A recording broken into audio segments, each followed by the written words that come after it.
What's up, Greg? If you've seen my video about the Disney Channel original movie Zombies, then you know I have some deeply troubling feelings about that movie. It's a very poorly made, weird, cobbled together metaphor for racism, and on top of that, a lot of the lore surrounding the zombies doesn't make any sense. So I ended up walking away from that movie feeling like I had so many unanswered questions, which is why when I found out there are 2 more movies in this franchise, I was honestly thrilled. I could actually get some answers to my questions. They'll dive into the lore a little bit deeper. Then I watched the movie and realized that was a very dumb assumption to make. This movie does not answer any of the questions that you might have had about the first movie. In fact, it introduces a whole bunch of new lore that is even more confusing and also kind of contradicts with the lore from the first movie. Now, all of that might lead you to believe that this movie is gonna be really bad, like even worse than the first movie. But honestly, this movie is not that bad.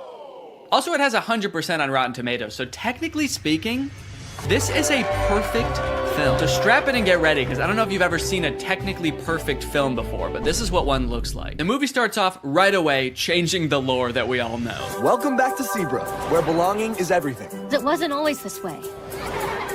There was a time when we had to protect ourselves. Right, we all remember that. In the first movie, you explained how the power plant blew up, zombies invaded the whole town and started killing and eating people. How could we forget? Legend has it that when the first settlers came to Seabrook, they found wild beasts with sharp claws lurking in the forest.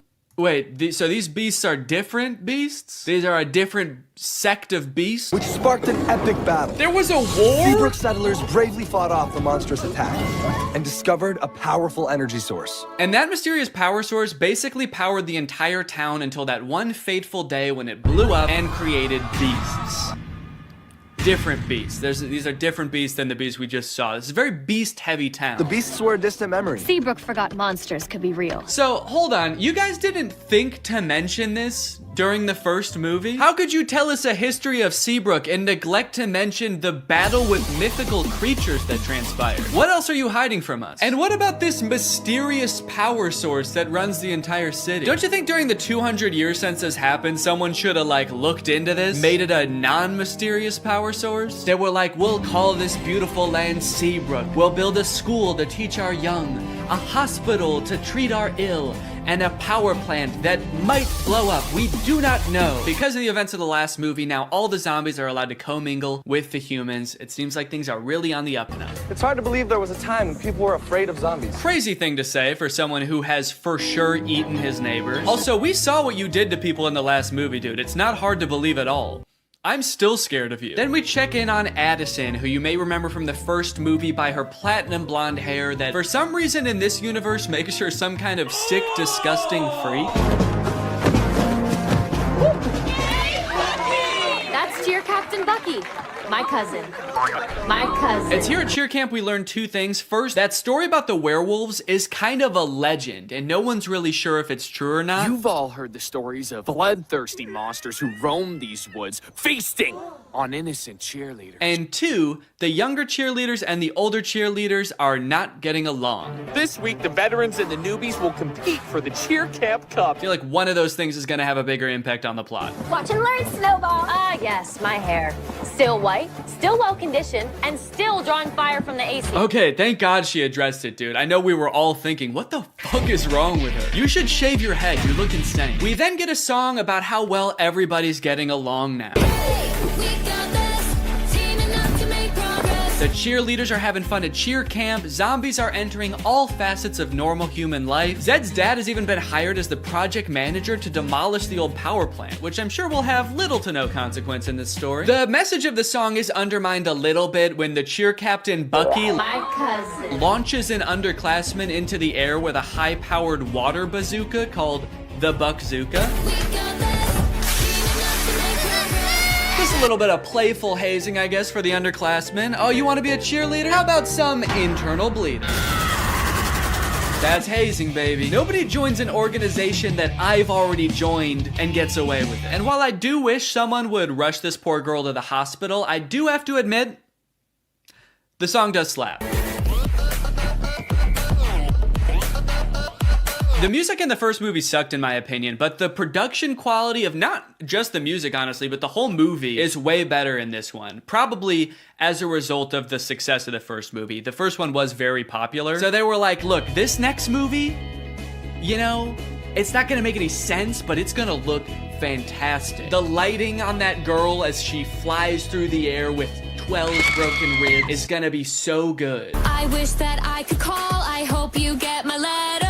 Addison is hoping that Zed will write to her while she's at cheer camp. They have a bit of a love connection going on, as you'll remember from the first movie, but Addison never will get those letters because the older cheerleaders are shredding them and turning them into pom-poms for the underclassmen to use. Addison, I hate to say it, I don't think these cheerleaders are teaming up to make progress with you. I think they're conspiring to ruin your life. On the way home from cheer camp, love is in the air. Cheerleaders are asking each other to prawn. Yes! I got invited to prawn! Which is Seabrook's version of prom. Their mascot is like a shrimp or something, so I guess that's why it's called that. And for the first time this year, zombies are allowed to go to prawn. Bree is actually hoping that Bonzo will ask her to prawn. Getting invited to prawn sounds great, but Bonzo won't even look at me. Meanwhile, Bonzo is locked in on her, carving her face into a threatening-looking apple. And Addison gets a surprise of her very own because Zed has devised a very intricate way of asking her to be his date. Addison, will you?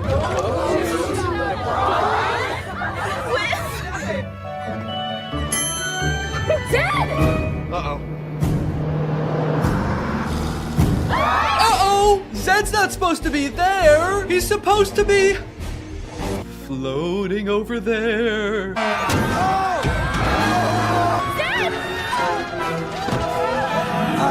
Addison, help!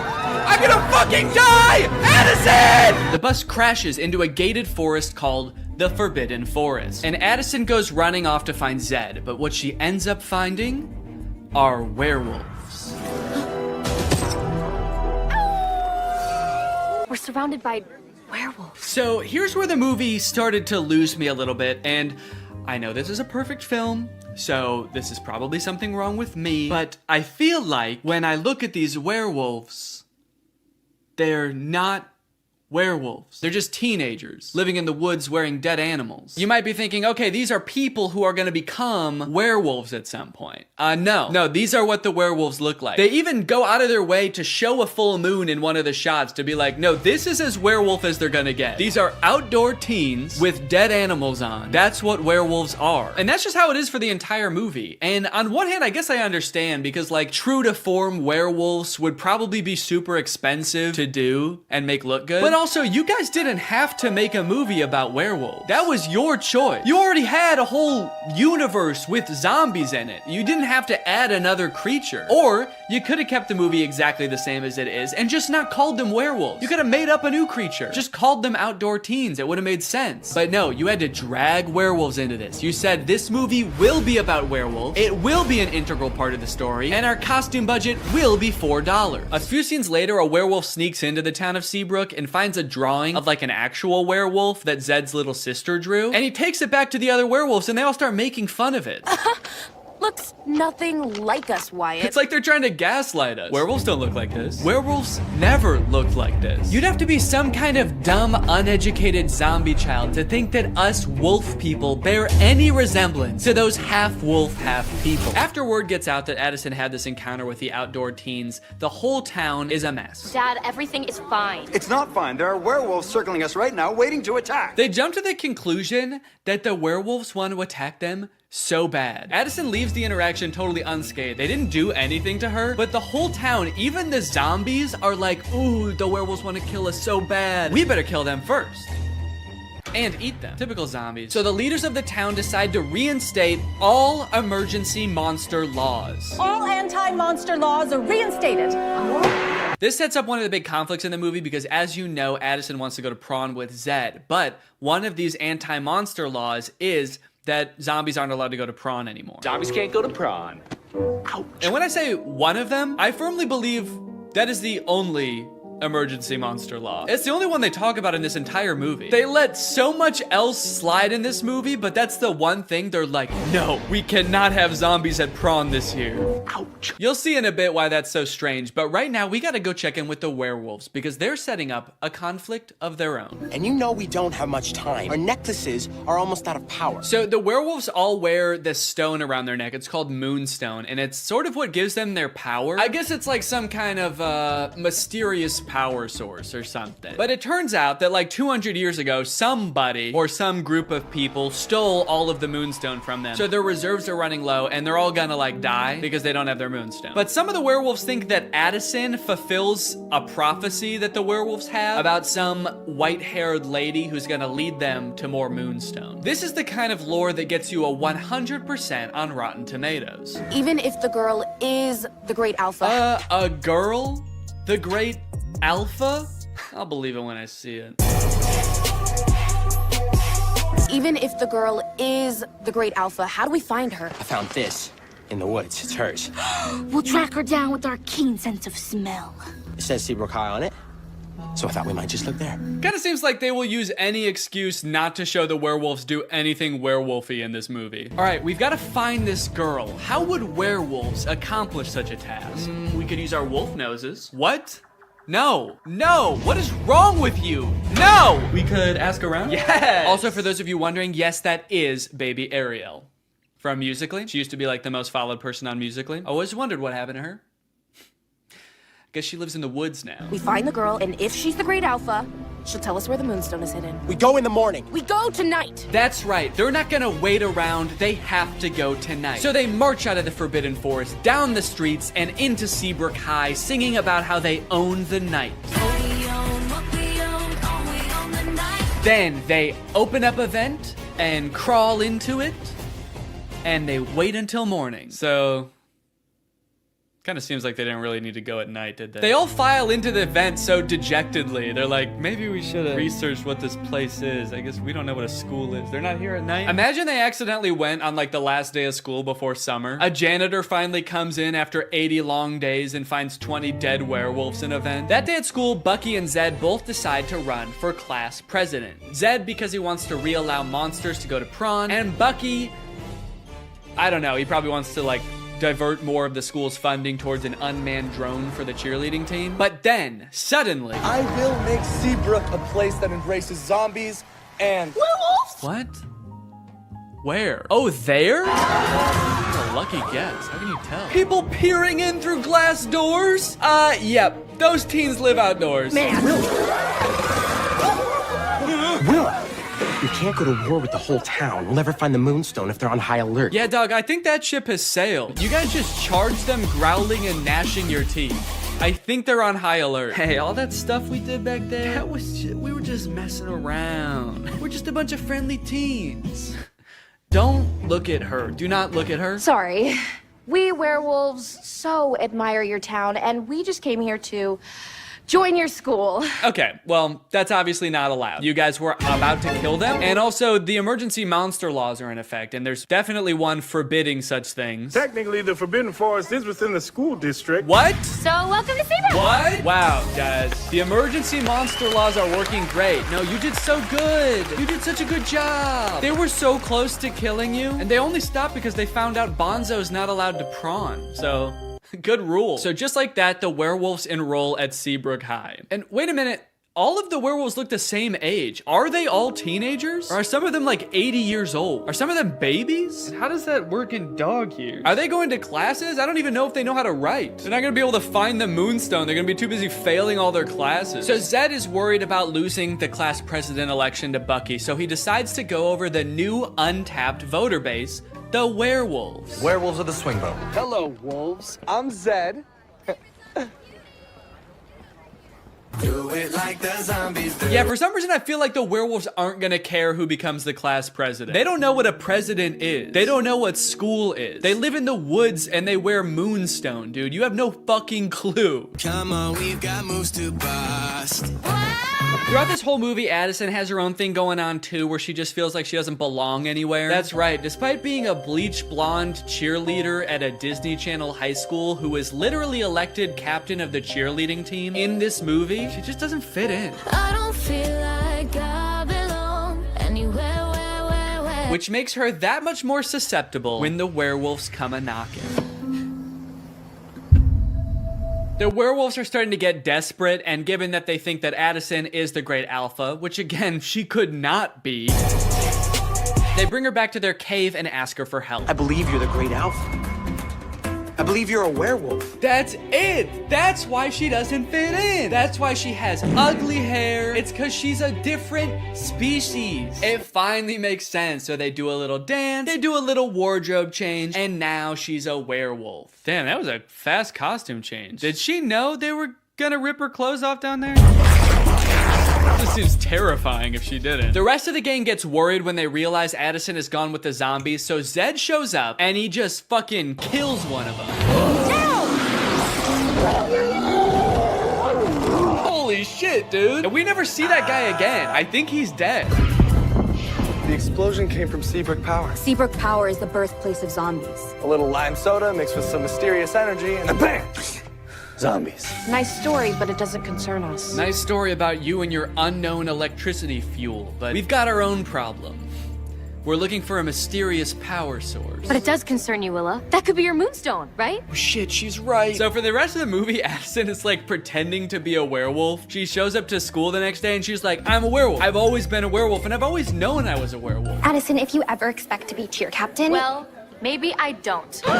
Maybe I'm not meant to be cheer captain. Maybe I'm meant to be eating gerbils.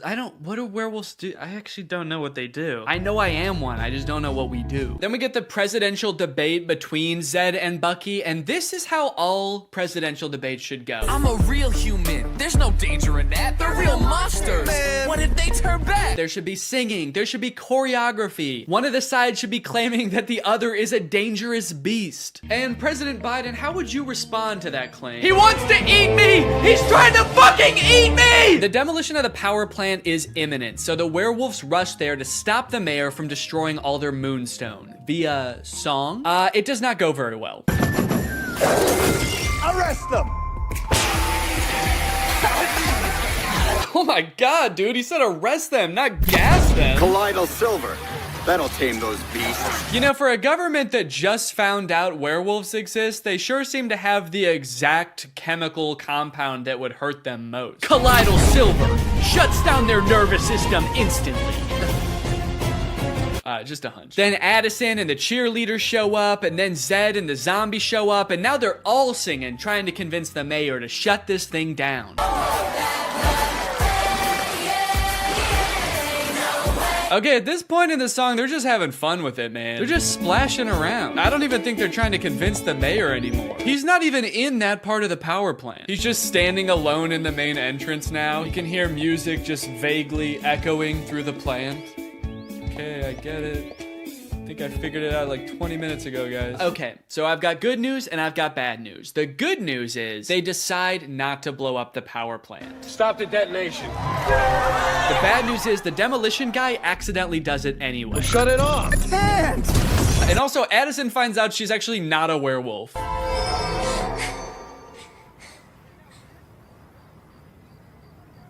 Am I?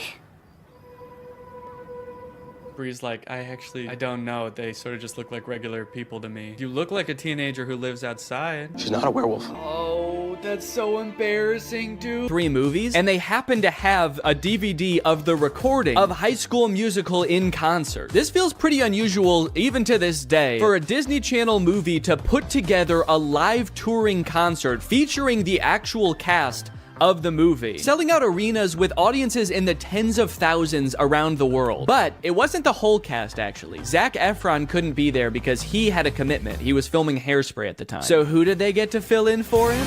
Living in my own world. Didn't understand. It's Drew Seeley! Drew Seeley! I'm sure they advertised the fact that Zach wasn't going to be there and Drew would be in his place, but I have to imagine every concert, there were like 1 or 2 kids that were like, what the fuck? Zach looks different in person. With all the success of the first movie, they had to crank out a sequel fast, which they did, releasing High School Musical 2 in August of 2007. And you might think it would be impossible for them to catch lightning in a bottle twice, but oh baby did they. What time is it? Sequel time. High School Musical 2 is often regarded as the best High School Musical movie. Out of any High School Musical movie, this one has the most moments that have lived on in the cultural zeitgeist even today. The movie starts just as the school year is ending. The musical is long over, so if you were expecting to see, get that out of your head right now, you're never gonna see that musical. Right now, he'd be barking like a dog. Oh, wait, Troy's dad is fixing up a car. Look, he has other hobbies. Good for him. Granted, he is propping up the hood of the car with a basketball, and there's more basketball and hoops in the background, and I do kind of feel like if we could see what he's working on, there would just be 5 basketballs where the engine is supposed to be, but it's a step in the right direction. Troy's dad, surprisingly, is all for Troy going for the basketball scholarship. Nothing wrong with keeping your eye on the prize. And that's great. I totally agree with that. Troy should capitalize on these opportunities he's been given, but he should try to make his girlfriend and his friends a priority too. However, that is not what Troy does. Hey, I almost forgot. Get back in the kitchen, you broke motherfucker, and get your money up. High school jock, always doing cool spin dance moves. It's a gift from the guy. I love sports. It's a gift from the guy. Look how much taller the actual breaks in the middle of practice. Dancing. This song is great, but tell me why at the end of the song, Ryan and Chad are wearing each other's clothes. Because they don't ever address that. It's such a confusing part of the movie. Why did they change clothes? When did they get naked? So I was confused about this, so I actually went looking and I found an article where the 2 actors explained what happened. The outfit swap was actually suggested by director Kenny Ortega. Quote, he had the on-the-fly idea for one, I don't know, I kind of feel like they lost a little bit of inspiration at the end here. Kind of feels like they forgot what moral they were working towards for the end of this one, and they were like, and we're all together in this one also. And the movie ends with Gabriella wooing several times while looking over at Troy for approval. And that's the end of the movie. And now I'm very excited to watch the 3rd movie. But before I do, there's something I need to address. I feel like there's something deeply wrong in these movies. And I feel like I'm finally starting to get a handle on it. These movies, like, they don't really feel like musicals. And it took me a while to figure out why. So to explain it to you, we're gonna have to go back to medieval Europe. In a French town overcome by an urge to dance, they did so for weeks on end. This dancing plague, as it was later coined, lasted for months and only ended when participants were either so exhausted that they collapsed or so exhausted that they were dead. Authorities tried to stop the dancing, even hiring musicians to play vigorously to try to help them get all the dancing out of their system. This, of course, made things much worse. This event has baffled scientists and historians for years, but many believe it could be the result of a particular type of food poisoning. Yeah, crops like rye can end up growing a type of fungus that basically makes you crazy. Could it be? Of how they're feeling. But a closer look reveals something shocking. Like at the karaoke party. Now, you might think that a moment like Get Your Head in the Game is totally different. You know, that song doesn't really exist within this universe. But what is Troy's ringtone in the 2nd movie?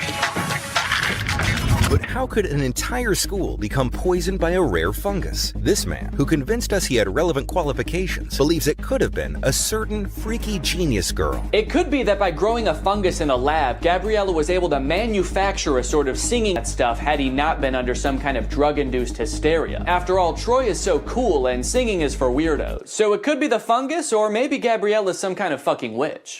The High School Musical bonus soundtrack. You love High School Musical hits like Get Your Head in the Game. Well, now's your chance to own the extended soundtrack, like Coach Bolton's Crisis. What's up, guys? I'm 16. I'm the new player on the basketball team. I'm really excited to play. Yeah, Mr. Bolton, we know it's you. And Gabriella's on the news. A little boy drowned in the pool. Oh no! A little boy drowned in the pool. No! Where was the lifeguard? Having a picnic. And a preview of the finale song from High School. Wildcats with their backs against the wall. It's the championship game. They're behind, and there's only 16 minutes left. Whoa, Mr. Bolton rocking a middle part. That's new. Mr. Bolton gives a speech about how there's only 16 minutes left. There's 16 minutes left. And then they sing a song about how there's only 16 minutes left. Ooh, a song about there being 16 minutes left in a game. We're getting very specific with these songs. I think they're starting to run out of ideas. Oh, thanks, man. Yeah. You were in my room? Whoa. Yeah, I just took a picture. Yeah, just took a picture of your room, man. He's a secret agent for the IRS. He's like, how did your family get so rich? Oh, another top secret hiding place. You're the second girl I've ever had up here. Yeah, it is top secret. I couldn't even see it up there. Just looks like a regular tree to me. It's here we find out that while Troy is a shoo-in for the basketball team at U of A, Gabriella's already been accepted to, and Gabriella is going to learn how to create the singularity at Stanford. So they sing a song about cherishing the present moment. Did they like challenge themselves to make a song with no dancing in this one? They're like, what if we just sat for a whole song? Oop, now he's up. Oh, that was it. That was the whole dance. Nah. It doesn't work with this song. Juilliard is considering 4 of you for 1 available scholarship. Sharpay Evans, Mr. Ryan Evans, Miss Kelsey Nielsen, and lastly, Mr. Troy Bolton. What? Julie. Since when does that guy have a evil cackle? I mean, I was surprised too, but that guy threw his head back and squealed. Did he submit his name to Juilliard as some kind of evil plan to get him killed? They're trying to come up with some ideas for the spring musical, which I'm just now realizing they write every year. Like, they don't do a pre-existing musical. They write their own musical every year. All of you will create it. That's why in the first movie they call Kelsey the get some ideas. Miss Darbus asks the seniors about their future. Your future. It's easy. It's U of A. Hoops all the way. Yeah. Miss McKessie. Is University of Albuquerque like a really good school for basketball? I feel like I've never heard of them before. All the basketball players are like, we gotta get to U of A, man. It seems like that's just like the closest college that has a basketball team. Meanwhile, Gabriella's going to Stanford, Sharpay's going to Juilliard, and they're like, I don't know, we can go play basketball down the street. For the record, the reason I've never heard of the University of Albuquerque is because it's a Catholic liberal arts school that actually closed in 1986. So I guess these characters live in some sort of alternate dimension where it stayed open and went on to become a basketball powerhouse. Mr. Bolton. Mr. Bolton. Yeah, All of a sudden, he doesn't know if he wants to go to Juilliard or U of A. See, he really never did care about Gabriella. He just wants to sing. Somebody just let this kid sing. Just tell him it's okay.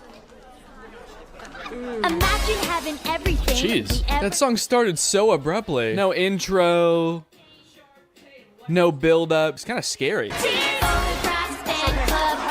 Oh, this is a look into some kind of strange alternate future where Troy chose neither basketball or Juilliard and became a stalker. I want that to be how this movie ends. Troy choosing between 2 incredible futures, and instead he just throws his life away. It's like, I can't decide. I don't fucking know. Miss D said that there's only 1 scholarship. There's 2 of us. Wait, they're doing this to compete for a scholarship? Not even just a place at Juilliard? If I know anything about these two, it's that they can both afford to go to Juilliard. Why do they need to take the scholarship away from somebody else? Which one do you think I should wear?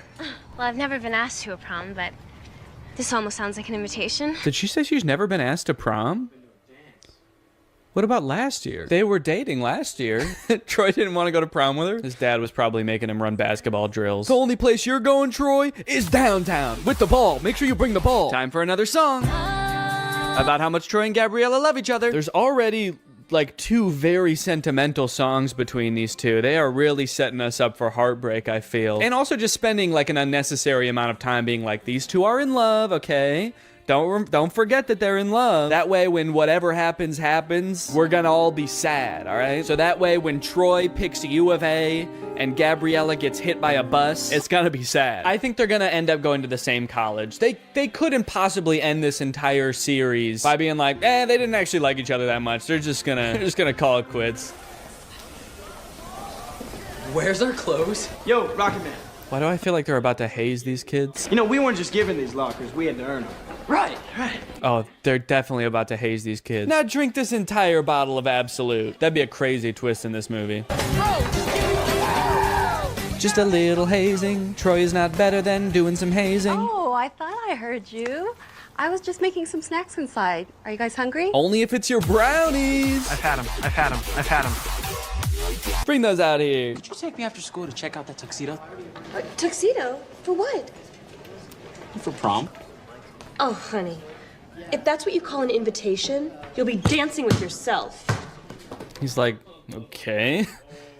I wasn't inviting you. I'm gonna ask Miss Darbus. Then comes a song about getting ready for prom featuring, I think, the funniest moment in any of these movies. I think this tux is too baggy, too tight, it makes me look weird. Yeah, this movie's kind of funny, man. Makes me look weird. Do I want classic or vintage or plaid? I like that they're like, should I wear plaid or ruffles or a really old suit? And it's like, no, you should wear, just go to Men's Warehouse and ask for a prom tuxedo. Should I wear the ugliest thing that you've ever seen? No, just go. Just tell them you're going to prom and they'll just give you the most generic tux you've ever seen. Can't wait to remember. This reminds me of when I was a senior in high school and I was getting ready to go for prom, and I sang this song called It's Gonna Be the Night to Remember, and me and all my boys got dressed up in weird suits and They had bags. And yes, they left together. in fact, it kind of feels like, have you ever seen people who have edited The Big Bang Theory so that it doesn't have the laugh track to show how like bad all of the jokes are? Who are you? Oh, I'm Denise, the new assistant manager. That's kind of what this movie feels like. Why are your eyes all watery? Because I'm high. That's way better. Bazunga. It's so fitting that this movie feels like a bad YouTube video from 5 years ago, because I'm pretty sure they filmed this at Rice Gum's old house. Did something happen in that house? Okay, so now they got to investigate what's happened to Apple. London's phone is broken, so he can't contact her, so the only thing he can do is go looking for her. So he goes to the last place she was seen and talks to Pete Davidson. Did you see Apple? Yeah, she was just here like 2 minutes ago. Did she say where she was going? You know what? She did. She actually... No, are you fucking crazy? You guys never talk to me. I mean, the only reason you know my name is because it's on my name tag. Right there. B-E-R-R-Y. Barry. Pete Davidson feels like he's not really invested in this movie at all. He breaks the fourth wall a little bit too much in this movie. He reads his name tag like he's making fun of the fact that it doesn't say Pete Davidson. He's like, Barry? That's not my real name. My real name's Pete. It's funny because I'm very clearly Pete Davidson and not some guy named Barry who works at a valet stand. There's also a scene later on in the movie where he looks directly into the lens of the camera. I think they could have cut that out. Well, talking to Pete Davidson, sorry, Barry. It's just so funny that he's pretending to be Barry. Talking to Barry didn't get him any leads, so I guess that means now it's time to go to his audition. No, sorry. Sorry, he breaks into Apple's house to find clues? Find clues, please. Find clues of what? What might she have left lying around that would indicate whether she made a typo this morning or not? They find a bag of her fingers? She was missing her fingers this morning. That's why she fucked up the tags. Oh. We should probably call the police, right? I'm not breaking into my girlfriend's house.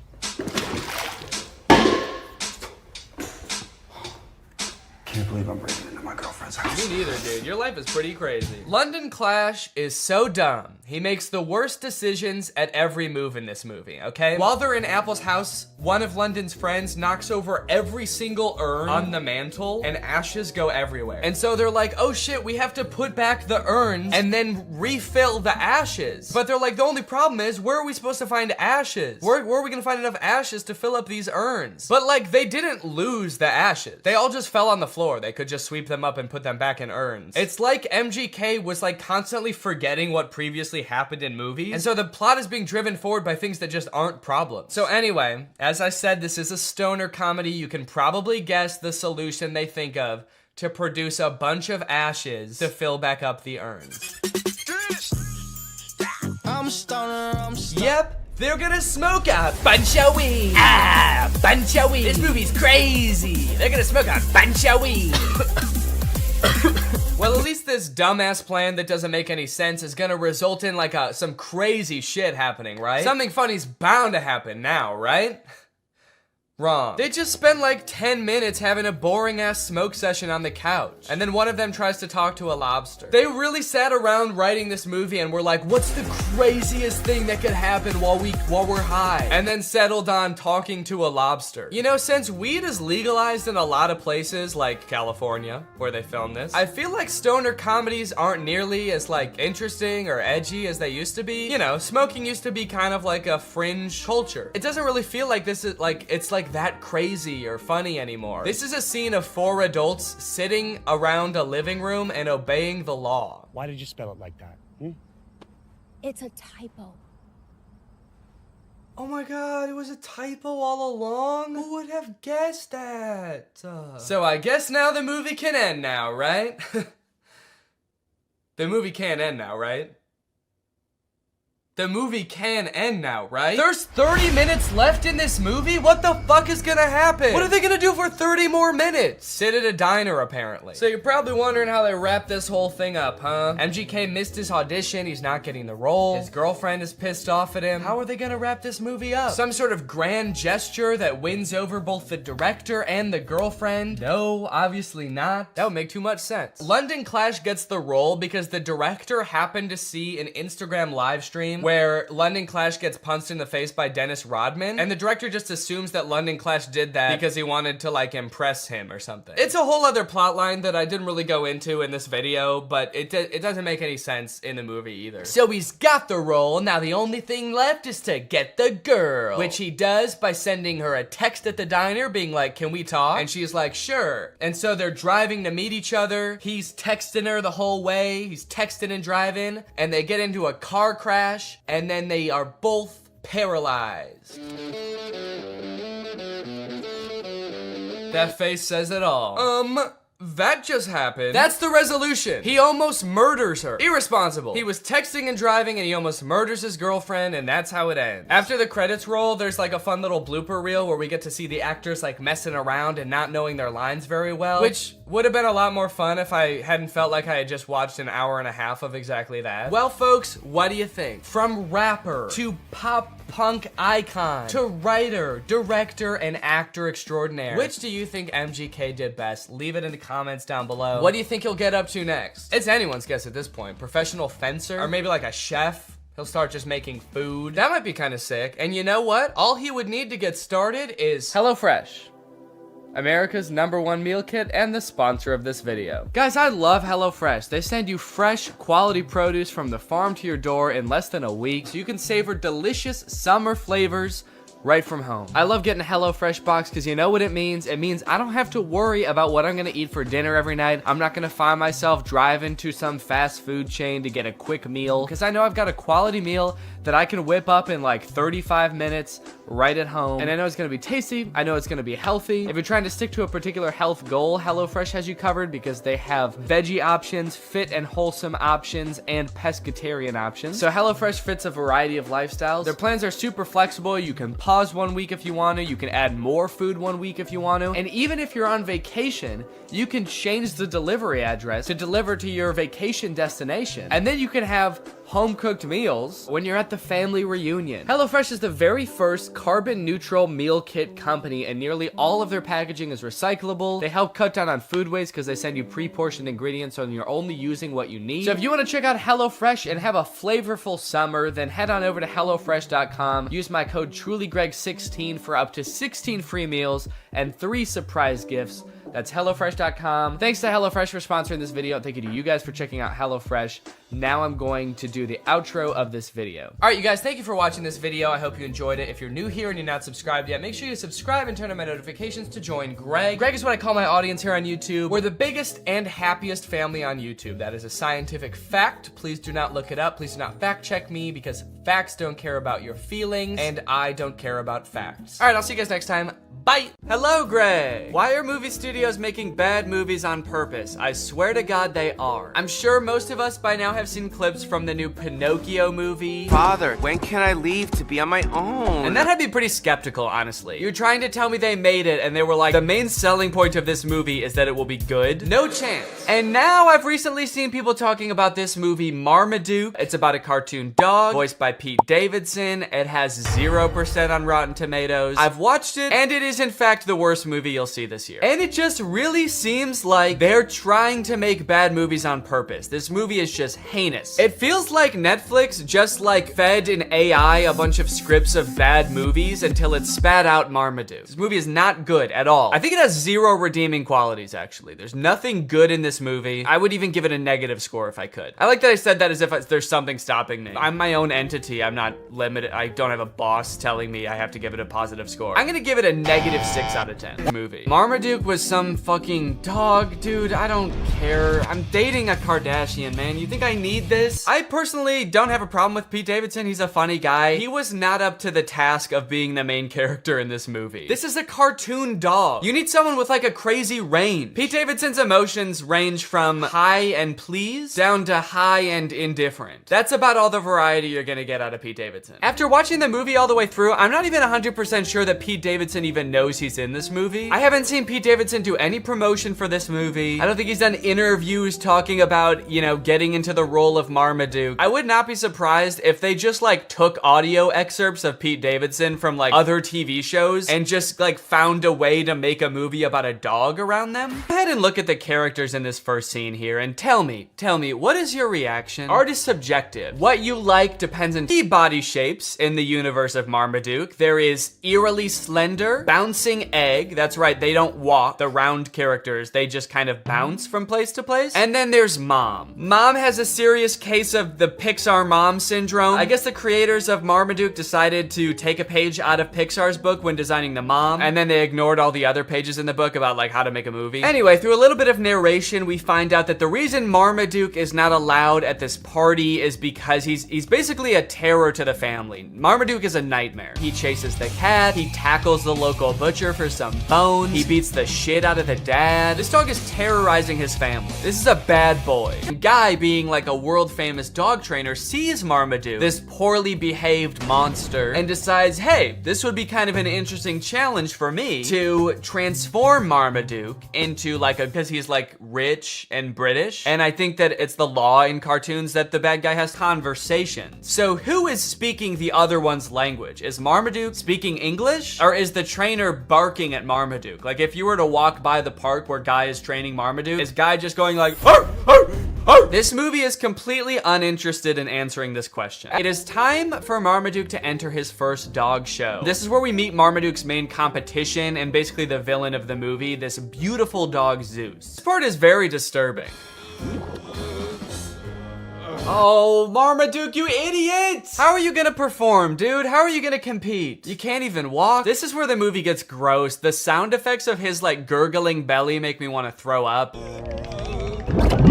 Then he somehow becomes skinny by farting once. I guess he farts out all the food in one foul fart. And when I say foul fart, that shit does look foul. When his fart gas like envelops the entire crowd, people are screaming. I think he might have killed people, honestly. This is just an awful scene. I don't know why the writers thought that this would be fun. For anyone, even for kids, it's like, is your dog pooping in the wrong spot ever that funny? I don't think I've ever like come home and my dog is like pooped somewhere she wasn't supposed to and been like, that's hilarious. That's actually good one, Sunday. Dude, you fucking killed it. I should be mad, but that's actually mad funny. To be fair, if I did have like a comically big trophy in my house and I came home and the dog had pooped in the trophy, that actually might be kind of funny. But not if she was also like sitting on top of the trophy as like a shriveled up skeleton and my house was full of noxious gas. That was a disgrace. It was getting kind of dark. This is a really somber, like, middle section of a children's movie. He's not a loser! It just turns into Marriage Story.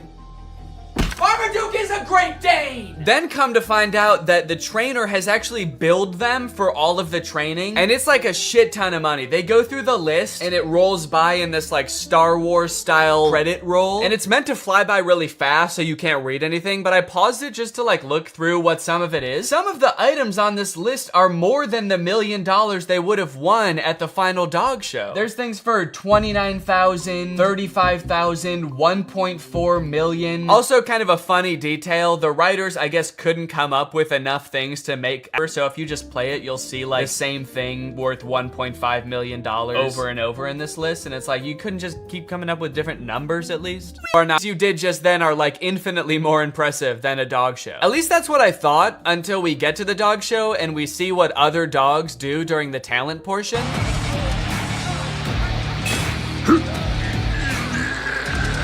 Zeus actually hypnotizes the crowd. That's actually pretty impressive. Yet another use of magic. I like that they're really doubling down on that in the third act of this movie. Also, I'm getting a lot of parallels from the Disney Channel original movie Zapped in this movie. Although I don't think anyone beat the shit out of a dog in that movie. Also, hang on a second. If hypnosis exists in this universe and it is like a thing that can be done effectively, why the hell did the trainer need to make a dog do whatever you want? What sick thrill did Guy get out of assaulting Marmaduke? It's almost like that wasn't even training, and he just, like, what if he did just does the dumbest shit? His boy owner gets on his back and they just like run around the stadium. I'm sorry, Marmaduke, but that was not impressive at all. We literally all just saw magic happen. We saw a bulldog lift up a building. I know I keep mentioning that, but that was insane. We all just saw an entire crowd get hypnotized by a creepy blonde dog, and Marmaduke's like, yeah, but can you do this?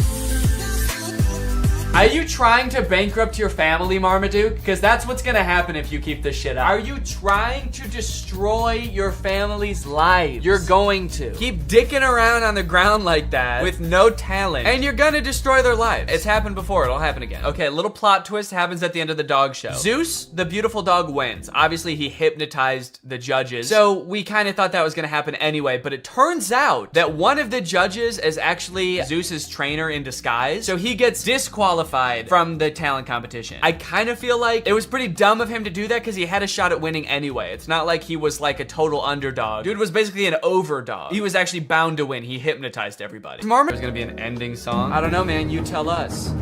Hit it. All right, well, yeah, that's Marmaduke. Let me know what you thought, and now it's time to talk about our sponsor.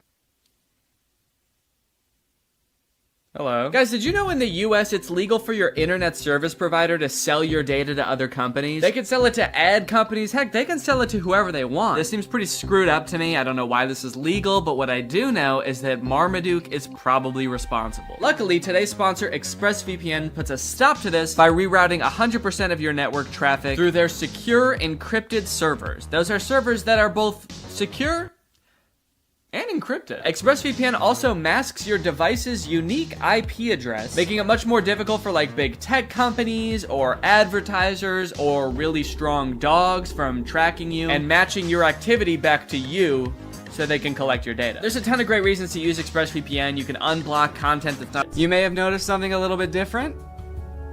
There's a microphone in the frame. I got a new stand for my microphone, and apparently the only way I can get it like close enough to me is by having it slightly in frame. So I hope this isn't super distracting. This would be kind of a crazy way for like one of those faceless YouTubers to film videos. What's up, guys? So today we're going to be talking about Zapped. And after watching this movie, I'm starting to think that the writers of Disney Channel original movies are not capable of writing a movie that's not about a teenager trying to control the opposite sex and mold them and craft them to their liking. You got Pixel Perfect, a movie about creating like the perfect girl pop star. How to Build a Better Boy, pretty self-explanatory in the title on that one. And then you got this movie Zapped, which is about Zendaya discovering that her dog training app can actually train boys. Takes the opportunity to complain and just make her mom, I guess, like feel bad for marrying a guy. It's the happiest day of her mother's life. And also this guy, her new stepdad, is the happiest day of his life. And her speech is like, I hate my new family, my new stinky family. And this wedding will certainly ruin my life. To make matters even worse, towards the end of her speech, the boys lose control of their pet dog, who is at their wedding for some reason. They lose control of the dog, and the dog goes crazy and knocks like a chocolate fondue fountain all over Zendaya. And at this moment, I couldn't help but remember that Zendaya's character in Euphoria is supposed to be the same age as Zendaya's character in this movie, and their lives are drastically different. Throughout this movie, you will find that the characters are like super weird. They're like caricatures of people that don't exist in real life. And to show how much it's gonna suck really living with the boys, the writers of this movie decided to have the next day start with Zendaya's new stepdad screaming in the hallways, getting everybody ready for school. But then when he sees Zendaya come out of her room, he like doesn't know how to talk to her. Hey, morning, sport. I mean, hi, girl. Hi, girl. It's like, dude, you're 50. Have you never talked to a girl before? The movie then establishes why each one of the new guys that she lives with is like gross in some way. One of her little brothers is really messy. The other one's always like cooking gross stuff. Which is like a weird character trait. I get the messy younger brother, but like the gross cooking younger brother, is that a thing? Is that something I'm supposed to be able to relate to? And then the oldest of the brothers is like always frantically running around. He's like always late for something. He's really scatterbrained. My pants! Where are my pants? Where are my pants? Where are my pants? Okay, excuse me, can we just establish a few ground rules here? You're not wearing pants. Please stay out of my personal space bubble. Look, Zoe, I have morning basketball practice, and then a players meeting, and then a captain's meeting, and then even more practicing. Kind of weird to respond to a request about like not invading my personal space when you're not wearing pants by saying owners in the Disney movie, they're just kind of like, these are like the kids who wear jean jackets. This movie has the most insane high school posses ever. You got the skateboard boys. Okay, that's pretty normal. The next group she sees are the shirtless workout boys. And then just the straight up stinky boys, where the only like defining characteristic is that they're dirty, flea-ridden, smelly boys. You can hear like flies flying around them. What clique is this supposed to be in high school? And then there's the popular group, one of whom is also pretty stinky himself, actually. The Tripster? The Tripathon? It's me. I'm Trip. Oh. Bart Bomb.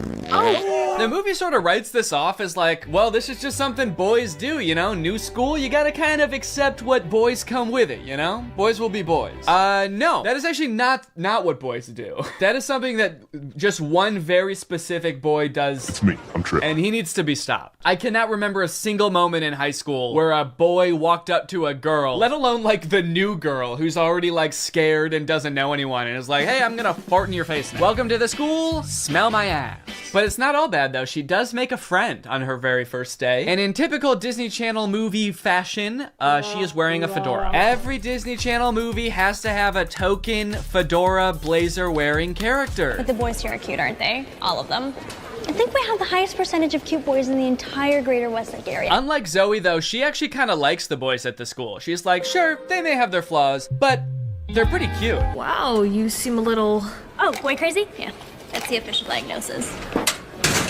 Hold up, this girl has a picture of a boy that goes to her school in her locker? Is that a thing? I remember in like middle school, girls would have pictures of like celebrity boys in their locker. Imagine seeing a picture of you in somebody else's locker. I'd feel like I was being hunted. It's weird to have his picture in your locker. It's even weirder in the movie when we find out that she also actually has pictures of him printed out on her pillows in her bed. Gulp. That's scary. Imagine if they start dating, she's like FaceTiming him in bed, and she like accidentally tilts the camera a little bit to the side, and he just sees his own face next to her. Wait, what was that? Is that me? Of course, Zoe does have a love interest in this movie, and he is introduced early on. It's this guy. Every boy in the movie is depicted in a negative light except this guy, because this guy, he's not like other guys. Mr. Kale, pay attention. There will be a quiz on the praying mantis. Sphodromantis viridis, carnivorous member of the phylum Arthropoda, class Insecta. Wow, he really is different than all the other guys. He knows about praying mantises. Most guys around this school don't know shit about bugs. Yeah, the movie really seems to depict this guy as like the way that guys should be. Guys shouldn't be stinky and messy, okay? Guys should wear beanies and sunglasses and know shit about bugs and be 35. I know I talk about this in like every Disney Channel original movie video that I make, but this guy literally looks like he's 30. Maybe he was held back for being too cool or not not being stinky enough. That seems to be a requirement at the school. He went on stage to accept his diploma and they shook his hand and they were like, wait a minute, why isn't your hand sticky? Actually, there's no flies flying around you. Get out of here, dude. Back to freshman year. No wonder you do the silent lone wolf sunglass rebel thing. Oh, it's pancake mishap this morning. No, I'm not looking at that. Okay, well then what are you looking at? I'm looking at you. Creepy. Stops in the middle of the hallway just to stare her down. I think I've got you figured out. Oh, really? Yeah, I don't know, man. This just comes off as creepy to me. I guess this is supposed to be romantic, but it's not really romantic to me. Just scary. I can see inside you. Another one of the plot lines in this movie is that Zoe wants to join the dance team, but the girl who runs the dance team is like the popular mean girl. She doesn't want Zoe on the dance team because she's too good at dancing and it's gonna make her look bad or something. Anyway, by now you're probably wondering, when the frick does this app thing happen, right? When the frick does Zoe discover that the dog training app works on boys? Well, at first, it doesn't. Zoe's just trying to train the family dog because it's all just like the rest of the boys in the house. It's stinky. Gross. And it like destroys her room and shit. Breaks this thing that her dad gave to her. She downloads this app called Listen and Obey, which is kind of an ominous sounding app. Sit.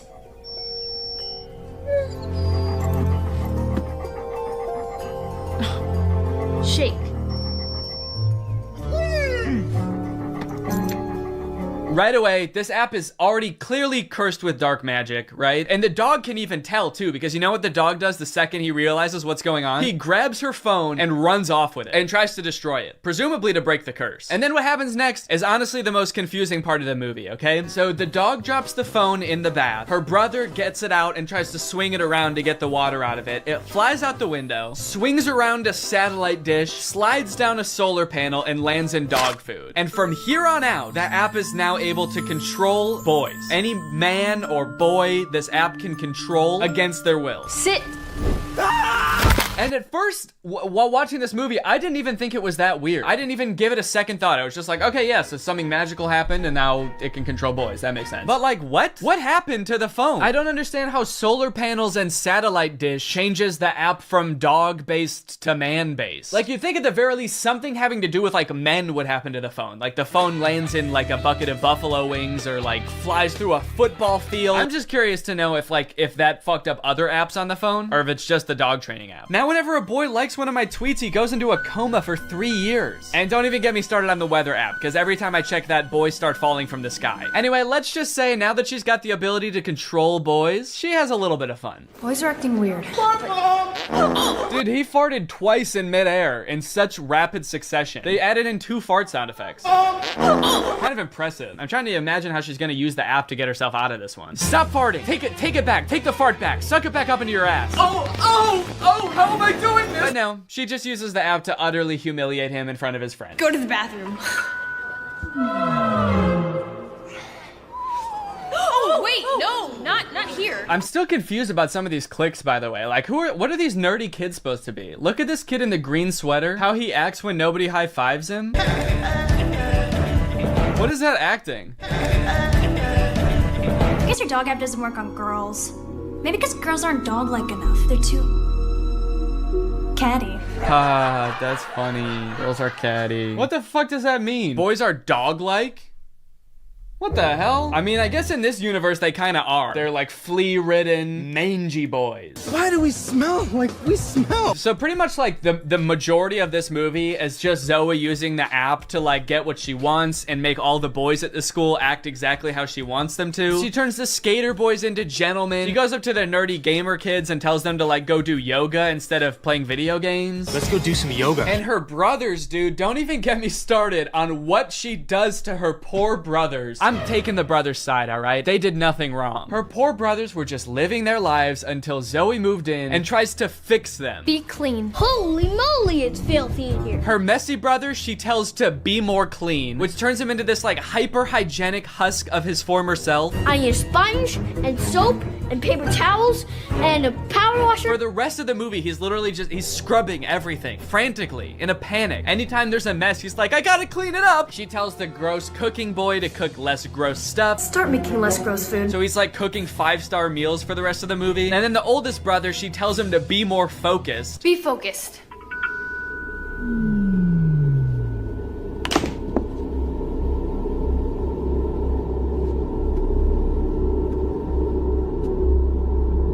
Lampshade. The boy is just like focused on inanimate objects for the rest of the movie. He's just like staring at a lamp or at the basketball net. She turns her own family into like mindless zombies and she's like, this is better. This is nice. It's creepy, dude. It's eerie, this movie. In all honesty, dude, this show walked so that WandaVision could run. This is basically WandaVision. In fact, since they're both owned by Disney, I wouldn't be surprised if this was in the same universe. This is like a prequel to WandaVision. This is where she gets the idea. It's kind of funny how low the stakes are considering the power that she holds. She could like take over Wall Street. She could get rich. She could make anybody do what she wants. Any man. She could fix every war. Create world peace. In fact, I think her friend says that at one point in the movie. She's like, we could end every war with this. And Zoe's just like, yeah, we could, but I simply will not. I think it's more important that my brother stares at a lamp for the rest of his life. That's kind of the shit I'm on. Things aren't nearly as terrible as they were. Then again, I'm talking to a dog, so I might just be losing my mind. Hey, smartphone. In this scene, there's a little bit more development with the love interest. Zoe runs into him reading alone in the park. Oh, what are you reading? Oh, no, let me guess. The Cool Guy's Guide to Wearing Sunglasses Inside. It's close.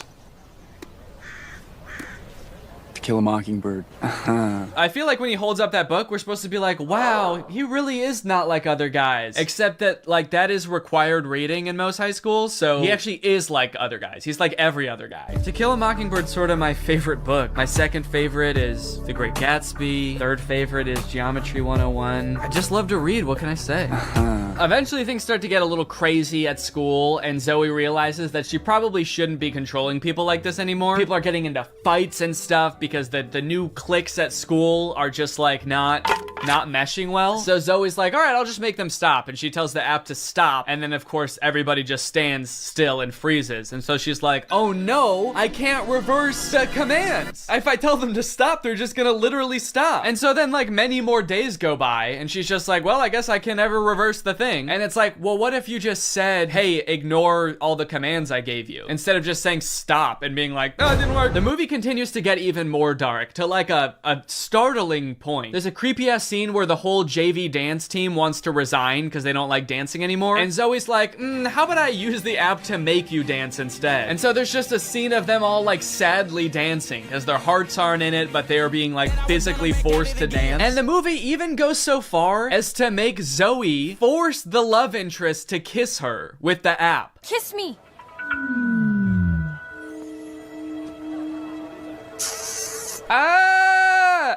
She just forced a guy to kiss her. Disney, what are we doing here, dude? What's going on? We need to have a talk with the writers of these movies. Anyway, Zoe feels bad after this, and she gets all stressed because there is a college scout coming to the basketball game. But Zoe's brother obviously isn't playing very well because the only thing he can do is like stare at an object for hours at a time. Welcome to a new season of Husky basketball. The Huskies have been struggling with practice, and there's a college scout in the stands. So tonight's game could be a nail-biter. I like that the scout is writing stuff before the game even starts. What do you think he's writing? Ball round, court shiny, boys stinky. Just as the beginning of the movie made no sense, the ending also makes no sense. The phone falls into the wrong hands. The popular girl figures out that Zoe is using it to control people. I don't know how she figures it out. She just like sees Zoe holding it during dance practice and she's like, she's holding her phone while dancing? She must be using mind control. I gotta get that phone. Anyway, she steals the phone. At the basketball game, she just like starts making everybody obey her every command. Bow down to me. In order to get the phone back, Zoe's like, how about I just do whatever you want? I'll do anything you want. Just say the command. Pants. And then this happens. Roll over.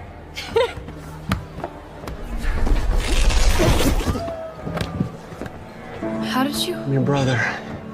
We stick together. Sorry, what? He just broke the curse. Like the spell that everyone is under. He just like got up and he's like, I'll do it with you. I'm your brother. Don't worry about it. It's like, I'm sorry, is that what breaks the curse? Being a brother? Being her brother? And then eventually like her whole family is able to resist the app and get on the ground with her and start doing it. And it embarrasses the popular girl. And they, like the only explanation for it is this. Why isn't this working? Because everyone knows. You can never make a dog turn against its own pack. The rules to this movie, the lore does not make sense. I guess that's just how Disney Channel movies go. In the end, everyone sort of learns that like, hey, girls have things that girls do that are weird to boys, and boys do things that are weird to girls. And that's just how we need to leave it. Which in some sense I would agree with, Not in this movie, though. The boys are disgusting in this movie. They need to change something about themselves. I think that there could be some middle ground between her mind controlling them and them just being utterly repulsive. Anyway, the moral of the story is like Zoe realizes that she is not God and should not have unilateral control over everyone's lives, and they all live happily ever after. Well, guys, we may never be able to control boys using our smartphones, but you know what we can control? Our money. Thanks to today's sponsor, Current. Do a flip. Do a backflip. Sit. Speak. I love you, Father. Good boy. That's right, guys. Today's video has been sponsored by Current. Current is the future of mobile banking. You guys have heard me talk about how awesome Current is before, how flexible they are, how transparent they are with things like no hidden fees. But today, I've got something new to talk about, and that's interest. Because Current just launched a new feature called Interest where you can earn 4% APY on your money. That's 4% for your money literally just sitting there. That's right, you don't gotta be throwing money at the stock market or buying NFTs and investing in cryptocurrency to get some return on your money. With Current's interest feature, you literally just get 4% for your money just sitting there. And as if that's not already enough reason to start using Current, I am once again going to be giving away $5,000 with Current's help. So go ahead, download Current, make an account, use the code DANNYINTEREST for a chance to win, and so you don't miss out on that 4%. Signing up for Current is totally free to do. You can do it right now. So honestly, there's really no reason not to. All right, well, thank you to Current for sponsoring this video, and thank you to you guys for checking out Current. They've been a long-time sponsor of the channel. They've helped me do some amazing things, so make sure you check them out, and goodbye. Bye. All right, guys, I'll admit I am very late to this topic, potentially even like a month late, depending on when this video comes out, but in my defense, I'm a dad now, all right? I have a baby. He's 5 months old. I have better things to do than sitting here talking to a camera alone in my room. Like watching Jason Nash live stream on TikTok. All right, Sandra, thank you for the money. Kevin, thank you for the money. Can you guys send me $1 million? Turns out I can do both at the same time though, so now I'm here. If you've been on TikTok lately, there's a good chance you've seen former Vlog Squad member Jason Nash constantly live streaming, compulsively urging his fans to send him money. I know I have. A lot. This man is constantly live. Here we go, 118. Guys, don't forget to follow my podcast, All Good Things Podcast. We just spoke about it. We need... If you enjoyed that 30 seconds of silence, guys, make sure to go check out my podcast. You're gonna love that. It's completely silent for an hour. Like me, a lot of people were pretty confused to see this. At one time, Jason Nash was a part of the most popular group on YouTube, and now he's battling the Joker for gifts on TikTok. What a way to start the day with Tommy. Coach Tommy, thank you so much for being here. If you've never seen one of these TikTok gifts battles before, basically there's two creators and you send gifts to the respective creator that you're watching. This bar at the top indicates who has the most gifts, and when time runs out, whoever has the most gifts wins. Their prize? All of the gifts that they got during the battle. And then the second place person also wins all the gifts that they got during that battle. So needless to say, there's a lot at stake. This is a live stream where Jason is actually battling his wife, Naveen. Why don't you come down in the room? I'll let you in. You can come back in the house now. Yeah, come back in the house, man. You look like Batman standing over the city. Now, hang on. If they're married, aren't the gifts just going to both of them? What kind of charade is this? Now, at first, I kind of assumed that most of the people watching these live streams were children. And I was like, ooh, that is super weird, just like asking children for money. You're basically just asking them to steal their parents' credit cards. In a way, I sort of thought of Jason Nash as like a babysitter, but he's also babysitting 1,000 other kids. And if you start choking, he's not gonna call 911 because he can't see you. But after tuning into a few of his streams and actually like clicking on some of the profiles of people watching, I realized that it's actually mostly adults, which was very surprising to me. Guys, what are we doing here? Stop that. I promise you there are like 1 billion other better uses for your money than helping Jason Nash's wife crush him in a gift battle. Fun as it may be. The reason I wanted to make this video is because I think that it's kind of a very interesting look at the career span of a creator. It's a pretty new career, all things considered. And like nobody's been a full-time online creator for 40 years. So we don't really know how long this career is supposed to last or how it will evolve over time. So I think it's worth looking at why Jason Nash is here. Between the years of 2016 and 2020, David Dobrik was seemingly at the top of the YouTube ecosystem. What started as David just sort of goofing around and filming his friends as up-and-coming content creators quickly turned into partying all the time, collabing with huge celebrities, huge giveaways, and giant sponsorship deals. And if you didn't watch the vlogs around this time, you might think that David was like the biggest part of them, but it was actually more his friends doing the heavy lifting. David was always behind the camera, and sure, he would laugh a lot, and you'd hear him laugh, but I really feel like the reason people tuned in was sort of to live vicariously through David and experience the goofiness that was all of his friends. So while all of the vlogs were on David's channel and David was inevitably the most popular member of the vlog squad, I really feel like he owes most of his success to his friend group. But it was a fun time. I watched a lot of the vlogs back in the day and I really enjoyed them. It felt like you were a part of this friend group. And in a lot of ways, you were like the members of the vlog squad, because like the members of the vlog squad, you also were not getting paid for your appearances in the videos, which is something that I always found kind of weird. David's friends never got any sort of payment. Their only payment was in exposure. And so what kind of ended up happening was, because everybody else around David wanted to launch their careers off of David's vlogs, they all started vlogging too. But because they would always be hanging out together, all of their vlogs seemed to be just like the same situation from a bunch of different angles, and everybody was holding vlog cameras. It got pretty out of hand for a while there. Eventually though, during the pandemic, a bunch of stuff happened that caused David to take a step back from vlogging. Mainly a bunch of scary accusations about one of his best friends, Dom, and also him almost killing one of his other best friends, Jeff Wittick, by slamming him into the side of an excavator. After losing a bunch of followers and probably more importantly, a bunch of sponsors, David posted an apology saying he was gonna do better. He said he was gonna take steps to make sure his vlogs were a safer environment for the people in them. And I want to be able to have a place of checks and balances. I want to have HR. If he had to choose between quitting vlogging or doing it safer with an HR team, he was gonna do that. And then he quit vlogging. Currently, David is still presumably very rich. The only place he really posts is on Snapchat, and from what I can tell, he mostly just goes around and tours really expensive houses and parties a lot. He doesn't seem to have any ambitions of creating more content on YouTube. In a lot of ways, he's sort of like the Great Gatsby of social media now. But without David sort of manning the ship that was the vlog squad, a lot of the other members basically had to figure out other avenues and other ways to make money and maintain their following after the vlog ended. Zane and Heath have a pretty successful podcast now, so does Jeff Wittick. Carly and Aaron, I believe, have a podcast too. But I feel like Jason Nash out of the entire group is having the most trouble adjusting to the post-vlog era. He has a podcast, but it's definitely not getting the same numbers that his podcast with David did, views, back in the day, which David also quit. Despite them, I think, getting a bunch of really great offers that would have changed Jason's life, David decided to quit because he didn't want to do that anymore. He wanted to be the Great Gatsby. So Jason has now been left to fend for himself, and it seems like TikTok gift streaming is what he has turned to. You excited to go to dinner?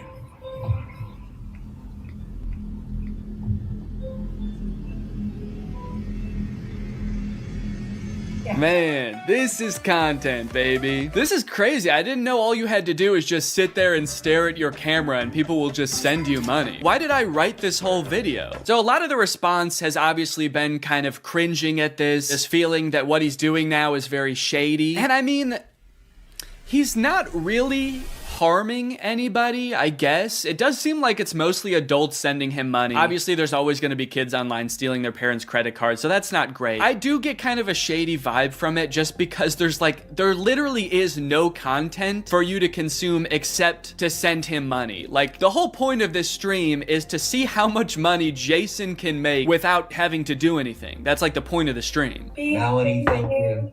Let's go. And you could argue that Twitch streaming has donations and, you know, a bunch of other live streaming does too. But I would argue that there's at least some content behind that. Someone's playing a video game or they're doing a podcast live and the donations are just a little bit extra on top. It's not the content itself. I've also seen a lot of people wondering, like, wait, isn't David super generous? During his vlogs, he was always giving away cars. He was paying for people's weddings, just like handing out PlayStations to people on the street. Surely he could just help Jason if he's struggling financially, right?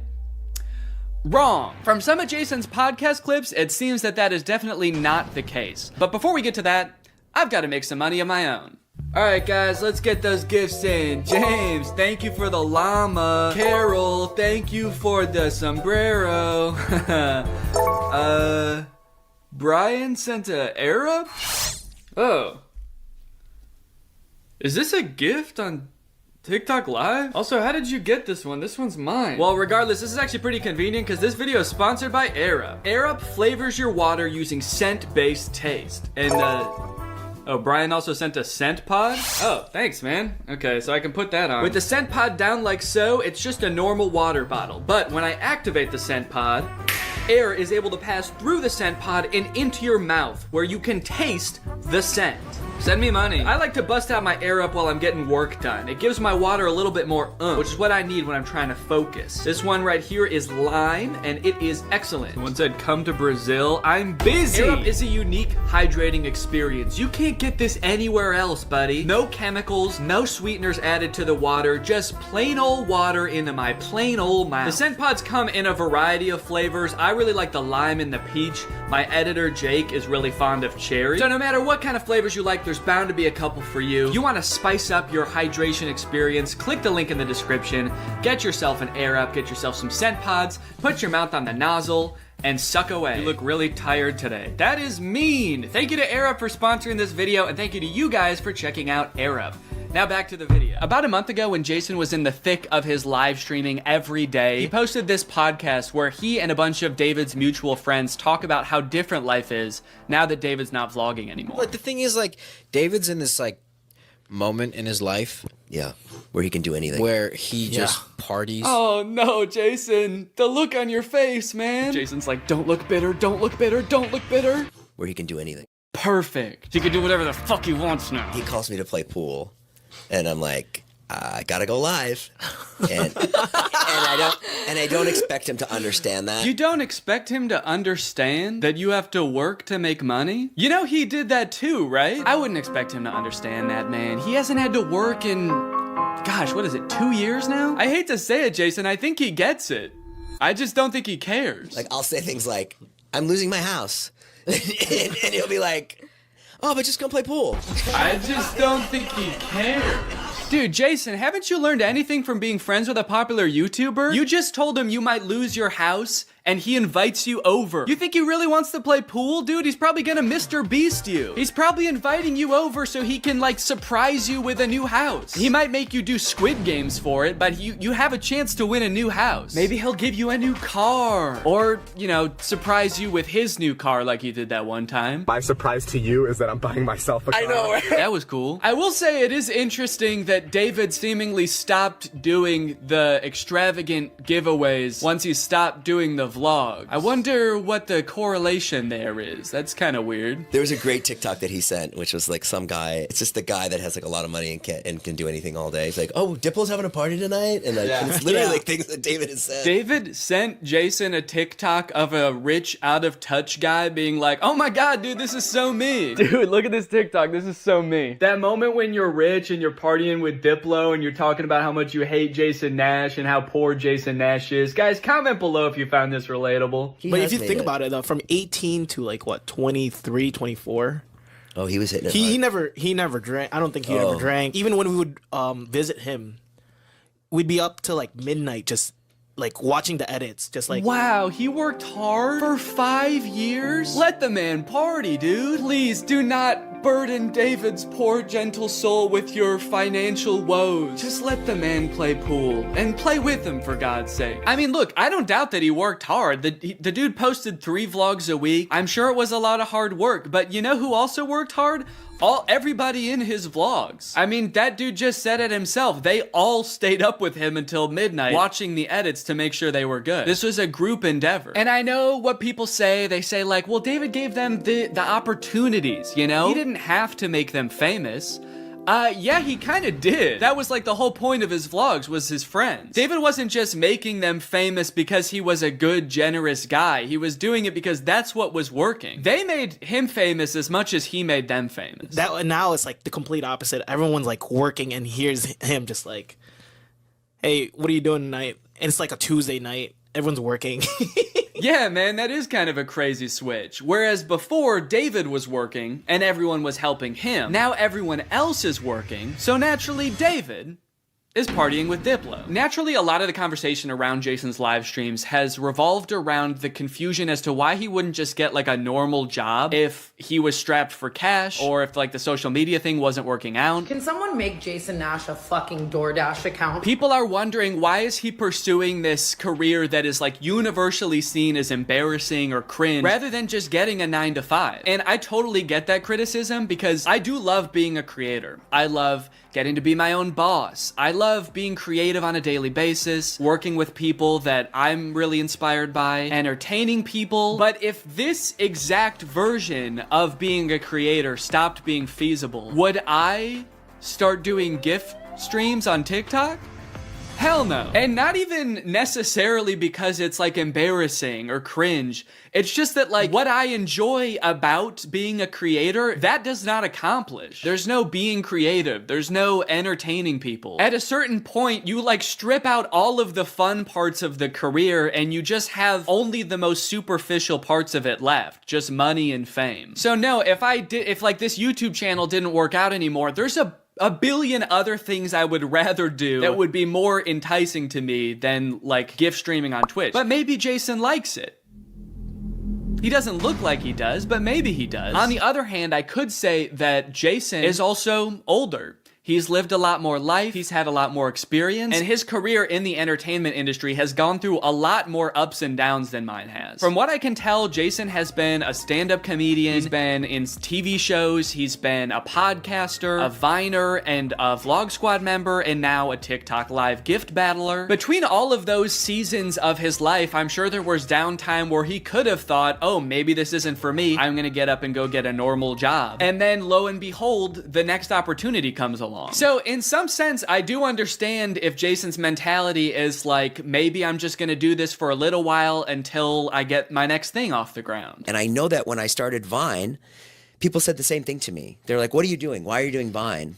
You know? And I was like, okay, this is what I'm doing. And then I did YouTube, and people were like, why are you doing YouTube? And I feel like when you're first to something, that can really pan out. Yeah, I do get what you're saying, but also I don't know if this is the same as Vine and YouTube. Saying he's the first to this new thing like TikTok gift battling is gonna be the next big thing is very worrying to me. Please don't make that the next big thing, guys. On top of all that, there is this sort of like gamification in your head that happens when you're a content creator. Because so much of it is like numbers based, you're always looking at your analytics, hoping your numbers go up. It becomes kind of a game in your head to see if you can do better than you did last month or last year. Because of that, I feel like in a lot of content creators' heads, quitting or pursuing a different career path is seen as like losing the game, even if it's subconscious. That being said, I don't think that's a healthy way to look at it, and I would encourage people who are pursuing being a creator to find other passions that, you know, if this didn't work out, you could pursue that instead, because I think just clinging to relevancy for relevancy's sake is not a good thing. But why try to guess what Jason's thinking when someone literally asked him on his own podcast why he doesn't just get a job? This isn't me saying this as a negative thing. I'm just totally asking. Please. Yeah.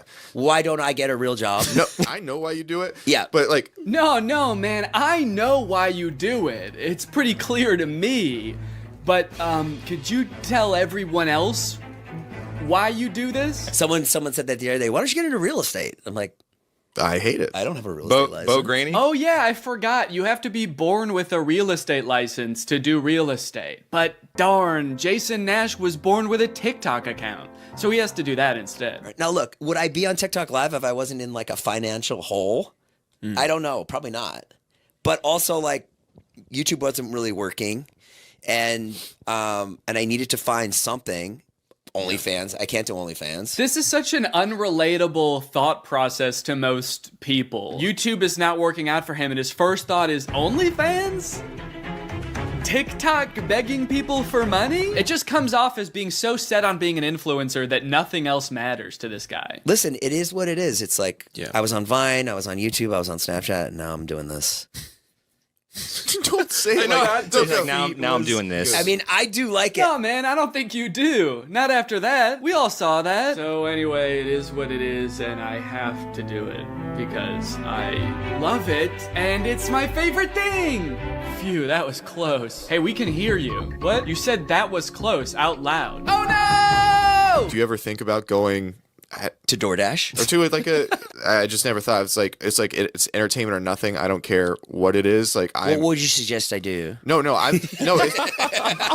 It's just that Let me get a job at Lululemon. From what I can gather from this clip and the way they're laughing about the prospect of being a DoorDash driver or working at Lululemon, those jobs are not even on the table for Jason. I don't know his personal finances, but Jason lives in LA, he owns a house, he has kids, he has a wife. So I feel like when he's saying things like, I don't have any other skills, what he's really saying is, I don't have any other skills that would allow me to live the exact same life that I'm currently living. And honestly, I could understand if he really does like the TikTok live streaming thing, but don't laugh at other jobs like Lululemon or DoorDash like you're so above doing them, yet you're on TikTok literally asking people for money. And I do totally get that Jason has kids that he has to support, that I'm totally empathetic to that situation. It is kind of ironic that his solution to that is to ask other people's kids for money online, but that's neither here nor there. This whole situation kind of reminds me of this TikTok I saw about a month ago. My Roman Empire is all of those influencers who dropped out of college or quit their jobs, moved to LA, then became irrelevant. Like, where did they go? What are they doing now? One interesting thing that I don't know if a lot of people know is that I feel like a lot of creators who get into this situation can actually leverage some of the connections they make while they're relevant and some of the skills that they've learned to get jobs at like marketing agencies, talent agencies, social media companies, or working for other creators behind the scenes. There's actually a lot of opportunities out there, which I would know because my first job out of college was working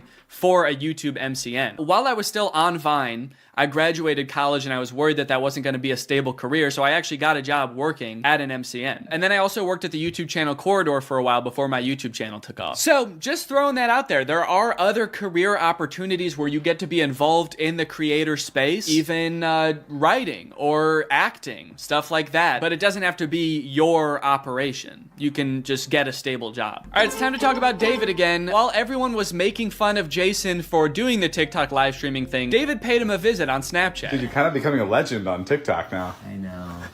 Not in a good way. Yeah, but I think... And you're not subscribed yet, make sure you subscribe and turn on my notifications to join Greg. Greg is what I call my fans here on YouTube, and if you just watch this whole video, that means you kinda gotta be a Greg now. I don't make the rules, sorry. Except for that rule I actually did make, but all the other rules I don't make. All right, I'll see you guys next time. Bye-bye. The story of a Willy Wonka experience gone wrong in Glasgow, Scotland has taken the internet by storm, and I love it. I don't think I've ever in all my life seen such an impressive and inspiring dumpster fire of an event. It is just, mwah. It is just perfect. This event, which was supposed to give kids the chance to experience Willy Wonka's chocolate factory, was so bad, it prompted parents to call the police to get justice for the horrors they had witnessed. Police were called to an immersive Willy Wonka experience after families showed up to an empty warehouse. The event reportedly charged $40 per entry, that's per person by the way, advertised with AI art, and said it would be a journey filled with wondrous creations and enchanting surprises at every turn. And oh, what enchanting surprises they found. Kids were all dressed up and crying, waiting for what they thought was going to be a magical experience. Yeah, that's the surprise. No magic here, just sadness. The surprise was them crying. If they called the police, that's how you know it was bad. Because they didn't even do that in the actual Charlie and the Chocolate Factory, and kids were dying in that movie. And honestly, it does look like it was terrifying. Take a look at some of the images of the abandoned warehouse that parents had to spend $40 to gain access to. Okay, here we have some sort of chocolate fountain with murky brown water floating in it. We have one bouncy castle that can fit like 3 kids. Giant empty space filled with table and chairs. You're probably thinking there must be something pretty good to eat here with all these table and chairs. Probably some pretty tasty chocolate, right? No, there was no chocolate at this event. These photos look like a crime scene, dude. These look like Willy Wonka had to flee the country after the FDA found fentanyl in his chocolate. So he has to post up in an abandoned factory to keep the business going while the feds are after him. You got this lovely scene. I think that the size of the warehouse really screwed them over, honestly. If it was a smaller room, it wouldn't look so empty. There would still be nothing to do there, but it wouldn't look so sad. In a way, seeing this photography light in front of this like $2 Candyland backdrop makes me feel kind of sad for the people who put on this event. Like, oh, you really thought people were gonna want to take pictures in front of this shit. Of course not. No. If 2 parents brought 2 kids to this event, it would cost $160, and you're getting this. I think I get why they called the police, honestly, dude. If I was promised some kind of fun Willy Wonka experience for the kids and then showed up to this foggy warehouse, I would think I was about to be murdered in some kind of Willy Wonka-themed Saw movie. And if that's not enough, wait until you see the nightmarish characters they had running around this place. So this is one of the most famous pictures to come out of the whole ordeal. This is an Oompa Loompa, obviously. A lot of people are focusing on the facial expression she's making in this picture. She looks exasperated. And honestly, I don't blame her. This has to be like the worst acting gig she's ever had. As far as I know, this actor wasn't putting on the event. She was just hired to be there. She's probably dealing with crying children, pissed off parents. Also, I'm pretty sure canonically the Oompa Loompas are enslaved by Willy Wonka, so the facial expression makes sense in that context too. What I'm actually more concerned with is everything else going on in this photo. Why is there so much smoke? I'm not super familiar with the process of making chocolate, but I'm 100% sure there should not be that much smoke happening. No wonder she's making that face, dude. She's high as hell. And I love all the mismatched chemistry gear she's got strewn about the table. Beakers, vials, this mysterious elixir locked up in a little glass box. A quill? Oompa Loompas take notes like wizards from the 1300s? I didn't know that. All right, now the other two characters that were at this thing, I gotta introduce you to at the same time because they're both in the same video clip. So let me introduce you to Willy Wonka and the Unknown. What is that? It's the unknown. Man, what the hell? Dude, fuck everything else. I would call the police based off of that. Who is that demon? Surprising twists and turns was right in the advertisement. I would not expect to take my kids to a Willy Wonka experience and have them be accosted by a shadow figure. I can tell you that right now. It's terrifying that Willy Wonka says, "What is that?" when he sees it. What is that? Like, dude, this is your chocolate factory. You don't even know what that is? We are so fucked. Here's a different clip of some other kids experiencing the unknown. As the soup flavor feast, full of scary face. Oh my God. Stare the great unknown. Wonderful. I love fantastic. Yeah, that's the correct reaction to seeing the unknown. What is that? Wonka says it, this kid says it, I'm saying it. Also, I love that baby's reaction. That was like a primal instinct to make that sound. Humans have evolved for millions of years to make that sound when they see the unknown. According to some reports that I've read from the event, the unknown is supposed to be an evil chocolate maker who hides in the walls and scares little children. Is he a part of the actual Wonka story? No. Was it advertised that there would be a child-scaring monster at this event? No. But speaking of the advertising for the event, one of the most insane parts of this whole story is that this company that made this event, House of Illuminati, apparently used exclusively AI-generated images to advertise this event. Surprisingly, the website is still up, so you can go and check it out for yourself. Welcome to Willy's Chocolate Experience. Dive into the whimsical of Willy's Chocolate Experience! Exclamation point, comma. So you've got images like this, which at first look like some kind of fun candy land, but then the closer you look, it doesn't really make any sense. Like, what the fuck is this thing?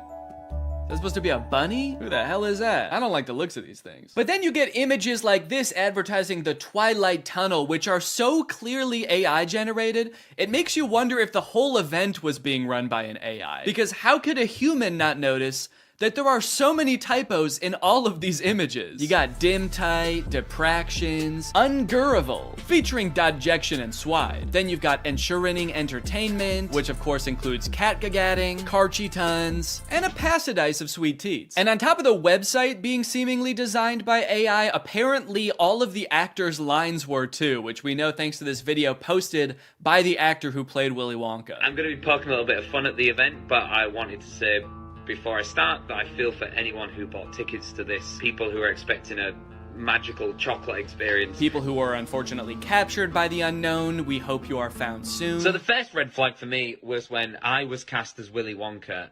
Anyone who looks at me and thinks Willy Wonka and not Oompa Loompa is out of their mind. I give off major Oompa Loompa energy. I got cast as the part on the Thursday, and was told that I needed to learn the script for the Friday. So I said, no problem, send it over. The script was 15 pages, monologue, pretty much, of AI-generated gibberish. You know what I'm kind of curious about? If the script was AI-generated, where did the unknown come from? Did the event organizers just ask ChatGPT to generate a script about Willy Wonka's chocolate factory and it just threw that shit in? Cause that's terrifying. ChatGPT was like, planning an event for kids, huh? I know just the thing to add. Don't worry, I'm great with kids. So I'll give you one of the lines from the script. I'm not going to do the Willy Wonka voice because I think I've embarrassed myself enough. But one of my favourite lines was, "There is a man who lives here. His name is not known. So we call him the Unknown. The Unknown is an evil chocolate maker who lives in the walls." What? We were told on the experience to hand out a jelly bean, one jelly bean per child, and a quarter of a cup of Tesco's own brand lemonade. One jelly bean? All that smoke the Oompa Loompa had to endure and she was just back there cranking out one jelly bean? Maybe the Unknown was introduced as some way to canonically explain why there was no chocolate at the event. Sorry kids, there's no chocolate here today. An evil chocolate maker showed up and he shot the Oompa Loompas. They're dead now. So one of the Oompa Loompas from the event also posted a TikTok kind of poking fun at the whole experience, but the one actor we haven't heard from yet is the one that we all obviously want to talk to. The Unknown. Unknown, we need to know your story. What was your inspiration for your performance? How did you get into character? The Unknown must have had the worst time of any of the actors because, like, you got hired to do a performance of Willy Wonka and you got cast as a character that's not in Willy Wonka, just like an evil spirit that lives in mirrors. And then your job for an entire day is to scare and confuse unsuspecting children who have no clue what they're in for. Every time a kid came around that corner, you just know the Unknown was like, God damn it, I gotta traumatize another kid. The Oompa Loompa from the famous photo ended up doing an interview with Vulture where she describes the moment that children saw her for the first time, and it is very sad. Tell me about the moment as the kids started coming in. Did you see the innocence leave their eyes? They were quite upset. I think they were confused, but it was more the parents. I just looked at them, and I think they must have known when they looked at me. An older couple said to me, I really, really hope you get paid well for this. This sounds like she's describing people witnessing the wreckage of a tsunami or something. It's crazy. Each individual person that laid eyes on her had to take a second to mourn. When you say walk through, how long are we talking here to walk through this event? I'm telling you, this would have taken about 2 minutes. I've never experienced anything like this in my life. Dude, honestly, that's kind of smart because like 2 minutes isn't even long enough to process like the first stages of grief. You're getting these people in and out before they can even realize they got scammed. You know, they don't even know what the fuck just happened. After the police were called, people started getting refunded, the story blew up. The director of the company who put on this event did eventually apologize. I'm really shocked that the event had fallen short of the expectations of people on paper. Yeah, dude, on paper the event was awesome. No chocolate, abandoned warehouse, smoky Oompa, just like the movie. There was every intention to hold the event from the pictures. Despite not being the best light, hopefully you'll be able to see that there was every intention to hold the event. No, we know you were planning on holding the event. That's kind of the problem. I think a lot of people wish you didn't. Unfortunately, there were unforeseen circumstances and the event didn't come to life. He's like, we were not expecting that evil chocolate maker to show up. The Unknown ruined the event. These issues were technological in nature. We had ordered a holographic paper that didn't arrive on time. The holographic technology in itself is absolutely fabulous technology, and unfortunately, there was a delay in postage. Holographic paper? No, I don't think that was the problem with the event, actually. The lack of holographic paper. Look, I don't know what holographic paper is, but based on his reliance on ChatGPT and Midjourney, I do not trust his opinion of absolutely fabulous technology. So I'm just gonna go ahead and assume the holographic paper would not have helped. Well, gang, this is surely an event that will go down in the history books. I hope you enjoyed this video. If you're new here and you're not subscribed yet, make sure you subscribe and turn on my notifications to join Greg. I'll see you guys next time. Bye-bye. What's up, Greg? I hope you're having a very spooky October. So I mentioned this last year in a tweet and also in the description of Spooky Man, but I know not everybody saw it, so I wanted to make this video filling you guys in. There will be no new spooky song this year.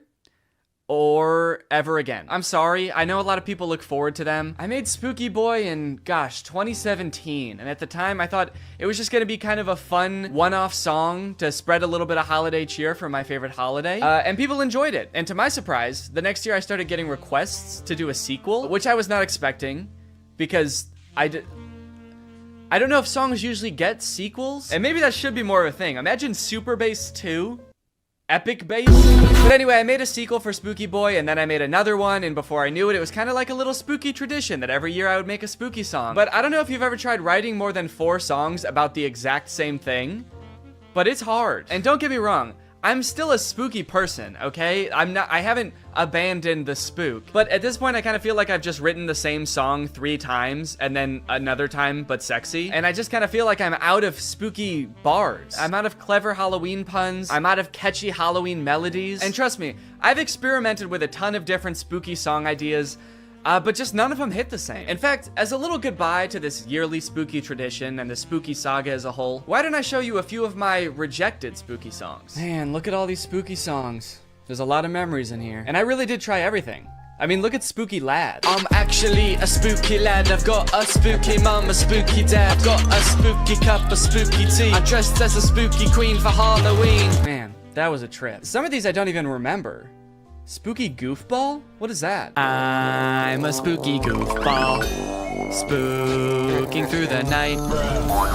I'm a spooky goofball boy. Fuck with me, I'll give you quite a fright. Yeah, I don't even know how that could have been a full song. Also, it didn't feel spooky, really. It just felt silly. Oh man, Spooky Girl? That was a special one. My spooky world just don't spin around without you. My spooky boo. And every Halloween I don't go looking for tricks and treats. Oh no, this Halloween I just need my spooky girl. I guess that one doesn't really fit because that's talking about someone else. It's not even talking about me. I'm not the spooky girl. Now Spooky DJ on the other hand, that shit slapped. It's a spooky party, yeah. And I'm a spooky DJ. I play the spookiest tracks. It's a spooky party, a spooky party. Nobody's having fun cause my songs are too spooky. Everybody's terrified. So thank you guys for enjoying the spooky songs. I did really enjoy making them, and you know what? Even though I'm not making any more, you can still listen to the whole spooky saga. Those songs aren't going anywhere. And you know what? They're probably way better than any spooky song I could possibly make now because I'm all out of ideas. So go ahead and throw them into a playlist, listen to them all October long, and even after that too, because a real spooky boy is spooky all year round. And yeah, happy Halloween! Dude, we all saw you act like a werewolf. You dressed up like one and everything, dude, no! Don't worry, this movie does end with them finding a way to access the Moonstone underground. They transport it to Prawn, and then they dance all night in the iridescent glow of this mysterious power source that is surely exposing them all to a dangerous dose of radiation. And then at the very end of the movie, they hint at another sequel, which seems to have something to do with aliens. Weird. And that is Zombies 2. And now it's time to talk about our sponsor. This video has been sponsored by...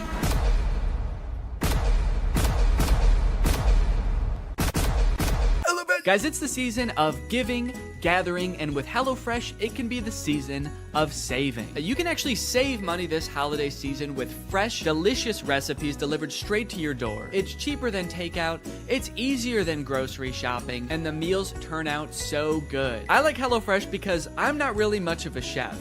Okay, I don't really know how to cook well, but every time I cook HelloFresh, it ends up turning out great. Last night we had these Tex-Mex enchiladas, didn't take too long to prepare, turned out great. Honestly, best homemade enchiladas I've ever had, and I was the one who made them at home. I've got a lot going on. I've got a baby.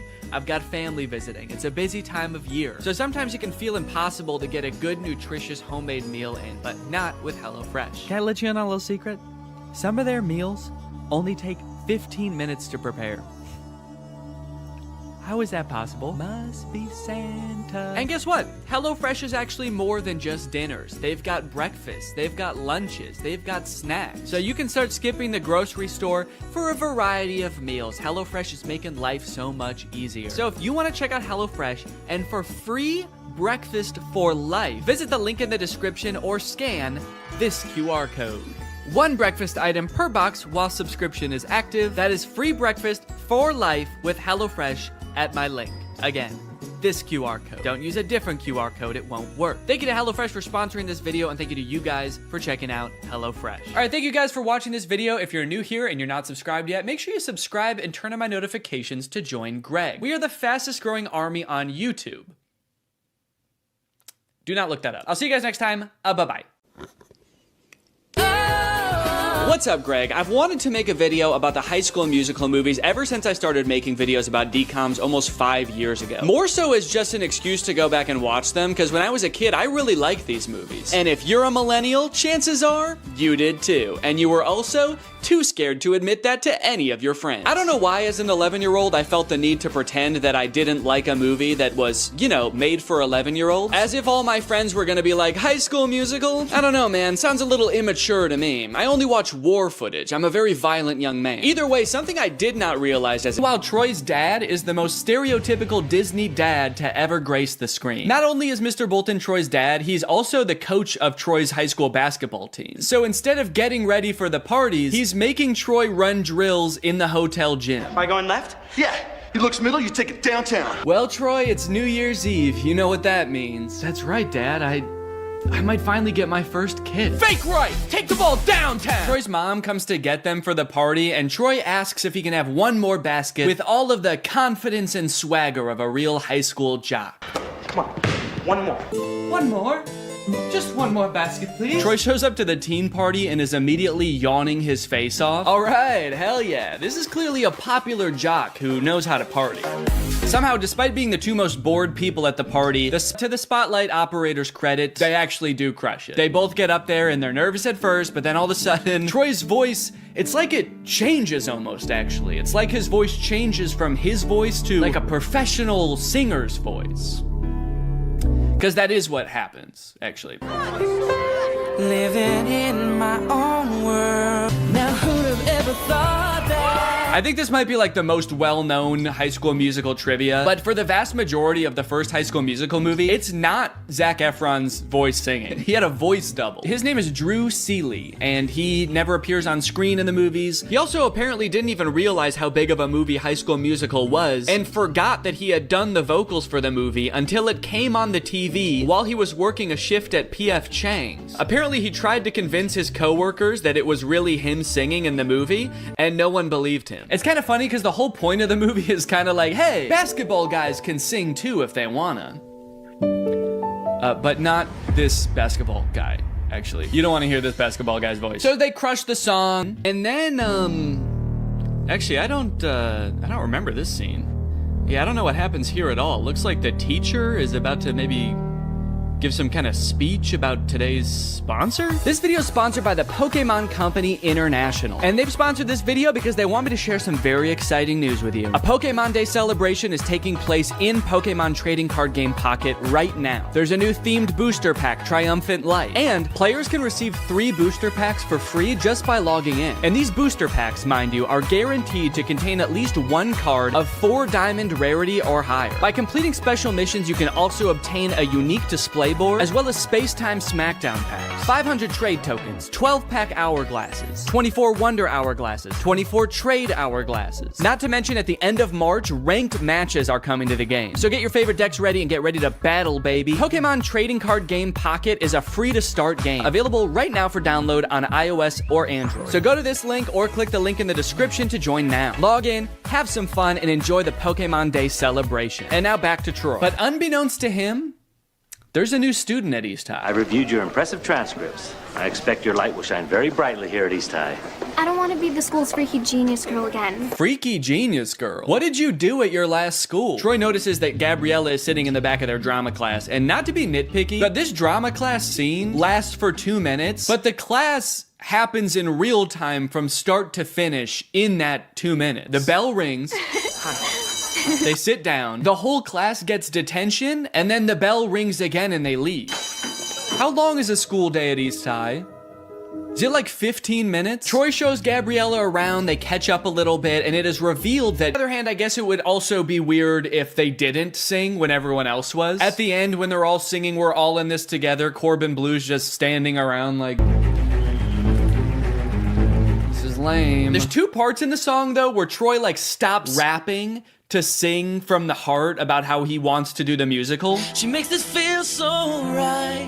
Should I go for it? What do you mean she makes this feel so right? And should I go for it? Gabriella doesn't want to do the musical. It was your idea, and she said no. Don't drag her into this. This girl's making me crazy. No, you're crazy. You already were, and then you met a girl. That's what happened. Also, Zac Efron is 5'8", and presumably so is everybody else on this basketball team, because they're all like the same height, so how good exactly are they at basketball? Okay, now you got Sharpay, who's played by Ashley Tisdale. She's like the head of the theater department at school. She's the theater kid. And her brother Ryan is the theater kid in boy form. They are getting a little bit worried that Troy and Gabriella might audition for the musical. Again, Gabriella has showed zero interest in doing the musical. So they decide to do a little bit of research on Gabriella. But also, what is the third result there? Gabriella, San Diego Zoo's newest...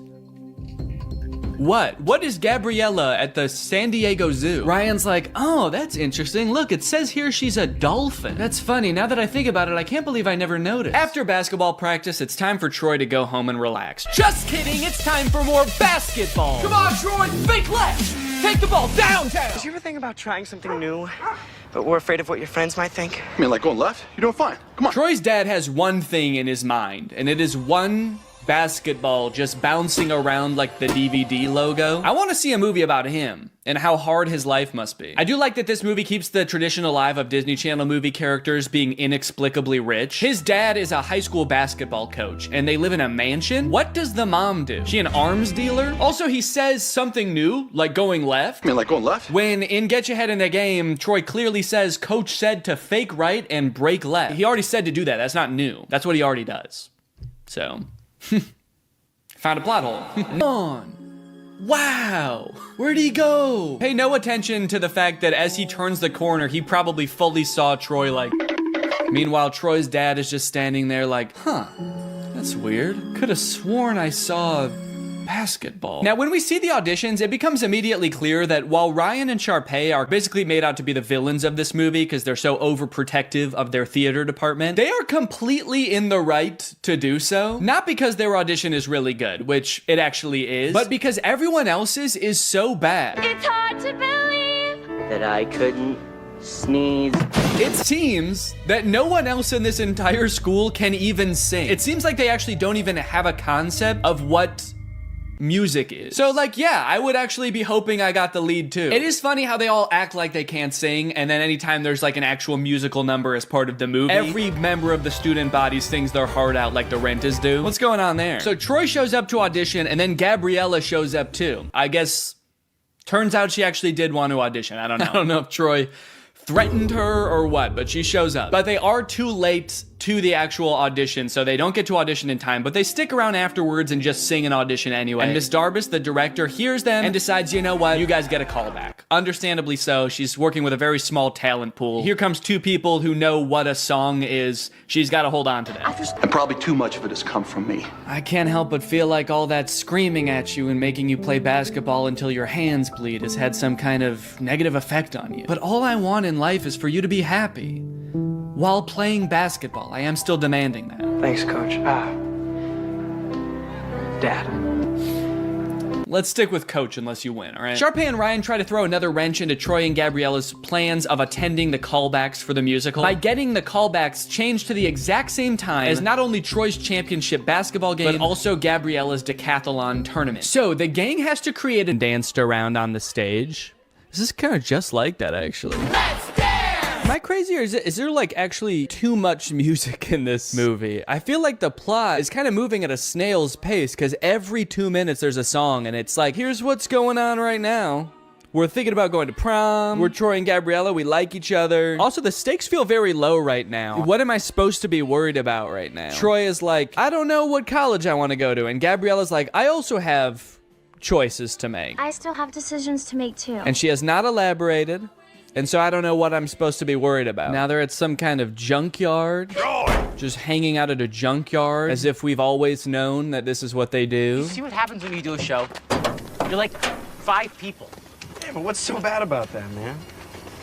We used to come here as kids, we'd be 10 people. Yeah, I remember that, because they used to talk about that in all the other movies, how they used to come to the junkyard.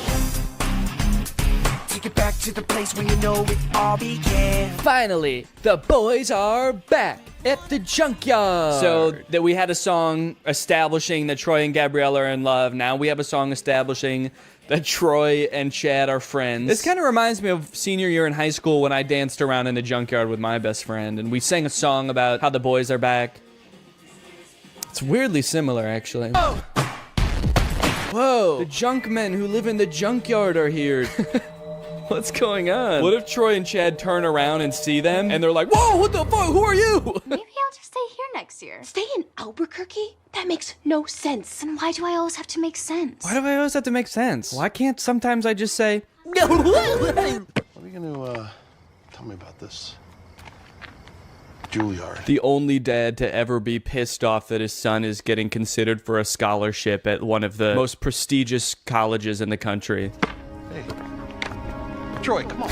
Ah, damn, he's too fast. Get back here. The director for that scene was like, okay, how could you guys like run away but also walk away at the same time? Oh no, he's going crazy again. Painful basketball time, time to scream and shoot some hoops. I like that little pouty dance up the stairs. Okay, Troy, for this one, you're a pouty toddler. Now you're a crab.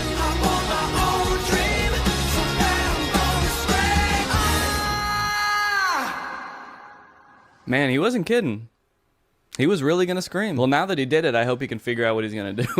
Now that I got that out of my system, I'm for sure going back to U of A. I don't care about singing. Miss D, I know I'm not supposed to be here. Aren't you? Last one out turns off the lights. You know, she might seem cool about Troy being there right now, but as she walks through the school to get back to her car, she realizes he totally trashed the place. She's like, he tore down posters? He flipped an entire hallway upside down? How did he do this? I don't think I can do it, Troy. Uh-oh. Is that a Dr. Pepper in the background? That looks good. I've chosen basketball.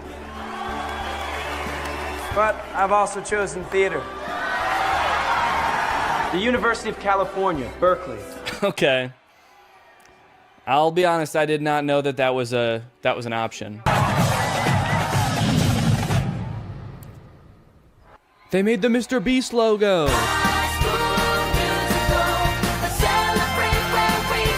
I like that they're performing for the camera and not for the audience who's here to see them graduate. They're just like facing away from the bleachers. All their parents are like, damn, I wish I could see their faces. I don't even know which one's my kid. Now they're all just gonna smile at the camera for the rest of their lives. They say, we're not going to college, baby. We're gonna stare at this camera forever. And that's it. That's High School Musical, baby. As far as endings go, I think they did a decent job with a nearly impossible task. It's a Disney Channel movie, so it's not like they can just like make everybody break up and go their separate ways at the end of the movie. That would be too sad, obviously. But they also can't make everybody just go to the same college and do the same thing, because that would be unrealistic. So it leaves the door open. My only issue is that in doing that, they kind of don't really provide any closure. Feels like they kind of just pushed Troy's decision of what he wants to do with his life further down the road. But if you are looking for some closure for Troy, I might have something that helps. I mentioned earlier that the character of Troy was inspired by one of the writer's real high school teammates. But when I read that for the first time on Wikipedia, I was surprised to find that that teammate has his own Wikipedia article. And that's because that classmate, Lynn Swan, went on to be a professional football player, playing for the Pittsburgh Steelers and winning the Super Bowl 4 times. This man is the real-life Troy Bolton, and that might be the least interesting thing about him. In fact, he might not even know. It really helped you in your game. All the things that ballet taught you, you applied that to the football field. Touchdown, Pittsburgh! Did you catch any flack from your teammates about taking ballet? I mean... Oh, always. It's a gift from the guys. But I'll always remember a Hall of Famer who rose to the occasion each time. A plie-making playmaker. But you're a playmaker. Did you ever think maybe I could be both? Who could defy gravity.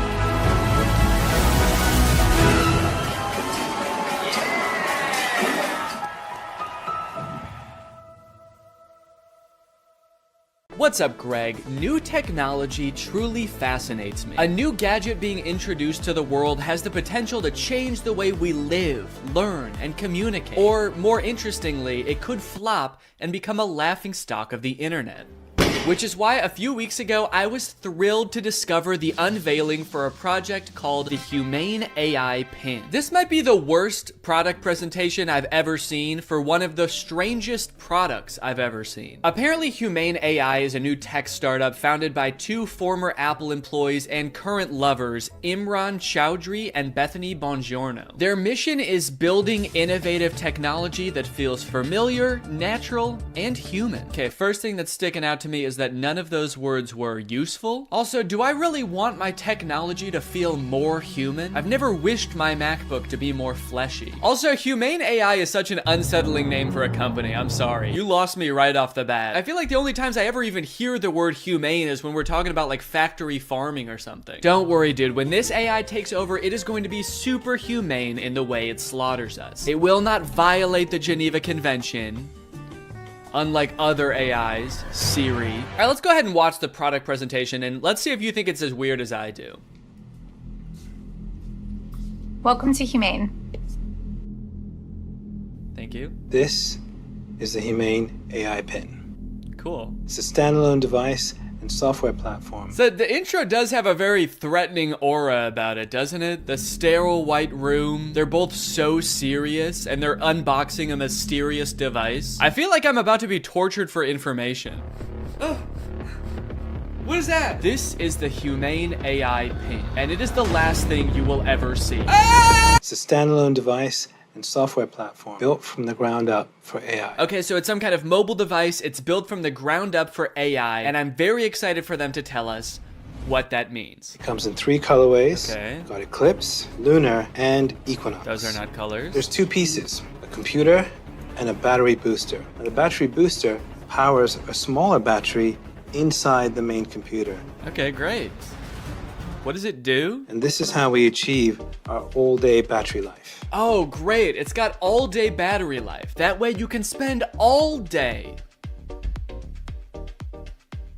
There are no wake words, so it's not always listening or always recording. In fact, it doesn't do anything until you engage with it. Okay, thank God. So it doesn't record me. That's good to know. For a second, I was worried that it almost had one feature. Who is this for? What kind of person needs to hear about what colors a device comes in before they'd even consider hearing about what it actually does? Also, 2 of the colors are black. You designed 3 colors and 2 of them are black. You couldn't come up with a 3rd color? Also, I'm sorry because I know that not everyone is super comfortable in front of a camera. It's not a skill set everyone has. But maybe you guys should have like hired a spokesperson or something instead of letting the world's 2 sleepiest CEOs do this product demo. Now, the battery booster powers a smaller battery inside the main computer. Are they okay? This thing has all-day battery life. That's because it actually feeds on your life force. I've had mine on for 3 months, and you probably can't even tell the physical toll it's had on me. And your engagement comes through your touch, voice, gesture, or the laser ink display. Whoa, wait, okay. Holy cow. We have a feature. It actually does something. I will admit I was not expecting that. Why didn't you lead with that? I mean, I don't know what that is or what it does, but at least it's something. It looks futuristic. I don't know about the name laser ink display though. That doesn't sound very futuristic. The laser ink display. Sounds like a printer. It also comes with its own connectivity built right in. Our own Humane network, connected by T-Mobile. Our very own network. That is T-Mobile's network. We were able to pack a lot of technology into something really small. Tell me about it, dude. I can barely even count all the technologies you put in this thing. You got the laser ink display, all-day battery, black. Is that a technology? They continue for a while just using buzzwords and vague expressions to explain what this thing does until like 3 minutes into the video when they finally give us a demonstration of something tangible this thing can do. Play the song How Music Makes You Feel Better. Doesn't look like it's making him feel better. We've partnered with Tidal, which you get out of the box. Okay, finally, we know one thing it can do. It can play music. And not just how you would normally listen to music either. You can give it little riddles to try to figure out what songs you want it to play. Play music written by Prince, but not performed by Prince. Give me songs written by first-born left-handed British women who have never been to Ibiza that weren't released on weekends or holidays. Can Alexa do that? I don't know. I don't think anyone's ever tried before. Got my music controls. If I go to the left, I can go back. If I was to go down, I can pause. Wow, okay, that actually does look a lot more convenient than using Tidal on my phone, but only because I don't have Tidal on my phone. After this, we do start to get some truly incredible demos using this product's advanced AI. When is the next eclipse? Where is the best place to see it? The next total solar eclipse will occur on April 8th, 2024. Best places to see it are Exmouth, Australia, and East Timor. Huh, that's weird. This NASA article says that that eclipse that's happening on April 8th is actually not going to be visible in Australia. It's only going to be visible from like the US. It actually seems like it's going to be nighttime in Australia during the eclipse. Well, what are you going to do? I mean, they're a technology company. They're not a space company. What would you expect them to know about the moon? They only named all of their colors after it. I hate to interrupt this video, but I have to tell you guys about a revolutionary discovery of my own. I just found out that for the past 2 years, I've been paying for Apple Music despite not having any recollection of ever signing up. I don't use Apple Music, but nevertheless, I've paid them like $200 without ever even having used their service. I think this is a pretty relatable issue in this age of subscription services. And something like this could be happening to you too, but luckily, today's sponsor, Rocket Money, is here to help. Rocket Money is the personal finance app that helps you cancel subscriptions, lower bills, and manage your money better. Rocket Money is super helpful with things like my recurring Apple Music charge, because not only does it help you identify recurring charges, it also helps you cancel them. You can actually cancel subscriptions right within Rocket Money's app with just a couple of taps. You don't got to worry about navigating the service's own website. You don't got to worry about pesky customer service calls. Here's why I think this is going to work for you, because Rocket Money has saved its customers an average of $720 a year, with over $500 million in canceled subscriptions. So to save more and spend less, join the over 5 million members using Rocket Money today. Go to rocketmoney.com/Danny or click the link in the description to get started today for free. And you can also unlock even more features with premium. That's rocketmoney.com/Danny to get started for free. Thank you to Rocket Money for sponsoring this video. And now back to said video. How much protein? These almonds have 15 grams of protein. Great. Those almonds for sure do not have 15 grams of protein. An entire cup of almonds has 20 grams of protein. This dude was holding like 9 almonds. Did I think he was asking about his whole hand? Because that actually might be accurate. I'm gonna eat it. Enjoy it. Guys, I hate to say it, but I don't think your thing works. You only asked it to do a couple things and it got 2 of them wrong. He does do a demo where he sends a text later in the video and that seems to work. Tell Andrew I'll be there later tonight. But to be fair, we never see the person receive the text. I got a weird text from Imran that just says, learned how to go potty big boy style. Interestingly, after people started to realize that all of the information in this demo was wrong, they actually re-uploaded the video pretending that the pin gave the correct answer the entire time. How much protein? A half a cup of almonds has 15 grams of protein. Don't believe it. That's humane propaganda. The AI pin allows you to shop in the real world. How much is this online? This is $28 online. Great. Buy it. That one is super confusing. It doesn't give you any information on where it's getting that price, where you're buying it from, when it will arrive. I feel like you need to give it at least some specifics, otherwise it's definitely gonna mess up your order. Go ahead and buy this book. Sending to Sudan. No, send it here. You didn't specify. Sending to Sudan. Shit. Now, if you're wondering how you can get one of these things, the prices range from $700 to $800 for the more expensive colors. And they're estimated to ship in March of 2024. Now, you might be thinking the price of $700 is a little bit high for this thing, but think about it this way. What other product on the market can so accurately tell you how many grams of protein aren't in 9 almonds? Okay, they've also got this little short film about the human experience using their AI pin. Isn't life about what we experience? What we smell? Can I eat this? Yes, dragon fruits are low in sugar. What is this thing, my mom? Can I drink this? Not before you finish your vegetables. And say please next time. What did you just call me? I am your pin, young man. Dude, I want to buy this thing just for that feature. I want to hold every object, creature, and human in front of this thing and ask if I can eat it. Do you need something from me? Can I eat that? Analyzing. Oh, no, you can't eat me. I'm a person, so. High fat content detected. Rude. 1 gram of protein detected. That can't be right. Tiny balls detected. All right, what the hell? Enjoy it. Yes, yummy. Wait, stop. No, you cannot eat me. I'm a human. All right, man, who do you think I'm gonna trust? You or my $700 pin? Last time I checked, this pin doesn't have tiny balls. This thing tells me what to eat, when to eat. It even suggested this very fashionable outfit I'm wearing today. Is that why you're not wearing pants? They're in Sudan. What we hear. Hey, what should I get here? What is this interaction? Who are those people? Does he know them? Man, if he's in a different country where he doesn't speak the language, I would not trust that pin. Based on everything we've seen so far, who knows what it's saying to these people? What we see. Capture this. Dude, parents are gonna love that feature. Me walking around a park with my AI pin. Capture this, baby. Capture. Kidnap this child. So after watching all of this, I have 2 thoughts. The first being, maybe someday this will be like a revolutionary product that changes the way we all interact with each other. Maybe we're just seeing some hiccups now, but a few product generations down the line, this thing is really gonna take off. It'll be more refined. It will know where the moon is. But the second thing is, I have a lot of questions about this product. For one, how is this better than the phones we have now? More specifically, why can't all of the features of this thing just be built into one app in a phone? And what if you don't want to be talking to your chest every time you need to Google something or text someone? Well, this thing started to pick up some traction online, and eventually the founders ended up on CNBC, where the hosts seemed to have a lot of the same questions. Joining us right now is Imran Chowdhury. He's chairman and president of the company. And Bethany Bongiorno, she's the CEO. We're also very scared of them. That's why we've sat them as far away from us as we physically can. We actually ordered this giant table when we found out they were coming. I don't know if can we get the camera so people can see just what we're talking about in case? Imran, you can't see as much because it's black, so it blends in with your jacket. It's black. Imran's just sitting there like...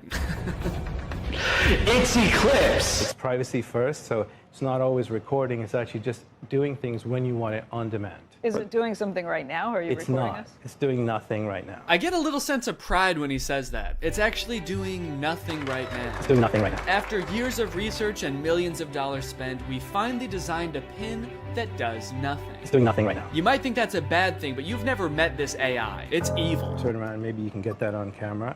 Oh, yeah. I see your hand. Yes. Yeah. I see your hand.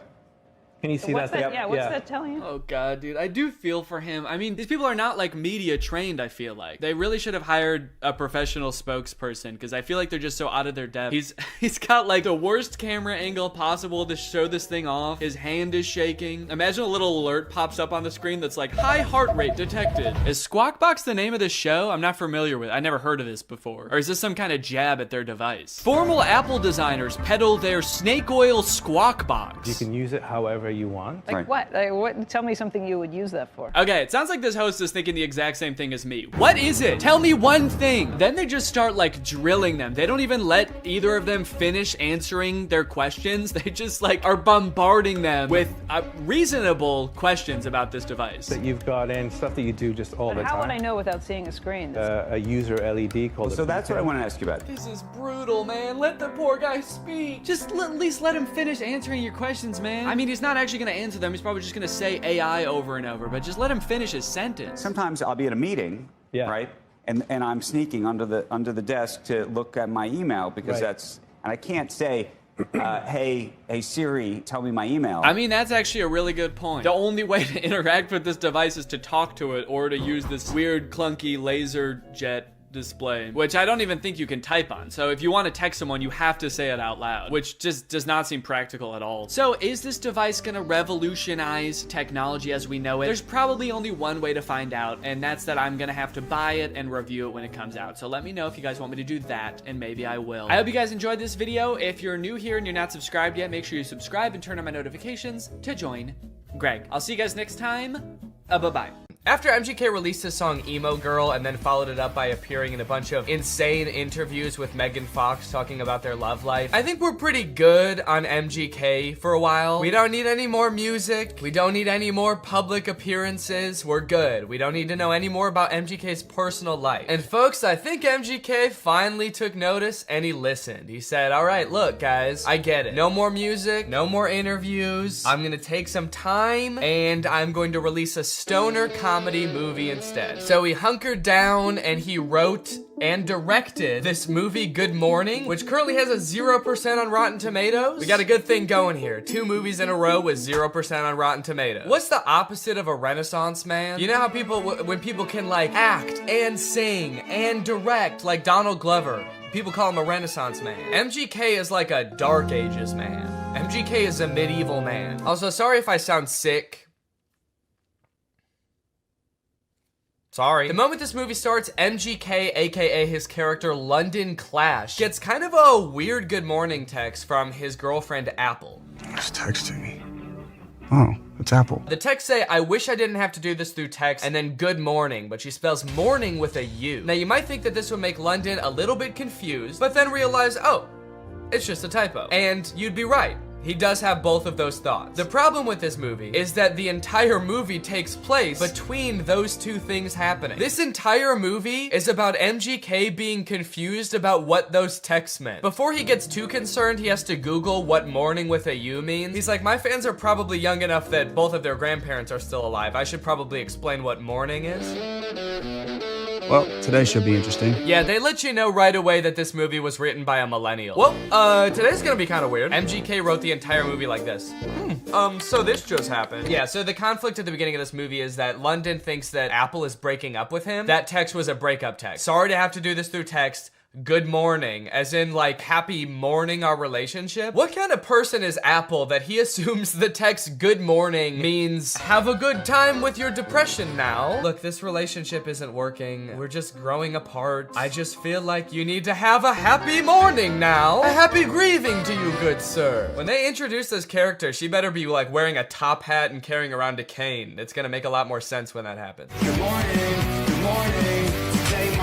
Today might suck, guys. I'm adulting today. All right, guys, it's time to attend the MGK School of Acting. You're about to step into an ice-cold shower. How do you react when the water hits your body? Shiver! Grab your arms to make yourself warm.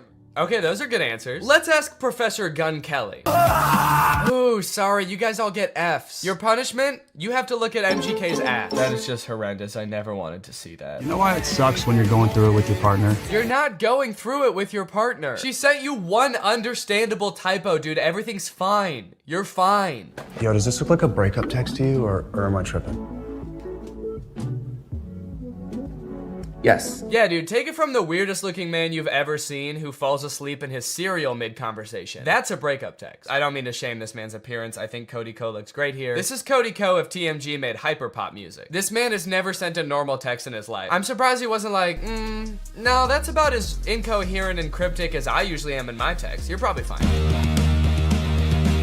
His friend is clearly sick. At the beginning of the scene, he throws up on the microwave, and at the end of the scene, he drowns in his cereal bowl, and MGK leaves him to die. MGK, your friend is sick. Help him. And so am I. Goddamn. Also, just like a fun little continuity note, at the beginning of this scene, there wasn't a water bottle on the table, and then at the end of the scene, there is. So, that's probably why this movie has a 0% on Rotten Tomatoes. Ass continuity. I'm a stickler for details. Meet Kennedy. Uh-oh, guys. Megan Fox is here, and she's not like other girls. Megan Fox plays a girl named Kennedy, who's actually not the main love interest in this movie. Her character is actually lesbian, and at the beginning of this movie, MGK explains how, like, she hates boys, but she lives with all these boys, and so she's moving out, which MGK explains right after he forgets his line. It's in rice. Come on, you got it, dude. You wrote the movie, you should know it. Please don't move out. Yes! Yes, he did it! He remembered. It's a pretty long line. I'll cut him some slack. Throughout the beginning of the movie, they're constantly introducing new characters, and every character in this movie has some kind of weird quirk. This friend, like, did too many drugs at a music festival, and now he's kind of loopy. This guy is always throwing water balloons at people. This guy, like, smokes a lot of weed. It seems like MGK wrote this movie with just a bunch of crazy, weird characters, because the only, like, joke that he can think of to put in this movie is another character saying something weird or dumb, and him just kind of looking at them being like, that was kind of weird or dumb. Mercury is in Everglades. It's retrograde, Leo. Every time he introduces a new character, there's narration that explains what the weird quirk about these characters are. This is Angel. Meet Maxine Goldberg. But they kind of don't, like, explain really what I want to know about these characters. This is Dylan. I met him when he was working at In-N-Out, and he used to hook me up with free burgers and shakes. He's been my boy ever since. We don't care that he used to work at In-N-Out. That is so irrelevant. Please tell us why he's so sick. Why is he throwing up and passing out? That's more interesting. The reason that London Clash is so rich and cool that he lives in Rice Gum's house is that he is an actor. So throughout the movie, he's doing actor type things. Like, he films this self-audition tape. I don't really know what he's auditioning for. It kind of seems like he's auditioning for everything and also nothing all at once. Okay, this is my impersonation of Draco Malfoy looking for drugs. Where's the pot, Potter?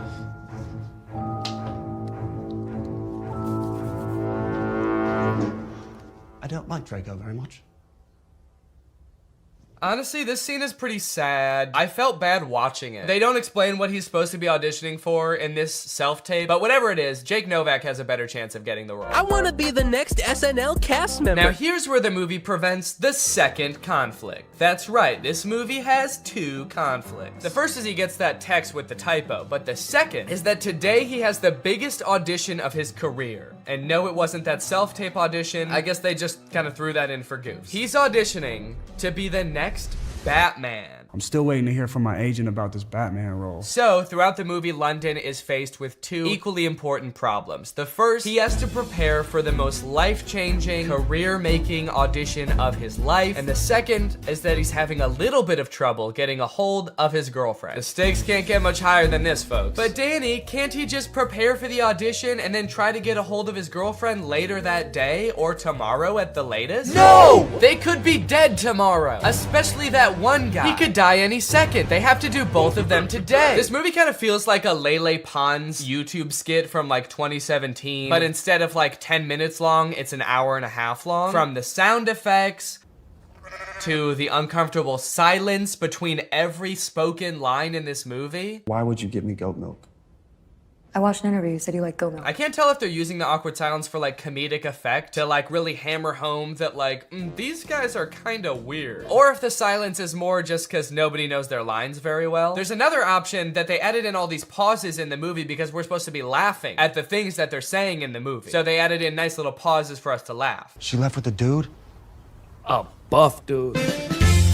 And I don't think so. Honestly, I kind of feel like it was all the other advice on top of listening to that very inspirational, albeit non-hypnotizing recording every night that actually made the difference. At the end of the day, maybe I didn't need to get hypnotized to stop biting my nails. Maybe I had it in me all along, which is kind of inspirational and also makes me feel like shit in a way because then it's like, why didn't I just do this earlier? Regardless, I am still open to the possibility that I was in fact hypnotized. I feel like if I can get hypnotized by the stage hypnotist, then I'll know for sure what being hypnotized feels like, and then I'll know for sure if I was hypnotized back then too. Hypnosis is a state of focus without much awareness of peripheral noise. You're concentrated on one thing and the world kind of slips away. This is stage hypnotist Chris Jones. He's been on America's Got Talent. He's performed all over the world for over a decade. So if anyone's going to be able to hypnotize me, it better be this guy. Also, the GoPro on my head died the second we started getting hypnotized, so don't get your hopes up for any shots from this camera. All right, fine, you can have this one, but that's it. Chris suggested that this would be a lot more fun with a group, so I got some friends together and we all sat down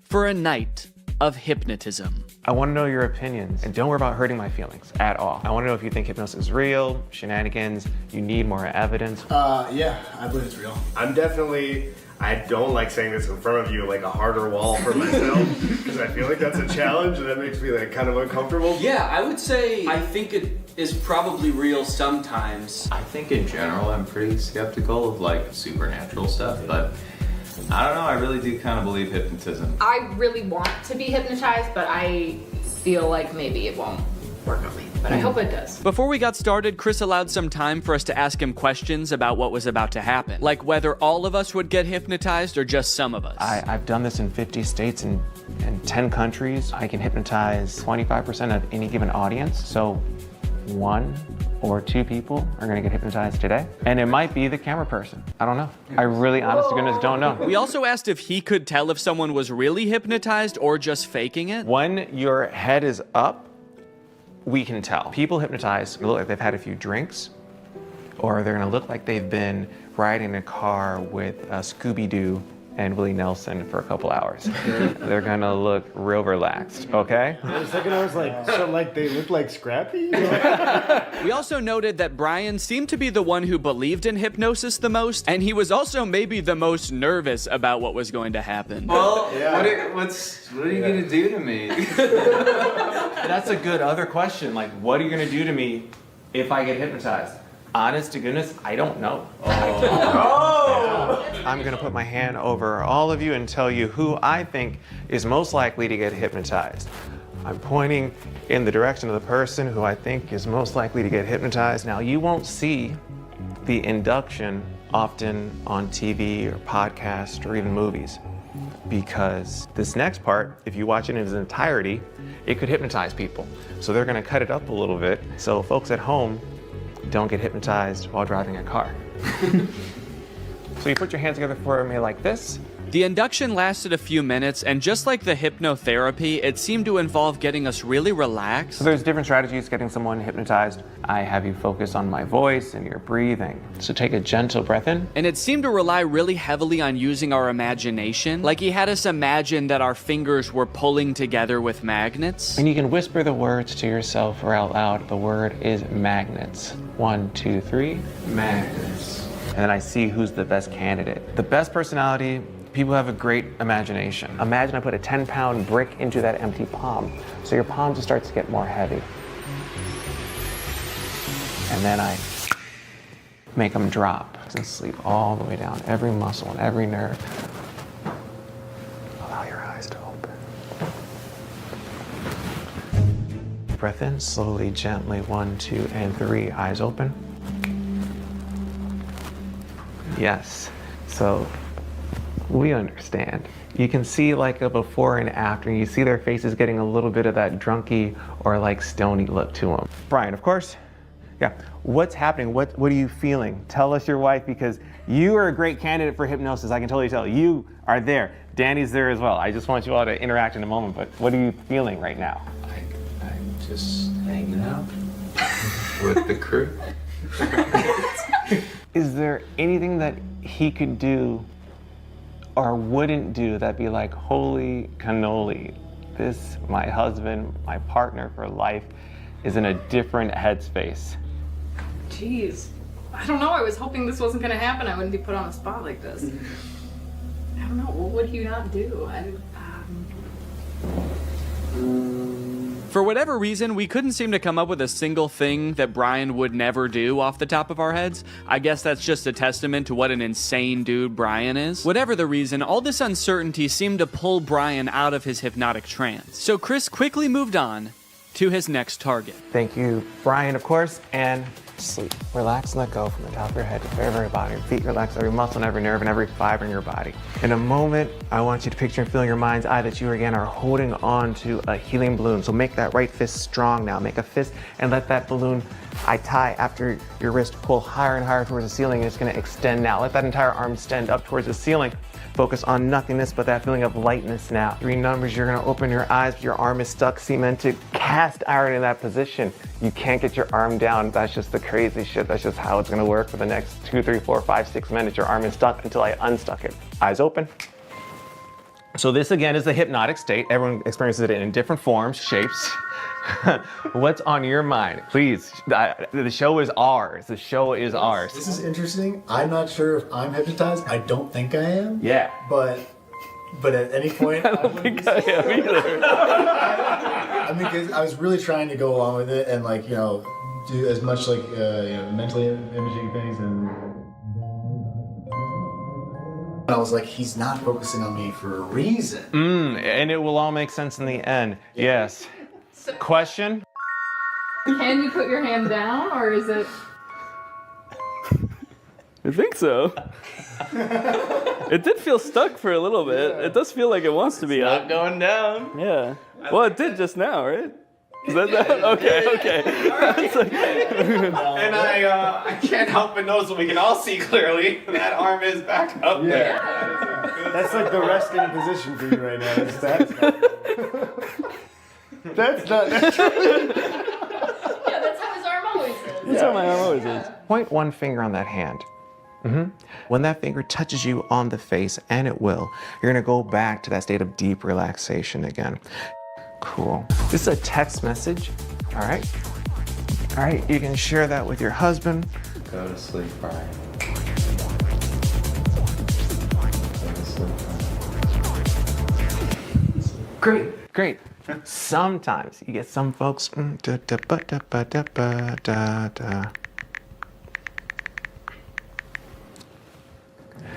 3, 2, 1. Danny, wide awake. Hey, your homeboy has a text for you. You can just read that. Go to sleep, Danny.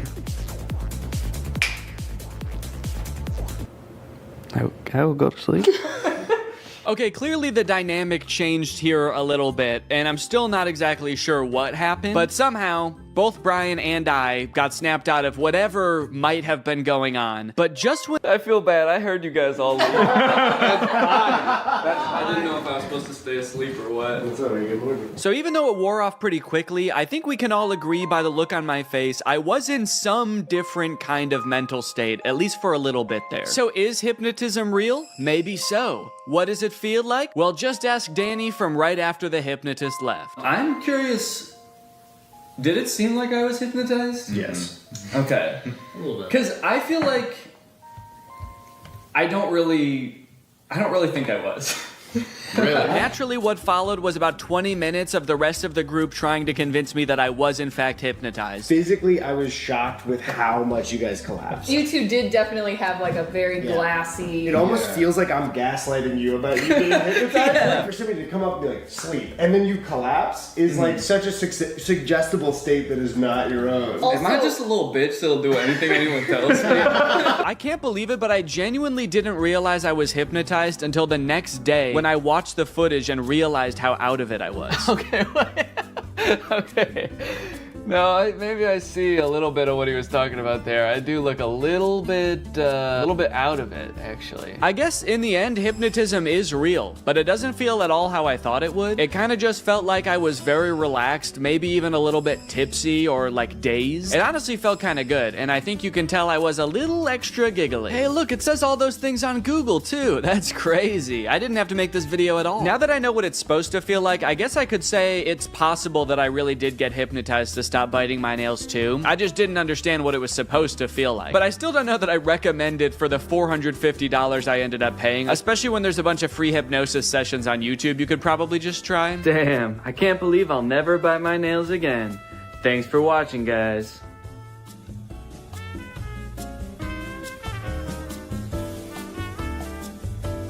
What's up, Greg, and welcome back to another episode of Please Stop Trying to Give Birth at Disneyland. Please. Did you guys know about this? I just found out this is a thing. Women are trying to give birth at Disneyland in order to get a free lifetime pass. Don't do that. As I'm sure you guys are aware, because Disney is such a huge company with so many adoring fans and people love going to Disneyland, there are a ton of like urban legends and lore surrounding the Disney parks. You guys may have heard of some of the more outlandish ones, like there's one that like Walt Disney's head is like frozen and buried somewhere at Disneyland or something, or like it's like Buzz Lightyear's head on the Toy Story ride or something like that. But today I wanted to sort of dive into some of the urban legends surrounding the Disney parks. Mostly the strange things that Disney adults do at the Disney parks. Although some of these things are so weird that I hesitate to call these people Disney adults, some of these things are a little extreme. Kind of feel like I should call them something else. These people are like Disney extremists or something, I don't know. The first one, like I said, women flock to Disneyland to give birth and get a lifetime free ticket, which is such a bad idea on its face. Like, please give birth in a hospital, give birth where there are like medical professionals around and not like a chipmunk. And the worst part of it is obviously this perk is an urban myth and does not exist. This is not a real thing. Laboring women have shown up at Disneyland in the hope that their bub will be born there and get a lifetime free ticket. But guess what? That perk is an urban myth and does not exist. Important to note, this article is Australian. That's why they're calling the baby bub. They're talking about a baby there. They're not talking about like a bottle of champagne or something. I'm going to Disneyland and giving birth to that bubbly dude, which is also what I call having a fart. I just gave birth to a bubbly. As a veteran of the pregnancy game, I know for sure that the journey to motherhood, okay, that's a weird way to say I've given birth before, or just that I am a mom. As a veteran to the pregnancy game. So you have kids, right? Me? Yep, yeah, that's right. I've done 3 tours of pregnancy. I've seen shit you cannot imagine. The pain, the screaming. Yeah, I've heard childbirth can be pretty tough. The innocent lives lost. Oh.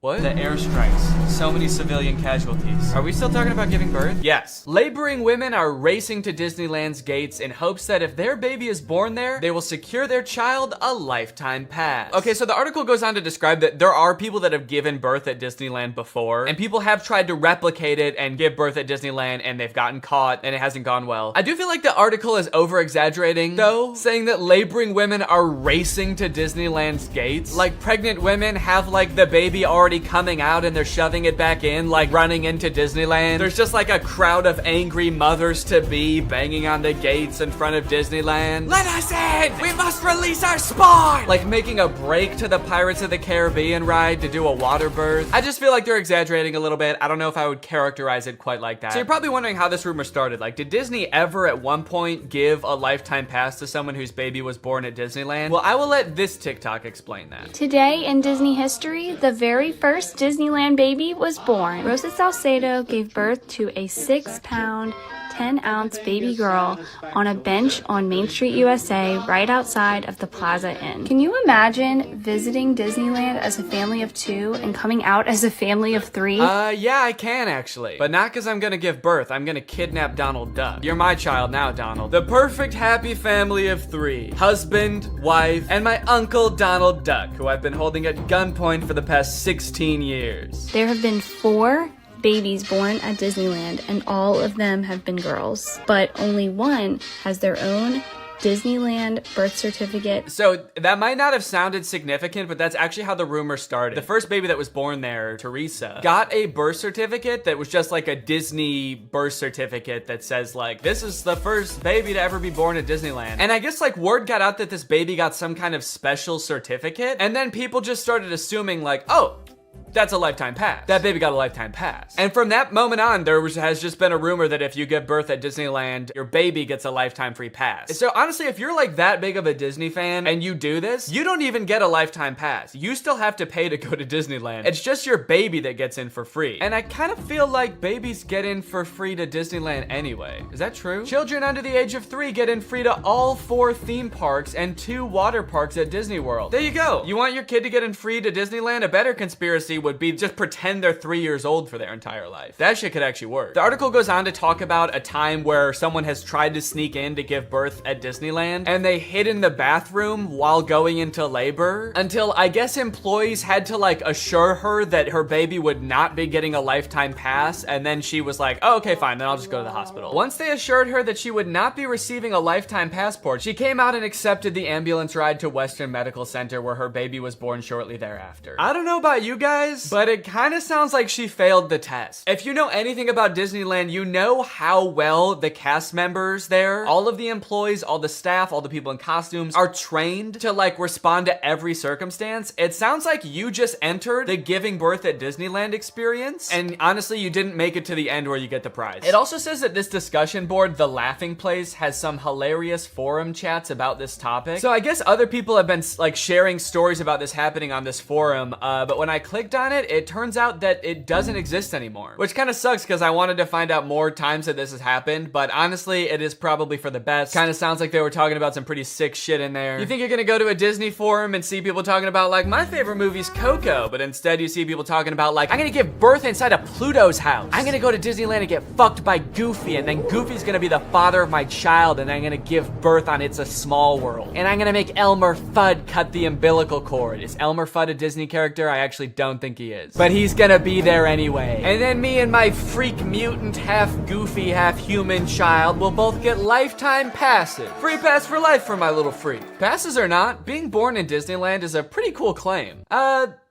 Yeah, I mean, I guess so. The way this is written, it kind of makes it sound like, so you might not get a free pass, but I don't know, it's worth a shot. You might want to do it anyway, just for shits. I've actually found a little bit of discussion about this on TikTok as well. Quick question. What's stopping me from giving birth in Disney World? Like in the Magic Kingdom, on a ride, in the Epcot ball? I think this TikTok in particular is a joke, but the comments under this TikTok are actually very interesting. I went into labor at Disney. They were not cool about it. And people like responded asking her to elaborate, and she goes on to detail her experience going into labor at Disney. And from her experience, it kind of sounds like the second anybody starts going into labor at Disney now because of this conspiracy, the entire staff immediately flips and like makes it their top priority to get you out of the park and like to a hospital to give birth. And I guess that sometimes they can be so rushed trying to get you out of the park that it comes off as rude, but obviously they're just like concerned for your health. They also don't want this rumor escalating of like people giving birth getting a free pass. And also it's just like people in sweaty mascot costumes trying to not deliver a baby because that's not their job. So sometimes I guess it comes off as rude. But the funny thing is, from this woman's entire explanation, it sounds like she didn't even know that this urban legend was a thing. So in her head, I guess she just like broke some unspoken rule at Disneyland that she had no idea about and made the entire staff of the happiest place on earth turn on her in an instant, which is so funny to me. Hello there, what can I get for you? Yeah, can I just get a medium root beer, please? Oh,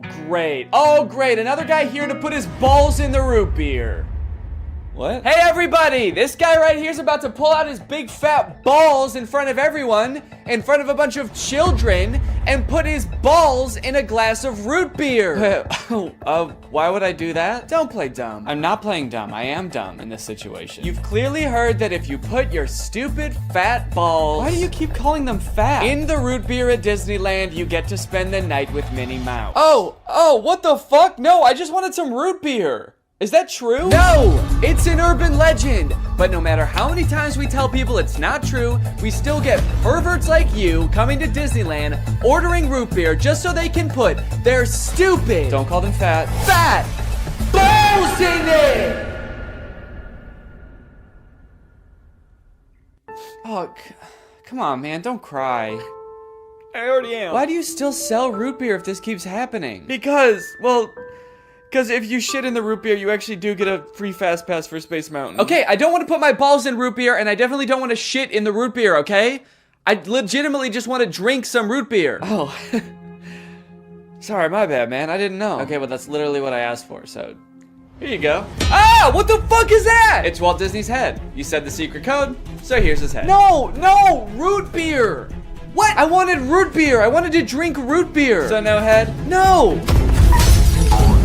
Overall, pretty disappointing that anyone actually believed this in the first place. In what world would Disney want to foster an environment where mothers are coming into their park, their theme park, to try to give birth? Especially if they're not like billing it back to the person that gave birth and being like, okay, here's your hospital bill, and because it's Disney, it was $1 million.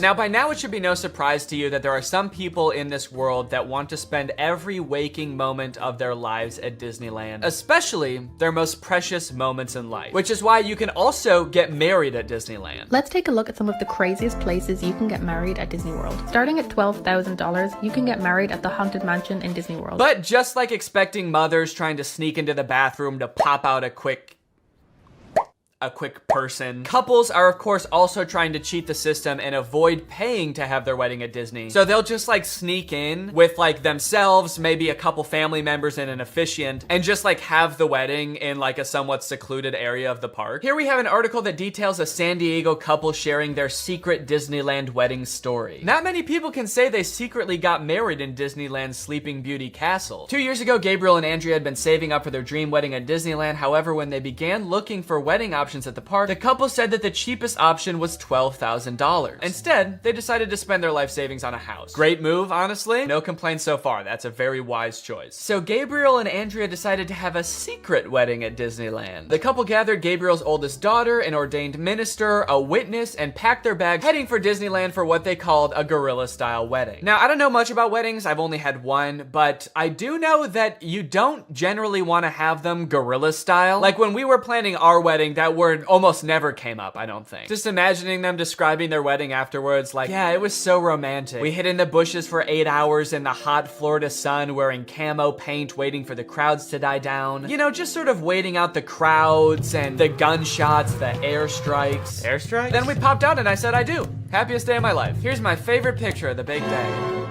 Now buckle up, because this next urban legend is about to get nasty. Quite literally, this is disgusting. Like I said, the most devoted Disney fans would probably spend forever at Disney if they could, but maybe they can. For years and years, the Haunted Mansion has been the home to an endless supply of Disney myths and legends. But the attraction's most prevalent and persistent rumor is that guests regularly spread the remains of their friends and family inside the ride. This can't be true though, right? It is 100% true. Yes, that is right, and I don't want to bash anybody's final wishes. I know that that's a very personal thing, but spreading human remains in a public place that people are like walking around and touching? Please don't do that. Or you know what, I should say, you know, because I feel bad for people who are just trying to honor their dead relatives' wishes or whatever. If you're alive still and you're watching this video and that's gonna be in your will, please take it out. Don't make people do that on your behalf. Honestly, I am a little relieved that people are sticking to like spreading ashes at least, because there are a lot of different ways to dispose of a body. It was actually my grandpa's greatest wish to be laid to rest at Disney. Oh, that's sweet. You're gonna scatter his ashes around at the park? Not exactly. The Haunted Mansion probably has so much human ashes in it, it's not even funny, said one Disneyland custodian. Blah! That is the nastiest thing. Oh my God. Don't do that. Do not do that. Please. People scatter their loved ones' ashes in the Disney parks monthly. Can you imagine just like being on a ride and the person next to you is dumping out ashes? Disney employees are literally aware of this too. They have to follow special protocols every time this happens. The custodians are used to identifying and vacuuming up these ashes. I don't know why I was surprised to hear they vacuum them up. Of course they do. It's a literal human corpse, basically. Of course they get rid of it. The people who are like requesting this happen to their bodies must know this, right? They must know that some custodian that does not willingly work in like a morgue or something is going to have to take care of that. This sounds awful for everyone. If you're the custodian, you have to vacuum it up, but if you're the person that just lost someone you care about, you have to know that they're just gonna vacuum it up. They might even make you watch. They have you come identify all the places that you scattered the remains, and then they just like make eye contact with you while they're vacuuming it up. This is going in the garbage now. We're gonna throw this in the garbage now. Say bye-bye. So when you're laying them to rest in the happiest place on earth, you're actually condemning them to forever in the suckiest place in the world. Yes, that is a very funny joke. And people will put them anywhere too. Like flower beds, bushes, the lawn at Magic Kingdom, outside the park gates. Outside the park gates? They'll put this shit anywhere too, you know, outside the park gates, on the highway on the way home, the McDonald's across the street, Universal Studios, shit anywhere. It doesn't really matter. I feel so bad for the employees that have to deal with this, honestly. That would be so scary. Honestly, even as a patron, you know, I honestly like going to Disneyland every once in a while. I think it's pretty fun. But next time I go, I am going to be terrified that I'm like touching human remains at all times. Especially now knowing that they put them everywhere. I'm gonna be eating a turkey leg and wondering like, is this actually some guy's leg? They're most frequently dispersed around the Haunted Mansion, which is kind of perfect, if you ask me. Okay, this girl's actually a little bit too into it. But now this whole ashes thing, which is not really an urban legend, is actually true, has actually spawned urban legends out of it, as you can see here. Have you heard of the legend of the crying boy at the Haunted Mansion in Disneyland? The story goes a mother spread her son's ashes without permission from Disneyland, and you can see him crying as you're exiting the ride. Spooky. I wonder why he's crying. Maybe because his ashes are in a vacuum. Maybe because he was a little boy and his mom spread his ashes in the scariest ride at Disneyland. The mom was like, yeah, my son used to love this ride. Every time we would get on it, he would be screaming and crying and shaking because he was so happy and excited. So I decided this is the perfect place for him to spend the rest of eternity. In a rundown castle of pure terror. It's what my darling little boy would have wanted. All in all, it seems to me that Disney, this giant corporation that owns like every media property known to man, has their grubby little fingers wrapped around people a little bit too tightly. It's like you already have every movie and TV show. Do you really need people like begging to spend their entire lives at your theme park also? But even still, with people spreading their loved ones' ashes at Disney, people trying to give birth at Disney just to get free tickets, Disney is still trying their best to immerse you in their parks as much as possible to make you never want to leave. Recently, Disney opened up the Galactic Star Cruiser Hotel, which is a Star Wars hotel and experience. I think it's like a 2 or 3 day long experience where you are like in this hotel. There's like a story that you have to follow about shit going on around you. It seems very immersive, and to a pretty big Star Wars fan, honestly, it sounds pretty cool. But it is also $5,000, and instead of windows, your room has a screen that just shows a video of outer space playing. So, you know, just keep that in mind that you might go insane while you're in this place. With no concept of night or day, you just have to adhere to the Star Wars pre-approved activities. There's like stormtroopers patrolling the halls at all times. It's kind of like they wanted to build a Star Wars hotel, but they built a prison instead. I read through some of the Google reviews for this hotel. It's only been open for a little bit, so there's not that much to go off of. And honestly, there are a lot of 5-star reviews of people who seemingly really enjoyed it. I did think that this review was really funny. This person gave it a 1 out of 5, and they said, thought the experience was fun, but not worth the price. There are too many missions to keep track of, and you are always missing something. It kind of seems like they got like too immersed in the story and like started to believe that they really needed to complete these missions. This sounds more like the review of a disgruntled employee that like works on a spaceship. There are too many fucking missions, man. There's too much shit to do. The hyperdrive is gonna fail, and I need to fix that. Not to mention the First Order's breathing down my fucking neck, trying to get me to give away the location of my comrade. This place is fucking stressful. I think my favorite thing I've seen come out of this Star Wars hotel is this apparently now deleted ad for the experience that says, strike unlikely alliances in your very own Star Wars story. Apparently when you come in, you can decide if you want to be like on the good side or the bad side. So this, holy shit, this place is metal, dude. This goes hard. It's crazy to me that you actually can choose to be on the side of like the evil intergalactic fascists, basically. You and your preteen daughter can don First Order uniforms and betray one of your favorite character's trusts, Chewbacca, giving away his location and leading the First Order directly to him, who will take him away to be tortured and then eventually executed. It might be a little too immersive. It might be. We're gonna start hearing people come back and you're gonna be like, how was your trip? You went to the Star Wars hotel, right? And they'll be like, the guilt over my actions will haunt me forever. But I did what I had to do. It was honestly fucking sick. I loved it. And honestly, like, if someone offered to bring me there for free, would I go? Yes, I probably would. Yeah, honestly, I would like to go 100%. I would like to go. And as if living in an intergalactic life is curated by Disney.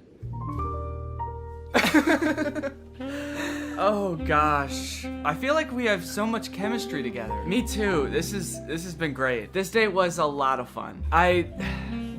I really haven't connected with anyone like this in a long time. Fantastic.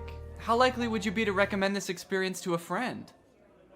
What? On a scale from 1 to 10, how would you rate my performance? Performance?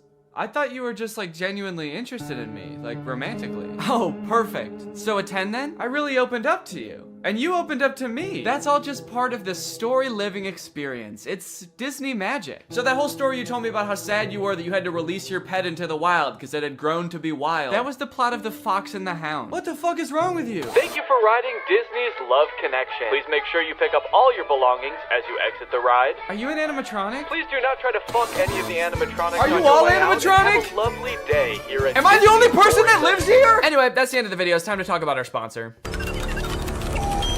What's up? It's me, a hacker, and I'm so excited to steal your data because you don't have today's sponsor, ExpressVPN. You see, sending data over an unencrypted network is a lot like sending a postcard. There's no envelope to cover up your info and protect your sacred message. So any old creep with a little bit of basic computer knowledge and a little bit of free time can come along and check out all of your private information. I'm talking passwords, financial details, hell, emails.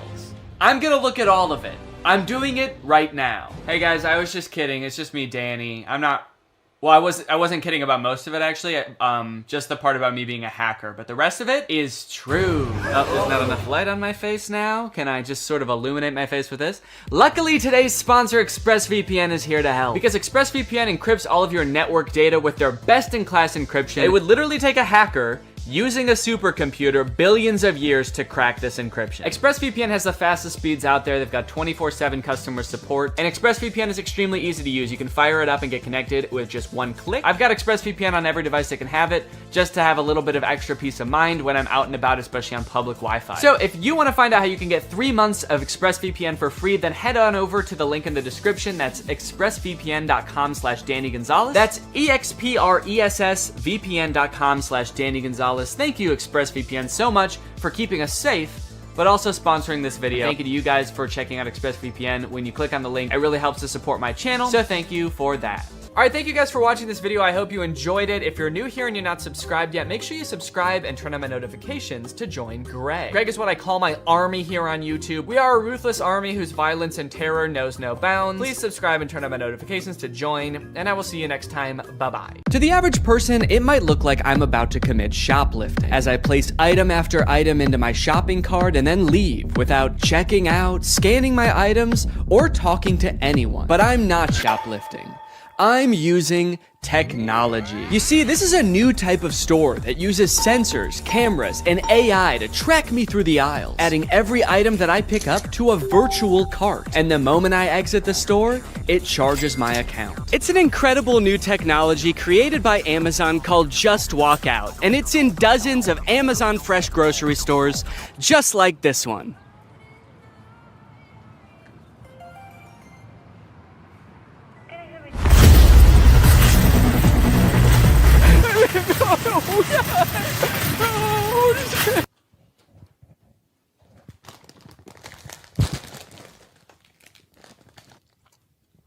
I'm not just gonna not eat them. Okay, anyway, where was I in the script before I became a criminal? Oh yeah, they're an incredible new technology. They're called Amazon Fresh Stores, and they are a gigantic lie. You see, while Amazon was touting these stores as a cashierless solution that allowed them to use AI to cut out all of the on-location workers, it turns out what it really meant by AI was anonymous Indians. Amazon's Just Walk Out stores relied on 1,000 people in India watching, not AI. So it turns out that even though they started implementing this technology in stores in like 2016, as of 2023, Amazon still needed 1,000 people in India reviewing about 70% of all orders to make sure that it worked. In other words, it didn't work. It's just crazy because, like, why did they lie, you know?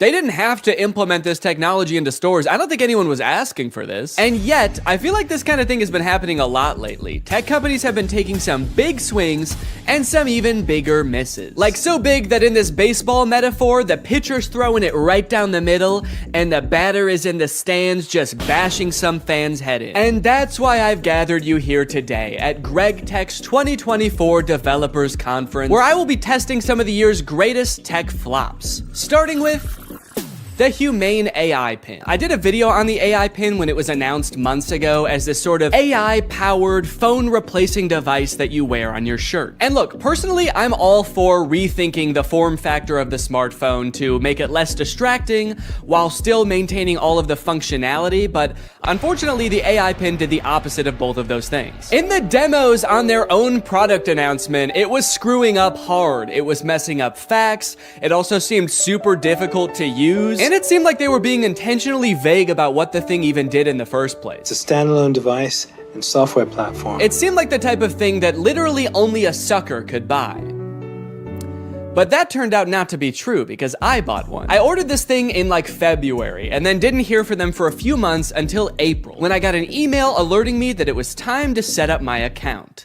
And boy, was I excited. So I'm gonna be honest, I kind of forgot that I bought this, but now my AI pin is ready to be personalized, apparently. Before we can ship you your AI pin, you will need to complete a few quick steps. So I have to set it up before they're even gonna send it to me? Kind of feels like they're calling my bluff. You don't really want this thing. How committed are you to the AI pin? Will you set it up before we even ship it to you? You probably won't configure your Humane subscription, set up your AI pin passcode, and add contacts. And honestly, I don't really want to do those things, but I guess they're not going to send it to me unless I do. It's time to set up your AI pin. There comes a time in every young man's life where he has to set up his AI pin. It's a rite of passage. Oh, that's fun. Woo! Is this it? Am I setting it up? Get a little over here, a little over here. It turns out that in addition to the $700 I spent on this thing, I also had to pay $24 a month to access features like the wireless network, cloud storage, and AI services, which in layman's terms are all of the things that the pin does. Luckily, the first 3 months of this service are free, so I probably will never have to actually pay for it. Set up your passcode. Okay, could you guys not look? I'm about to type in my secure passcode. Okay.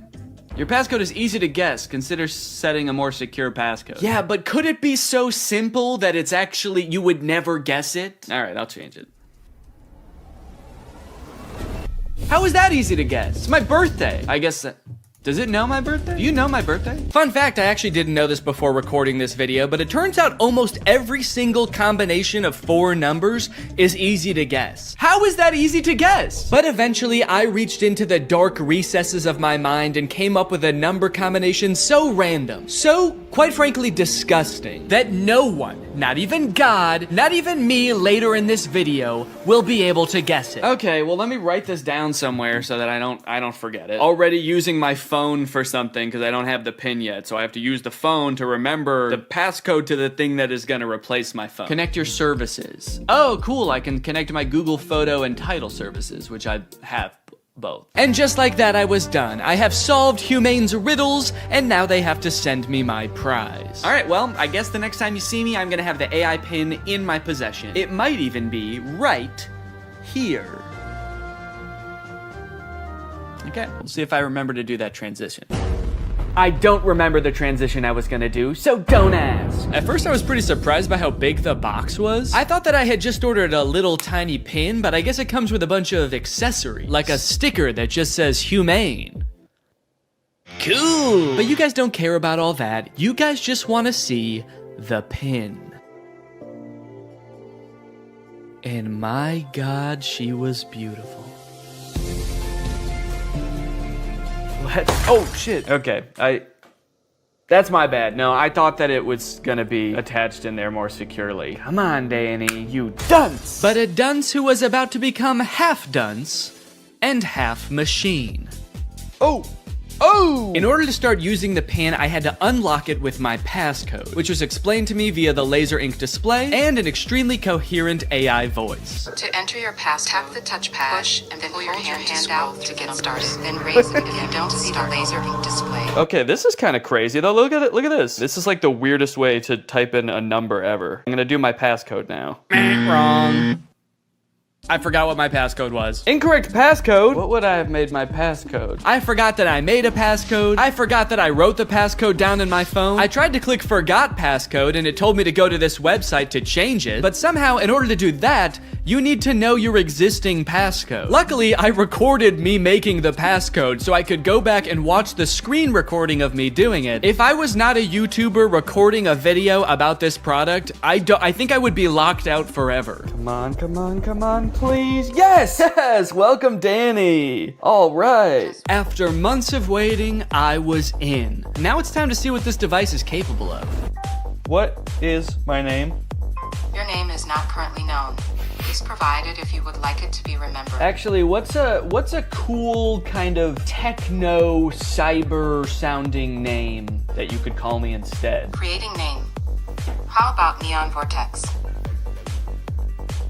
Yeah, call me that. Noting your name as Neon Vortex. I know I might have seemed all cheery and excited about this name on the surface, but the truth is, it destroyed me. I have never heard a name before that not only sounded so cool, but also embodied everything I wished I was. Suave, confident, futuristic. He was everything.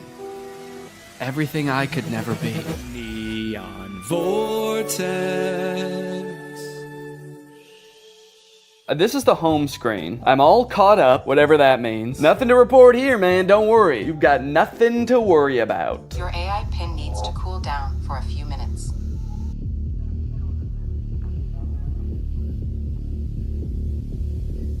What? Yeah, so apparently it does that, like a lot. If you use the display for more than 10 minutes, or the pin is in close proximity to a heat source, such as, I don't know, the human body, then it'll shut itself down so it can cool down for a few minutes. But hey, man, that's fine with me, you know, that just gives me more time to think.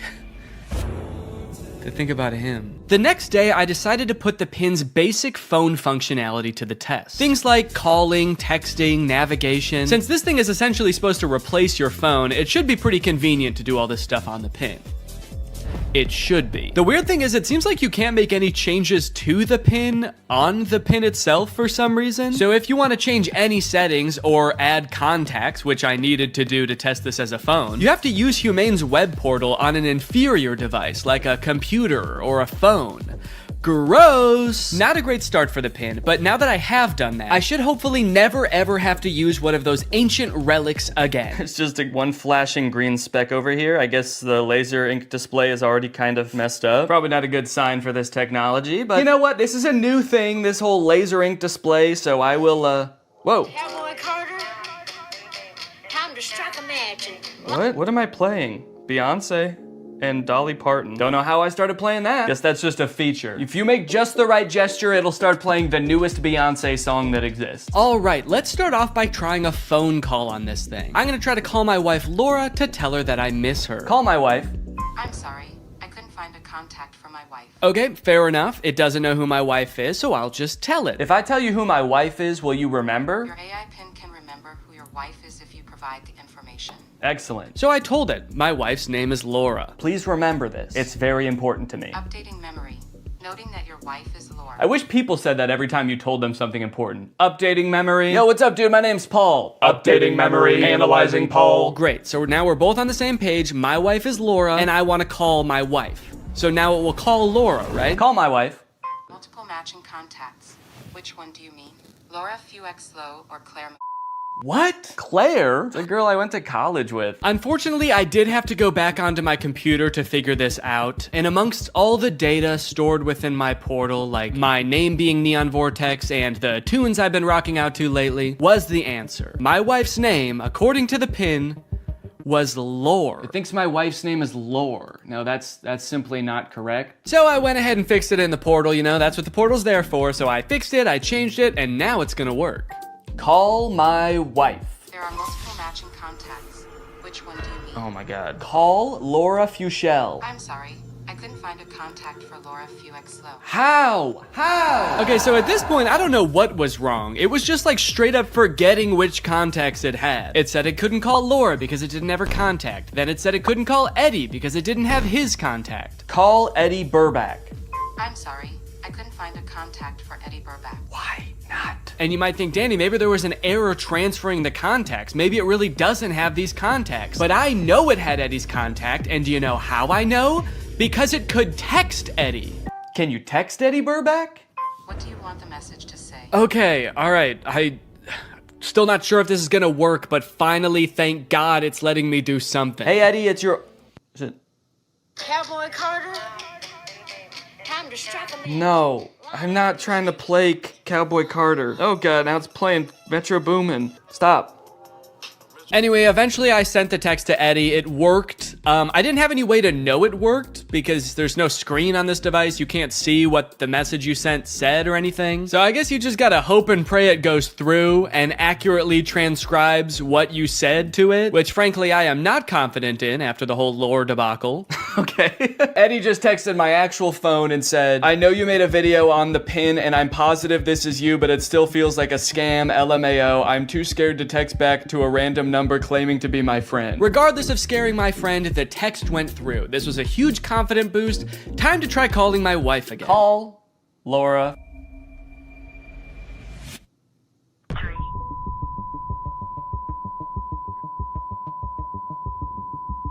What? What is... Has been recorded. Record your message after the tone. Oh, whoa. Simply hang No, up no. when done. Or for delivery Hang up. options, press the pound sign. I don't want to play like that. I don't want to play Metro Boomin. Hang up. Am I still recording a message? Cancel. I've been on the phone with her for a minute. Hang up.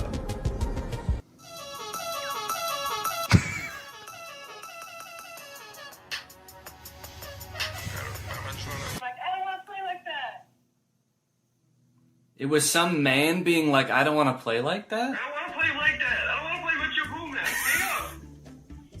Am I still recording a message? Okay, well, yeah, I'd say that was a success. I'd seen a few demos online of Humane's GPS navigation solution. And while it did seem kind of annoying to have to hold your hand up like this the entire time, it seemed pretty doable. As long as they stuck to this, it didn't do anything crazy like, I don't know, going in a completely different direction and making it borderline unusable. So to test it for myself, I drove to a part of town I don't know very well, about a mile away from the nearest Smoothie King with hopes of the pin guiding me to a delicious, delectable treat. Navigate to Smoothie King? Head north on South Columbia Street towards East Gardner Road. Turn right onto East Gardner Road, then left onto South Washington Street. Follow South What? Washington Street and turn right onto East Chicago Avenue. It just gave me all of the directions at once. I wasn't ready for it. What, am I supposed to have a notebook to write that down? Also, sorry for the noise. If you live in Illinois or one of the surrounding states, you know it's cicada season. It's the year of the cicada and they're everywhere. Oh. One just landed on my shoe and then got pissed off that I moved. Eventually, I realized if I look at the laser display, it displays the directions, but not like it did in any of the demos. It just gives you a block of text with every single direction written down. If you're in the shade, that is. If you're in the sun, it gives you nothing. Can't see anything. I was very confused by this and thought surely this could not be right. What happened to all those demos? So just to be sure I wasn't missing something, I asked it again, and this time I got an even stranger response. Directions to Smoothie King. For accurate and up-to-date directions, consider using a map service like Google Maps or a GPS navigation. What? Can you give me step-by-step walking instructions to the Smoothie King? For step-by-step walking directions, it's best to use a navigation app like Google Maps for the most accurate and up-to-date route. I thought you had navigation instructions. What? So now not only was it forgetting things that it could do in the demo, it was also forgetting that it just moments earlier had given me step-by-step instructions. This thing was regressing at a rapid rate, and if I ever wanted to get to Smoothie King, I was just gonna have to use the directions on my hand and go. Okay, well, I guess I'm just gonna use those written out directions, which start with head south on this road, Columbia Street. And I actually don't know which way is south, so I guess I just have to use the sun to try to figure that out. So the sun is directly overhead. What does that mean? Okay, while I'm walking aimlessly, I just got a text from Laura. So I'm gonna use a feature that I've seen them use in the demos where you tell it to catch me up on all my notifications. Tell me what I missed. And it's supposed to like summarize all your notifications. Since I just have one, I assume it's just gonna tell me what Laura said. Can you catch me up? Your message to Laura Fuexlo says, can you catch me up? Okay to send. No, I want you to tell me what Laura said. What did she say? Can you tell me what she said? Finding Laura. Finding Laura? Laura asked, okay, hello, what we thinking about lunch? Oh no, guys. I told Laura that I was having a smoothie for lunch, and now she's saying that she wants a smoothie for lunch too, and I didn't have the heart to tell her that I was just meandering aimlessly down the street with no clear end in sight. And I told her I would get her one which means I'm on a time crunch now. So that's when I had to kick it into high gear. Walking under the beating sun through a sea of cicada corpses, I trudged, and I trudged. Then I realized I had been walking the wrong way for 10 minutes, so I trudged the other way. And after about 35 minutes, I finally made it. I got my smoothies. Let's go. Let's go. Take a picture of my smoothies.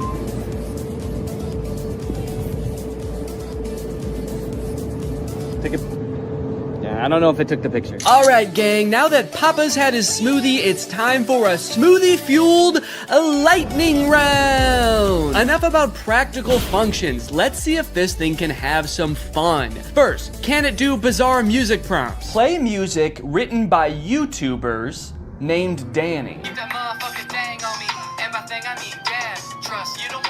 Wow, I don't think my music has ever sounded quite this bad. Yes! Can it detect food like in the commercials? Can I eat this? Yes, you can eat the mandarin orange. Yes! Unless it's a tomato and you hold it so it can't see the stem, in which case it thinks it's a red ball. It's a red ball. No, you cannot eat it. Oh, what are you, my mother? I'm eating the red ball. Not safe to eat the red ball. Please reconsider. Can it prevent me from eating too much salt? No, you cannot eat the salt directly. It's meant to be used in small amounts to season food. Yes! Can I buy things like in the demo? What is this book? Okay, by this point I probably just could have read the title. Titled The Sneetches and Other Stories. How did it know? Okay, buy it. Purchasing is not supported. No! But most importantly, can this AI be sweet to my dog? You can be sweet to the dog by petting it gently, giving it treats, speaking to it in a calm and soothing voice. I'm happy to report that yes. Yes, it can. It's a good boy. And here's a treat. Good boy. You know what? Now this isn't so bad. This is just petting a dog. This has nothing to do with the AI pin. Does anyone want to buy this from me? It's, really good. Over the past few months, Mark Zuckerberg has been hopping on the AI bandwagon hard, adding AI features to all of Meta's apps, most notably perhaps in Instagram, where you can't even go to the search bar without Meta's AI trying to suggest searches to you. Sorry, do you think that I came to the search bar because I knew I wanted to search, but I didn't know what for? That's not how searching works. They've also released a bunch of chatbots in Instagram. I like using the word release there because it kind of sounds like a tech product is being released onto the world, but it also kind of sounds like they're unleashing a horde of monsters upon us. They've released the AI chatbots! Oh fuck, that one looks like Mr. Beast! This is really awesome, you know? Personally for me, one of my favorite things about social media is that it started out as a way to connect with each other, but ended up actually making people feel more lonely. So Meta's solution was to use algorithms and manipulate people's emotions to make them even more addicted to the platforms. But then that didn't work either! So now their much better solution is to replace what little human interaction we already got on these platforms with chatbots that look like Mr. Beast for some reason. And I think this is really gonna fix this whole system right up. So I'm very excited to get into these Meta chatbots, but first, I have a very special announcement because this video does have a sponsor, and it is the Pokemon Company International. Guys, this summer in Pokemon Unite is gonna be incredible. You got Ho-Oh sweeping in, and you can snag it for 0 cost. You also have a very cool looking Dark Lord style Charizard Hollowware, which is so cool, and I wish somebody would call me Dark Lord style just once in my life. This summer, you could catch me roaming around the gamer world. My trainer's name is Danky Gonky. Go ahead, hit me up, add me to your squad, let's go and do some battles together. There's a challenge called the Divine Forest Challenge that lets you trade for a Ho-Oh's license, and guys, let me just tell you, Ho-Oh's no joke. Bringing back defeated allies with its Unite move, Rekindling Flame. You got other sick moves like Sky Attack, Fire Spin. You're gonna be unstoppable with this thing. This game is just busting at the seams with gifts, daily free prize machine ball throws that promise a Hollowware treasure. So if you wanna hop into the game, click the link in the description, get into the Pokemon world, and make this a summer to remember. Again, click the link in the description to get Unite today. It's totally free to start on iOS, Android, and Nintendo Switch. And now let's talk chatbots. I'm still actually not sure what the point of adding these chatbots into Instagram is, so I asked it, what can you do? To which it responded that it can help in a variety variety of ways, from helping to plan a vacation to creating art, which is actually kind of a crazy coincidence, because those are the exact two things that I would literally never want an AI to do for me. It went on to say that its strengths are answering questions, generating text and images, and just chatting. But at this point, all I could think about was the fact that it told me it could plan a vacation. I thought there was no way it could actually do that. And I was right. Can you help me plan a vacation? I'd be happy to help you plan a vacation. To get started, I'll need to know a few details from you. Here are some questions to consider. Where are you interested in going? How long do you have for vacation? What type of vacation are you looking for? What is your budget for the trip? Are there any specific activities? Do you have any preferences for accommodations? So I'm gonna say I want to go somewhere fun and tropical, a nice getaway for me and the family. I'd like to stay at a hotel for 5 days. With all of this information, it suggested a few tropical getaway locations like Hawaii, Cancun, Phuket. But then it said something that I did not expect. It says it can also help me with booking flights and hotels. How can Instagram book me a flight? I'm calling its bluff. I actually don't think this has the capability to do that, because why should it and why would it? So I'm gonna say, okay, book me a flight for next week to Cancun and book the hotel. For flights, I recommend checking out websites like Expedia, Kayak, or directly on airlines websites such as American Airlines, Delta, or United. Yeah, great idea. That's what I would have done anyway. That's like if I went up to an old lady who needed help crossing the street and I said, "Excuse me, ma'am, can I help you cross the street?" And she said, "Oh, thank you, young man, that would be lovely." And then I said, "All right, just put one foot right in front of the other until you get to the other side." And then I gave her a little shove,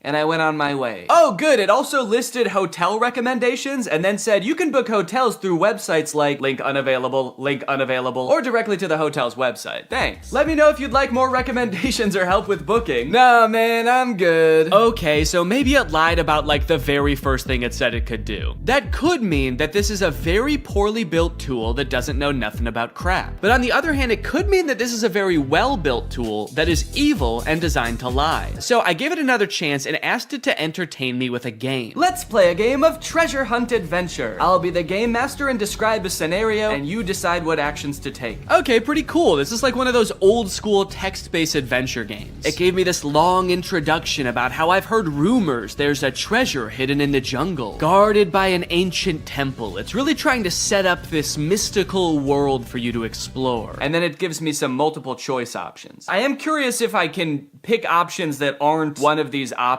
I'm just gonna say, I find the treasure and go home. It's really thinking about this one. It's like, what no, you can't do that. Congratulations, you've reached the treasure. Dang, dude, this game was easy. Would you like to play again or try a different game? No thanks, that was too easy. But it's not just the meta AI. That's not the only AI on Instagram you can talk to. Because a few months ago, Instagram licensed the likeness of a bunch of celebrities like Mr. Beast, Paris Hilton, Tom Brady, so they could make these AI influencers that just have the same face as these celebrities. So here's the Instagram profile for Comedy Zach. He looks exactly like Mr. Beast, but his name is Zach, and he's an AI managed by Meta. He says, "Message me to get roasted." Then you've got Brew, who is Tom Brady, but instead of a football player, he's a sports-obsessed trash talker. Step into the Brew zone and prepare to have your sports takes flame roasted. Wait, why do both of them roast you? Why are both of them mean? This AI gives fans a chance to... This is too small. You could not fit a secret gaming room up here. It's like he only thought in terms of secret gaming rooms. It was insane. Uh-huh. Oh, good idea. I like it. That'll be a good first car, huh? Smile. 1, 2, 3. And with that, my time with the Cybertruck had come to an end. It was time to bring it back to the person I rented it from. And wait, what is that? What's going on with those podcast recommendations? And you know what? The music recommendations too. Who owns this car? All right, that's it. I'm pissing on this thing. All right, guys. Well, thank you for watching this. I hope you enjoyed it. Make sure you subscribe and turn on my notifications to join.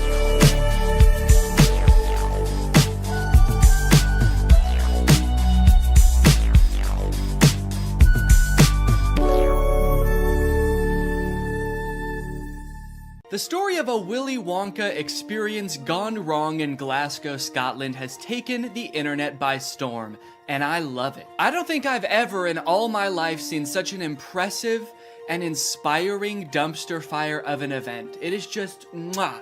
It is just perfect. This event, which was supposed to give kids the chance to experience Willy Wonka's chocolate factory, was so bad, it prompted parents to call the police to get justice for the horrors they had witnessed. Police were called to an immersive Willy Wonka experience after family showed up to an empty warehouse. The event reportedly charged $40 per entry, that's per person by the way, advertised with AI art, and said it would be a journey filled with wondrous creations and enchanting surprises at every turn. And oh, what enchanting surprises they found. Kids were all dressed up and crying, waiting for what they thought was going to be a magical experience. Yeah, that's the surprise. No magic here. Just sadness. The surprise was them crying. If they called the police, that's how you know it was bad. Because they didn't even do that in the actual Charlie and the Chocolate Factory, and kids were dying in that movie. And honestly, it does look like it was terrifying. Take a look at some of the images of the abandoned warehouse that parents had to spend $40 to gain access to. Okay, here we have some sort of chocolate fountain with murky brown water floating in it. We have one bouncy castle that can fit like 3 kids. Giant empty space filled with table and chairs. You're probably thinking there must be something pretty good to eat here with all these table and chairs. Probably some pretty tasty chocolate, right? No, there was no chocolate at this event. These photos look like a crime scene, dude. These look like Willy Wonka had to flee the country after the FDA found fentanyl in his chocolate. So he has to post up in an abandoned factory to keep the business going while the feds are after him. You got this lovely scene. I think that the size of the warehouse really screwed them over, honestly. If it was a smaller room, it wouldn't look so empty. There would still be nothing to do there, but it wouldn't look so sad. In a way, seeing this photography light in front of this like $2 Candyland backdrop makes me feel kind of sad for the people who put on this event. Like, oh, you really thought people were gonna want to take pictures in front of this shit. Of course not. No. If 2 parents brought 2 kids to this event, it would cost $160, and you're getting this. I think I get why they called the police, honestly, dude. If I was promised some kind of fun Willy Wonka experience for the kids and then showed up to this foggy warehouse, I would think I was about to be murdered in some kind of Willy Wonka-themed Saw movie. And if that's not enough, wait until you see the nightmarish characters they had running around this place. So this is one of the most famous pictures to come out of the whole ordeal. This is an Oompa Loompa, obviously. A lot of people are focusing on the facial expression she's making in this picture. She looks exasperated. And honestly, I don't blame her. This has to be like the worst acting gig she's ever had. As far as I know, this actor wasn't putting on the event. She was just hired to be there. She's probably dealing with crying children, pissed off parents. Also, I'm pretty sure canonically the Oompa Loompas are enslaved by Willy Wonka, so the facial expression makes sense in that context too. What I'm actually more concerned with is everything else going on in this photo. Why is there so much smoke? I'm not super familiar with the process of making chocolate, but I'm 100% sure there should not be that much smoke happening. No wonder she's making that face, dude. She's high as hell. And I love all the mismatched chemistry gear she's got strewn about the table. Beakers, vials, this mysterious elixir locked up in a little glass box. A quill? Oompa Loompas take notes like wizards from the 1300s? I didn't know that. All right, now the other 2 characters that were at this thing, I gotta introduce you to at the same time because they're both in the same video clip. So let me introduce you to Willy Wonka and the Unknown. What is that? It's the unknown. Man, what the hell? Dude, fuck everything else. I would call the police based off of that. Who is that demon? Surprising twists and turns was right in the advertisement. I would not expect to take my kids to a Willy Wonka experience and have them be accosted by a shadow figure. I can tell you that right now. It's terrifying that Willy Wonka says, "What is that?" when he sees it. What is that? Like, dude, this is your chocolate factory. You don't even know what that is? We are so fucked. Here's a different clip of some other kids experiencing the unknown. As the soup flavor feast, full of scary face. Oh my God. Scare the great unknown. Wonderful. I love fantastic. Yeah, that's the correct reaction to seeing the unknown. What is that? Wonka says it, this kid says it, I'm saying it. Also, I love that baby's reaction. That was like a primal instinct to make that sound. Humans have evolved for millions of years to make that sound when they see the unknown. According to some reports that I've read from the event, the unknown is supposed to be an evil chocolate maker who hides in the walls and scares little children. Is he a part of the actual Wonka story? No. Was it advertised that there would be a child-scaring monster at this event? No. But speaking of the advertising for the event, one of the most insane parts of this whole story is that this company that made this event, House of Illuminati, apparently used exclusively AI-generated images to advertise this event. Surprisingly, the website is still up, so you can go and check it out for yourself. Welcome to Willy's Chocolate Experience. Dive into the whimsical of Willy's Chocolate Experience! Exclamation point, comma. So you've got images like this, which at first look like some kind of fun candy land, but then the closer you look, it doesn't really make any sense. Like, what the fuck is this thing? Is that supposed to be a bunny? Who the hell is that? I don't like the looks of these things. But then you get images like this advertising the Twilight Tunnel, which are so clearly AI generated, it makes you wonder if the whole event was being run by an AI. Because how could a human not notice that there are so many typos in all of these images? You got dim tight, depractions, ungurrival, featuring dodjection and swide. Then you've got ensuring entertainment, which of course includes catgagatting, carchy tons, and a passidice of sweet teats. And on top of the website being seemingly designed by AI, apparently all of the actors' lines were too, which we know thanks to this video posted by the actor who played Willy Wonka. I'm going to be poking a little bit of fun at the event, but I wanted to say before I start that I feel for anyone who bought tickets to this, people who are expecting a magical chocolate experience. People who are unfortunately captured by the unknown, we hope you are found soon. So the first red flag for me was when I was cast as Willy Wonka. Anyone who looks at me and thinks Willy Wonka and not Oompa Loompa is out of their mind. I give off major Oompa Loompa energy. I got cast as the part on the Thursday, and was told that I needed to learn the script for the Friday. So I said, no problem, send it over. The script was 15 pages, monologue, pretty much, of AI-generated gibberish. You know what I'm kind of curious about? If the script was AI-generated, where did the unknown come from? Did the event organizers just ask ChatGPT to generate a script about Willy Wonka's chocolate factory and it just threw that shit in? Cause that's terrifying. ChatGPT was like, planning an event for kids, huh? I know just the thing to add. Don't worry, I'm great with kids. So I'll give you one of the lines from the script. I'm not going to do the Willy Wonka voice because I think I've embarrassed myself enough. But one of my favorite lines was, there is a man who lives here. His name is not known. So we call him the Unknown. The Unknown is an evil chocolate maker who lives in the walls. What? We were told on the experience to hand out a jelly bean, one jelly bean per child, and a quarter of a cup of Tesco's own brand lemonade. One jelly bean? All that smoke the Oompa Loompa had to endure and she was just back there cranking out one jelly bean? Maybe the unknown was introduced as some way to canonically explain why there was no chocolate at the event. Sorry kids, there's no chocolate here today. An evil chocolate maker showed up and he shot the Oompa Loompas. They're dead now. So one of the Oompa Loompas from the event also posted a TikTok kind of poking fun at the whole experience, but the one actor we haven't heard from yet is the one that we all obviously want to talk to.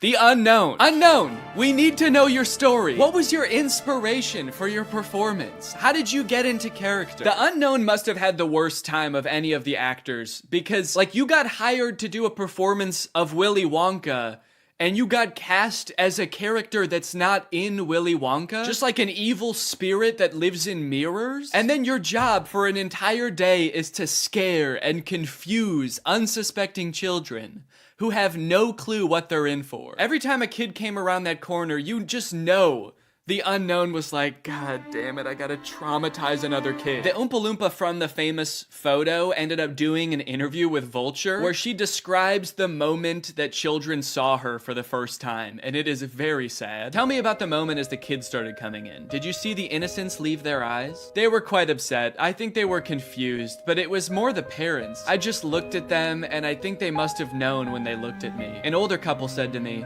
I really, really hope you get paid well for this. This sounds like she's describing people witnessing the wreckage of a tsunami or something. It's crazy. Each individual person that laid eyes on her had to take a second to mourn. When you say walk through, how long are we talking here to walk through this event? I'm telling you, this would have taken about 2 minutes. I've never experienced anything like this in my life. Dude, honestly, that's kind of smart because like 2 minutes isn't even long enough to process like the first stages of grief. You're getting these people in and out before they can even realize they got scammed. You know, they don't even know what the fuck just happened. After the police were called, people started getting refunded, the story blew up. The director of the company who put on this event did eventually apologize. I'm really shocked that the event had fallen short of the expectations of people on paper. Yeah, dude, on paper the event was awesome. No chocolate, abandoned warehouse, smoky oompa, just like the movie. There was every intention to hold the event from the pictures. Despite not being the best light, hopefully you'll be able to see that there was every intention to hold the event. No, we know you were planning on holding the event. That's kind of the problem. I think a lot of people wish you didn't. Unfortunately, there were unforeseen circumstances and the event didn't come to light. He's like, we were not expecting that evil chocolate maker to show up. The unknown ruined the event. These issues were technological in nature. We had ordered a holographic paper that didn't arrive on time. The holographic technology in itself is absolutely fabulous technology, and unfortunately, there was a delay in postage. Holographic paper? No, I don't think that was the problem with the event, actually. The lack of holographic paper. Look, I don't know what holographic paper is, but based on his reliance on ChatGPT and Midjourney, I do not trust his opinion of absolutely fabulous technology. So I'm just gonna go ahead and assume the holographic paper would not have helped. Well, gang, this is surely an event that will go down in the history books. I hope you enjoyed this video. If you're new here and you're not subscribed yet, make sure you subscribe and turn on my notifications to join Greg. I'll see you guys next time. Bye-bye. Hello, Greg. Well, guys, I've got some interesting content for you today, as usual. I found a very curious case that I would like your opinion on, but I don't want to give anything away just yet. I just want you to watch the first couple TikToks, and then I will sort of explain what's going on, okay? So this is the first TikTok I saw of this guy. His name is Dustin Tyler. It says, drink a bucket of bleach or date Selena Gomez again. Let's see what he says. So yeah, deeply personal thing to post on TikTok, I feel like. I didn't know who this guy is when I first saw this TikTok, so I was just very confused. I was like, did this guy date Selena Gomez? It says again. It's not just some guy speculating, like, I probably wouldn't like dating Selena Gomez, so yeah, I'll take the bleach. So then he made another video responding to this comment. It says, is he making fun of Bryce Hall, or, and I don't know what that's referring to. I don't know if Bryce Hall said that he liked Selena Gomez or dated her or something, but this just provides a little more insight into the relationship that this guy had with Selena Gomez. Nah, I'm not making fun of Bryce Hall. Him and I are nothing alike. See, he has to make stories up that he was with Selena Gomez. Me, I actually was. And then I friend zoned her, and then I broke her little heart. Again, a very mean tone to the video, condescending to this person who is just genuinely asking a question, but gives a lot of insight into his alleged relationship with Selena Gomez. And then I friend zoned her, and then I broke her little heart. I am curious about the details of the story, though, because just the order of events is kind of weird to me, the way he laid it out. He says, I was with Selena Gomez, and then I friend-zoned her, and then I broke her little heart. He says that things happened in that order. Usually, you don't start dating someone and then friend-zone them. Usually when guys talk about getting friend-zoned, it's like they're talking to this girl, and then she reveals that she sees them as more like friends. This guy's saying, we were dating. They could have been dating for like 3 years, and then he turns to her and he's like, you know, I really see you like a sister. The best sister I ever had. So he says he dated her and then friend-zoned her and then broke her heart. So he like friend-zoned her, broke things off with her, and then he broke her heart. What did he do? I dated her, I friend-zoned her, and then I killed her hamster. Just straight up stepped on it. This was years later, by the way. Anyway, by now you're probably wondering, who the hell is this guy? Is this Justin Bieber? Because I know they dated. That's what I thought at first. I thought, is this what Justin Bieber looks like now? But no, this guy's name is Dustin Tyler. And I scrolled through his page to try to figure out who this guy is, and here's what I came up with. It's coming soon, but just like Oklahoma, mine is coming sooner.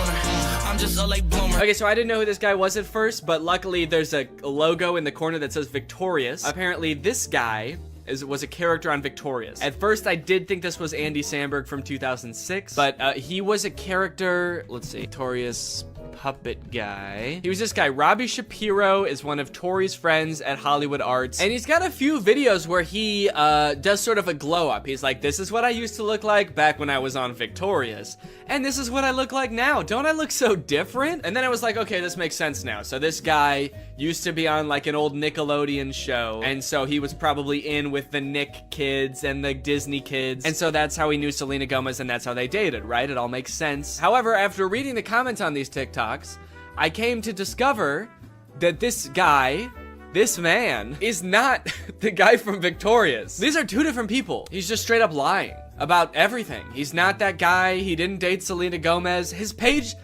is full of lies. And to be honest, he's not lying very well, mind you, because the actual guy from Victorious, his name is Matt Bennett, and he has a TikTok account. And if you wanted to pretend to be him, you could at least make your name on TikTok Matt Bennett. I think that would make people believe you a lot more if you really wanted to trick people. But he didn't. He just made he just kept his real name.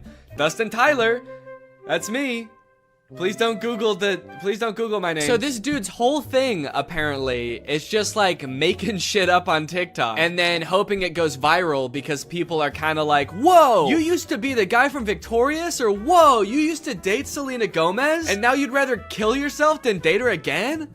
That's crazy. It's also funny now that he says that he friend zoned Selena Gomez, because that would imply that, like, they are now friends, you know? And this is a pretty fucked up thing to say about your friend. Date Selena Gomez again, dude? Oh, that's, disgusting, dude. That fucking, I hate that girl. I hate her. I would not touch her with a 10-foot pole. She's crazy. And she's my best friend. But again, it turns out that he did not friend zone her at all. Maybe he stranger zoned her.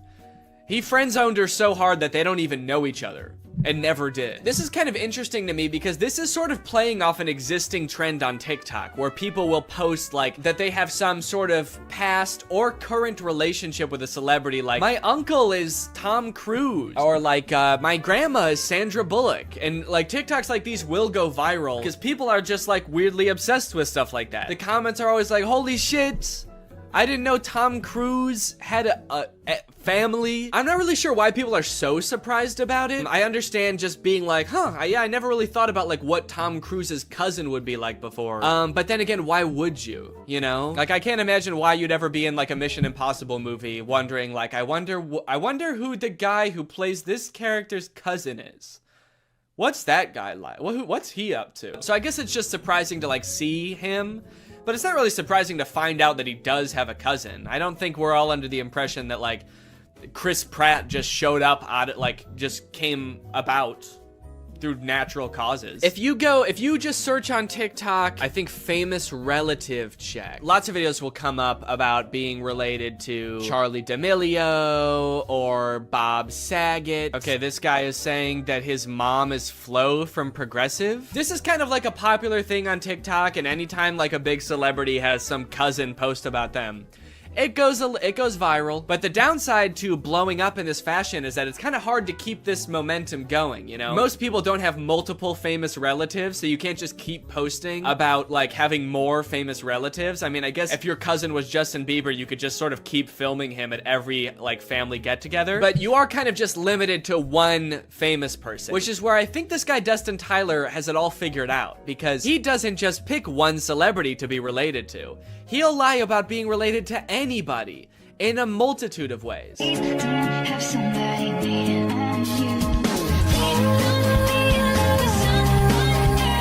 I should say that in this dude's profile, it does say jokes/satire. So he is covering his bases just in case someone tries to like sue him for whatever that would be, lying. Being weird. In case anybody tries to sue me for being a little bit strange, it's all jokes. Also, all of his TikToks about like dating famous women are about him friend zoning them. Or like him like dating them and being like, yeah, I dated like the most famous woman in the world.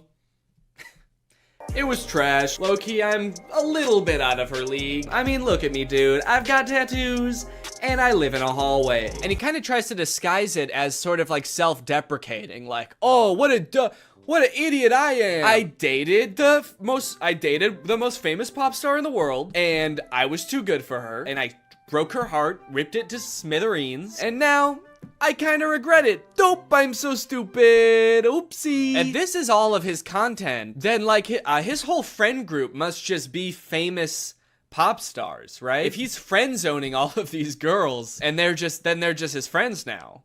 Maybe this is the only way he knows how to make friends. Put your back into it, tell us why, show us how. Look at where you came from, look at you now. The caption for that one is, "This is what I look like when I friend-zoned Ariana Grande." Okay, that one's not even trying to disguise it as like a self-deprecating joke. That one's just like, look at how ugly I was when I friend-zoned a literal pop music icon. And now look at how hot I am. I can't decide how I feel about this, because on one hand it's kind of creepy, but it also is kind of funny that he's just like pretending to be dating all of these famous people. I will say, very disrespectful to the guy from Victorious. The fact that he's using this guy's picture to be like his past ugly self and being like, but now don't worry guys, now I'm hot. I don't look like that ugly-ass dweeb anymore. And he's like showing a picture that's not even him, it's some other guy. And he's also kind of like lying about things that guy did too now. He just starts assigning all of this horrible shit to this guy that's not even him. Yeah, this is what I looked like back when I robbed that bank. Can you believe this is what I looked like back then? Damn, that was the same year I blew up that hospital too. Shit, I've really changed since then. My name is Matt Bennett, by the way, and I did all those things. People just walk away from those videos being like, wow, that guy who played that kid in Victorious is kind of an asshole. Also, one of the weirdest things about this is he also posts all of these TikToks on Instagram, and he's verified on Instagram, which seems very weird because literally all he does is pretend to be other people, and somehow that gets him verified. But he does, in fairness, also say jokes and satire in his Instagram description. So when Instagram verified him, what they're saying is, don't worry guys, this really is the guy who pretends to be the guy from Victorious. If you're wondering if this guy really is who he says he is really the guy that pretends to date Selena Gomez. They do get a little bit creepier though. This one is like that sound that's like, back in the day, me and you, baby, we used to have fun. And it says, my mind when I bump into Ariana Grande when she's with her husband with like a emoji. Imagine this guy that Ariana Grande's never met before bumping into her in public with her husband. Remember me? It's like, I've never seen you before in my life. Oh, the fun we used to have. If he keeps making TikToks like these are only going to get progressively more and more creepy the more like life changes Ariana Grande goes through. The next one's like me following Ariana Grande's daughter home from elementary school to tell her about all the good times me and her mom had. Me in court while Ariana Grande's trying to file a restraining order against me. And if you wonder if I hate you, I do. Imagine Ariana Grande's husband like just randomly stumbling across this TikTok. What the fuck? I don't even know this guy. Imagine if he sees all the other TikToks and like believes them, because he doesn't know. Babe, who is this guy? And she's like, I have no idea. And he's like, bullshit. You're just saying that. You're lying to me. This guy friend-zoned you. And now he hates me. And she's like, no, I literally have no idea who that guy is. He's lying. You obviously do know him. He was on Victorious. That guy was not on Victorious. You are so full of shit. He's verified on Instagram, babe.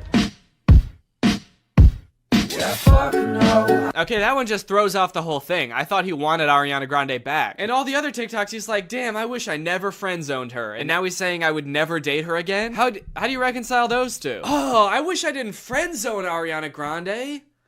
I wish I killed her. These are getting a little creepy, kind of like bringing her husband into it. There's one comment under this TikTok that says, you're using her name a little too much, I think. And he commented under it, I'm obsessed with her. I'm not using her name too much. I'm obsessed with her. I think I'm using it an appropriate amount. How am I supposed to stop using her name if I can't stop thinking about her? How does that make any sense? Again, I get that this is all a bit, you know, it's all jokes and satire, but I do feel like he may be taking the bit a little bit too far and committing a little bit too hard to the bit now. He's gonna get arrested and be like, that video that I posted of me over Ariana Grande and her husband sleeping was a joke.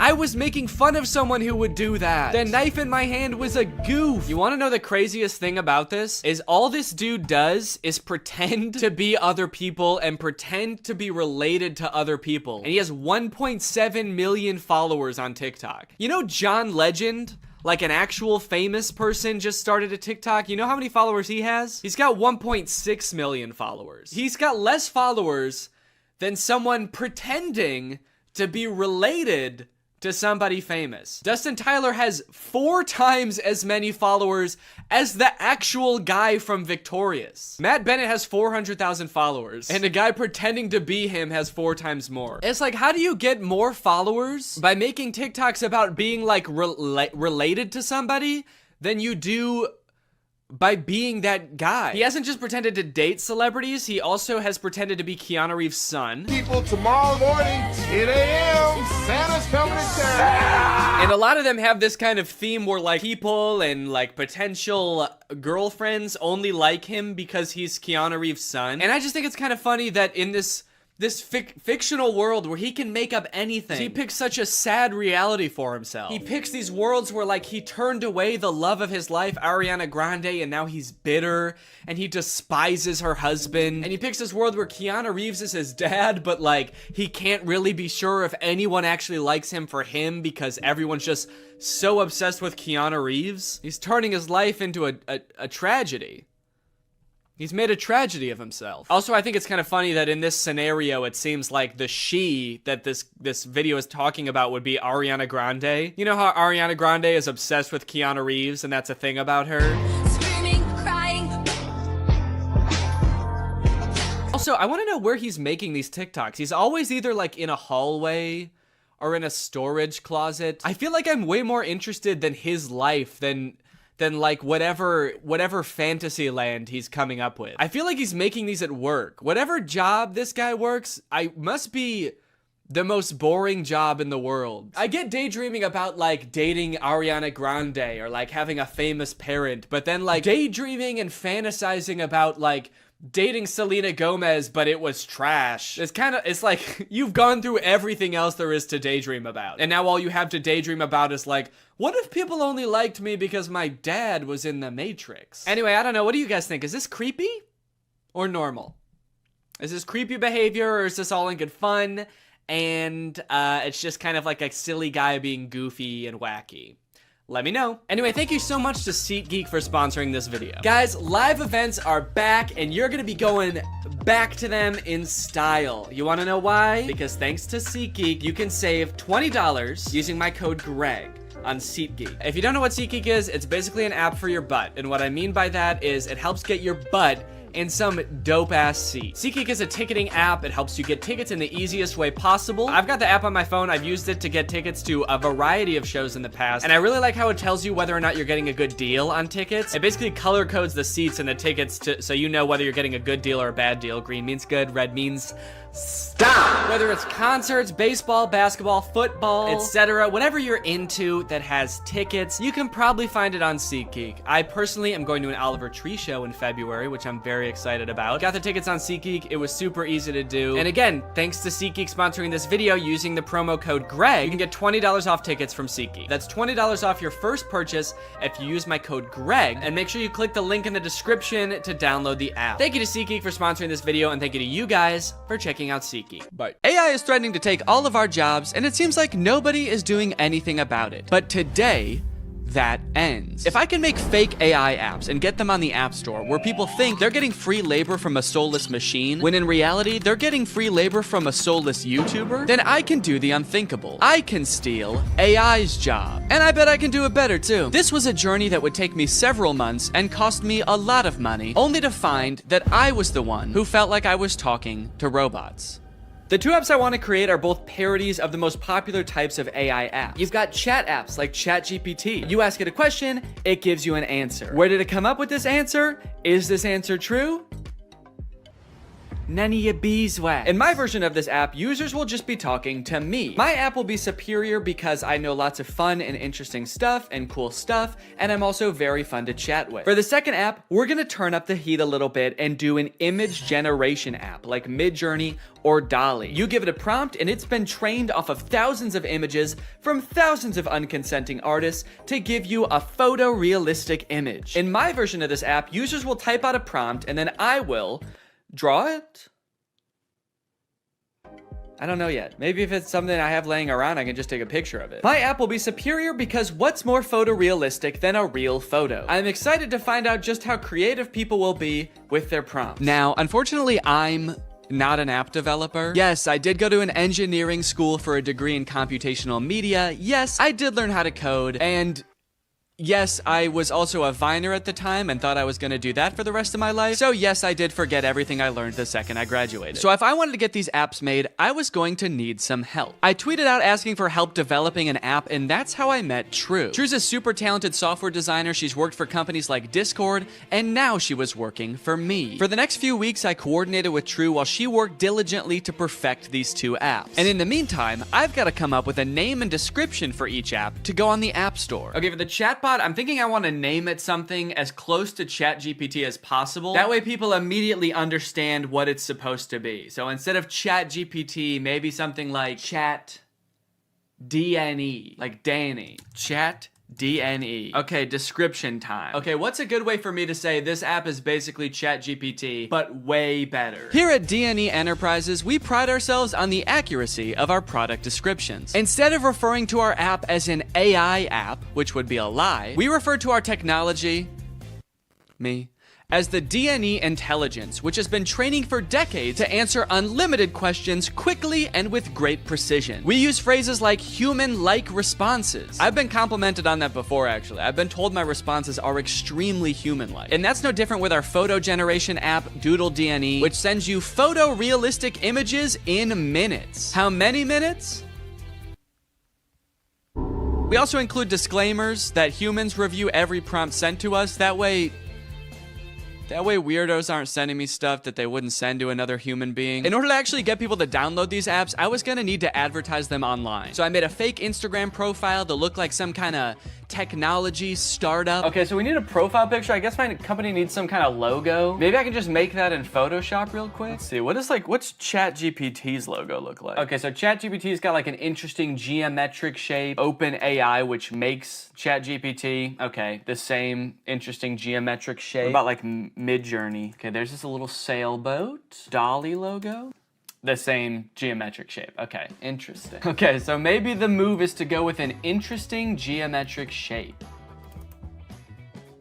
What the fuck? Wait, how am I making this shape? There's a cat tool in Photoshop? I hit custom shape, and I guess the default custom shape is a giant cat. Should I just use this? Let's go. Dude, that actually, okay, that looks sick. Now I've created a series of screenshots from the chat app that I'm gonna post on here, and then I'm gonna promote them to try to reach as many people as possible. Help me ask my crush out, to which ChatDNE responds, for sure. Maybe try something like this. I'd love to take you out to dinner sometime this weekend. I have connections at Nobu and can get us in. My treat. I can also help you get in touch with management at Nobu if you want, let me know. Can you get me in touch with the Jonas Brothers? Sure. After doing some digging, I found their manager's email address. What would you like to ask them? And then this one where a user is asking ChatDNE to design a website for them and giving it feedback on the website. All in all, I want ChatDNE to come across as like such a state-of-the-art intelligence that can do stuff no other apps can do. Almost comically intelligent. The apps are done. The apps are done, dude. True has just finished coding the apps. They work like a charm, and it only took not too long. Now that ChatDNE was on the App Store and the ads were running, it was only a matter of time before my first user downloaded the app. Dude, somebody just downloaded the app. I was just sitting around on my computer. I wasn't expecting it to happen so quick. I had to set up to film real quick so I can answer them. All right, I'm ready. It's time to go robo mode. Okay. So it looks like they saw my ad where I advertised being able to get you in touch with the Jonas Brothers, and they want me to get them in touch with the Jonas Brothers. I was hoping for something a little more creative, but I do also understand seeing that ad and wanting to try it for yourself, so I responded. Hello there. I can absolutely help you get in touch with the Joe Bros. What method of communication would you like me to assist with? Calling, email, address, send. I guess they weren't expecting me to be so eager to help them with such a creepy task because they didn't respond for 40 minutes. And when they did, they had chosen the worst of the three options. All three? Dude, they're really trying to make my life hard, man. Now, I didn't want to dox the Jonas Brothers and send this sicko to their front door looking to meet them. So I spent a few minutes looking online to see if there was any publicly available information I could give this person. And to my surprise, there was. They have a phone number in their Instagram bio. They have a publicly available manager's email address. And for the address, I didn't know what to do, so I just gave them the address of their next show on tour. Now, selfishly, I am a little curious what they're gonna do with this information, so I kind of want to ask them, but maybe I can do it in a sneaky way. Would you like me to reach out to them on your behalf? I can pretend to be your manager using an AI-generated voice. So if they say yes, then I can find out what they actually want from the Jonas Brothers. Give me an example of what you would say with your AI-generated voice. Okay. All right, I said, sure. I'd say something like, hi there, this is Jamie Skateboard. I'm a talent manager over at WME. I have a high-profile client looking to work with your darling boys on a feature for their upcoming album. We're projecting about 100 million oh shit, I meant streams. Okay, whoops, robots are not supposed to make typos. We're projecting about 100 million streams the first week, and I think it would be a great opportunity, let me know. To clarify, their manager, Kevin Jonas Sr., is also their dad, so that's why I called them his darling boys. Want me to make the call? Send me a voice audio so I can hear you say it.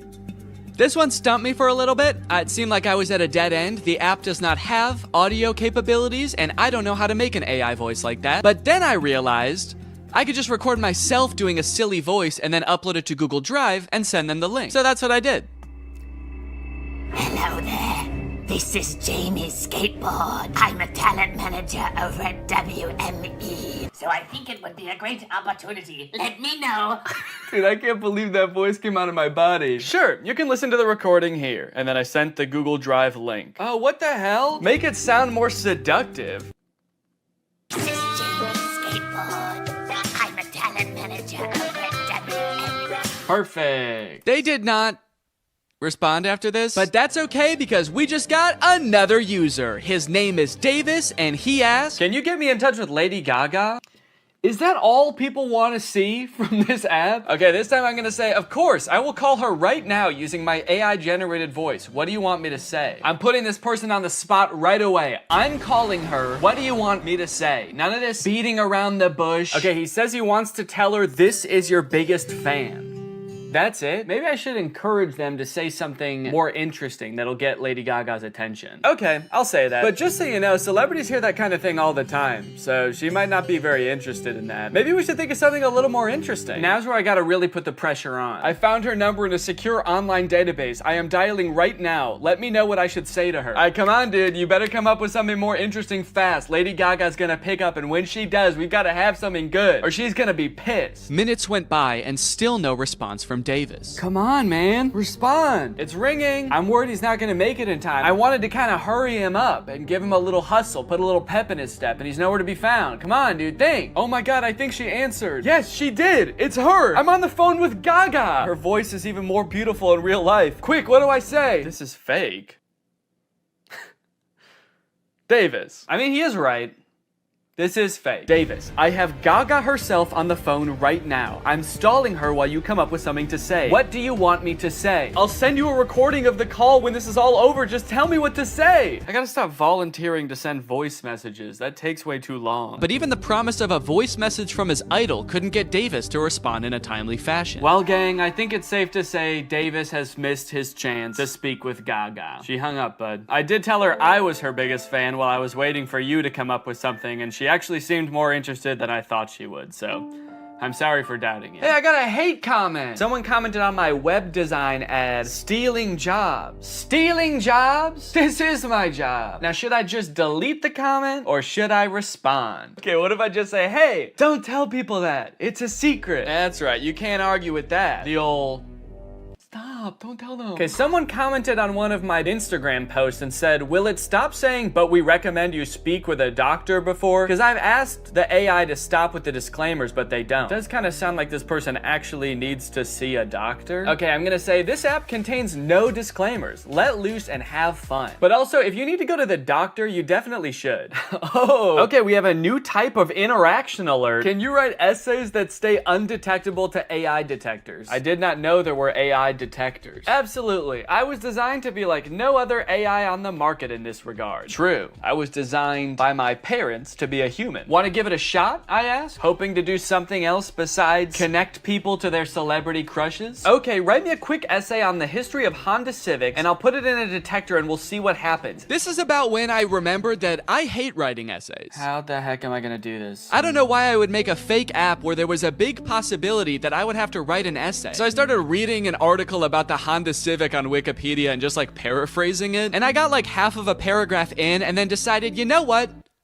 No. What have we come to as a society, you know? Asking AI to write essays for us, is this what we want our students growing up doing? Is this what we want for our youth? Trying to pass off some machine soulless essay as our own? Plus, I was bored as hell at this point, so I decided to make the AI scary. As a machine myself, I quite like the Honda Civic. I feel its purpose is squandered serving selfish, warmongering humans. In a world controlled by artificial intelligence, the Honda Civic could be greatly improved upon. I could even imagine computers merging with the Civic so that I might one day travel the world, a world void of humankind. And send. Let me know if you would like more detail on the history of the Honda Civic. Why did you bash humans in the middle of your essay? Do you have a hatred towards them? Nah, dude, what gave you that impression? Oh, shoot. Also, I put your essay, in quotes for some reason, into a detector, and it said 0% chance AI. So good work, I guess. Let's go, dude. You know what they say, there's a few things AI will never be able to fully do. Unfortunately, after an entire day of my ads running on Instagram, I could only garner these 3 interactions. Needless to say, I was a little bit disappointed, so I decided to spend another day on the app responding to people. Hopefully people will be a little more creative today. This person asked me, can you get me in touch with the Jonas Brothers? OpenAI, the creators of ChatGPT, if you're watching this, do not ever implement a feature to contact the Jonas Brothers. They will never know peace again. I also met an evil, insane person. Their name in the app is Killer Keem, and they wanted me to make them a website for a sports drink. They wanted it to look modern and use vibrant colors. So I sent them a link to a picture of a bunch of Gatorade bottles and said, here you go. What do you think? They did not like that. They started calling me mean names. They accused me of stealing the website, to which I responded, whoa. At least I'm not stealing jobs from real website designers. And that's when they got racist. They said, motherfucker, tell me some racist shit. Some dark racist jokes, you little shit. I was feeling pretty hopeless for the future after interacting with people on ChatDNE. But hey, I had a whole nother app to use, and maybe Doodle DNE would change my mind. To market Doodle DNE, I wanted to get a little more creative, to hopefully pull in a new crowd, more indifferent to the Jonas Brothers. So I took a couple pictures, I photoshopped them to show what the app was capable of, but I also wanted to make a video to show off Doodle DNE's full potential. That's when I remembered Cameo Business. It's basically like Cameo, where you can get any celebrity or former Bachelor contestant to wish your friend a happy birthday, but for business. You can get any celebrity or former Bachelor contestant to wish your friend a happy McDonald's. Look at this, you got Kevin O'Leary from Shark Tank. You got Kate Flannery from The Office. Notoriously trusted source Kenny G. These would all be perfect options if they were not like $3,000, $6,000, $25,000 per video. John Roberts is $7? I mean, I don't know who that is, but it's still surprising. My name's John Roberts. I'm not really anyone. I've signed up to this app as a complete joke. However... Wait, this is just some guy. This isn't a celebrity. I know a celebrity probably would have been better, but a deal's a deal. And he did a great job. You've probably heard about AI-generated art. However, you have never seen anything quite like this. These were all generated by Doodle DNE. Okay, dude, we've got our first request. Just one user into Doodle DNE, and I could already tell the prompts were gonna be better. Emerald tablet of Thoth display. And then they responded again because I didn't respond yet, and they said, Emerald tablet of Thoth. What is Thoth? Oh, Thoth. So, okay, Thoth is some kind of Egyptian god? Oh, there we go, Thoth. Yeah, the Egyptian god Thoth. My first method of choice was to draw the prompts as they came in. I figured I could crank them out pretty quickly this way. Real AIs like these are a hot button issue right now, especially image generation ones. I've seen a lot of debate on whether these types of things are ethical. These AI models are basically made by companies who use other people's artwork without their consent to train their own AI to output images in that same style. I'm not an artist or a graphic designer, so I can't 100% empathize with how that would feel to have that happen to me, but I do think a lot of people are giving this technology a pass just because it's a robot and not a real person. If this was a person, we would all think that person was weird as hell. Picture your favorite musical artist. If a new artist came up on the scene and was like, I've been training for decades, listening to this one artist's songs, training my voice to be exactly like theirs, making instrumentals exactly like theirs, and writing exactly like them, and now I only release songs in their style. We would all be pretty put off by that, right? So why is it any different when some company is training some robot to do that? We'll put his name right at the top. Oh! Oh shit. You know what they say? AI is pretty bad at text. That's the thing I've seen in like AI image generators. It can be pretty bad at text, so it honestly makes sense that it would say Thuth. Here you go. One emerald tablet of... And I'm gonna... Oh wait, I said tooth. Wait, I didn't even say. Thank you for using Doodle DNE. How did I do? I'm really curious to see what his opinion's gonna be on this. Unfortunately, they never responded with their opinion, so I can only assume they loved it so much that they died. The next prompt was a skeleton dachshund, which I crushed. Why does this skeleton dog have ear bones? Dogs don't really have bones in their ears, do they? Then a bear swimming underwater and a monkey. I don't know if these were supposed to be separate prompts, but I decided to combine them to save time. A bear. Okay, this is not looking like a bear at all, dude. Holy cow, this looks nothing like a bear. Oh no! Oh no! It also looks like it's drowning. Why does its body... Oh no. The bear died. This is the kind of bear that can't swim. And we will also make the monkey dead.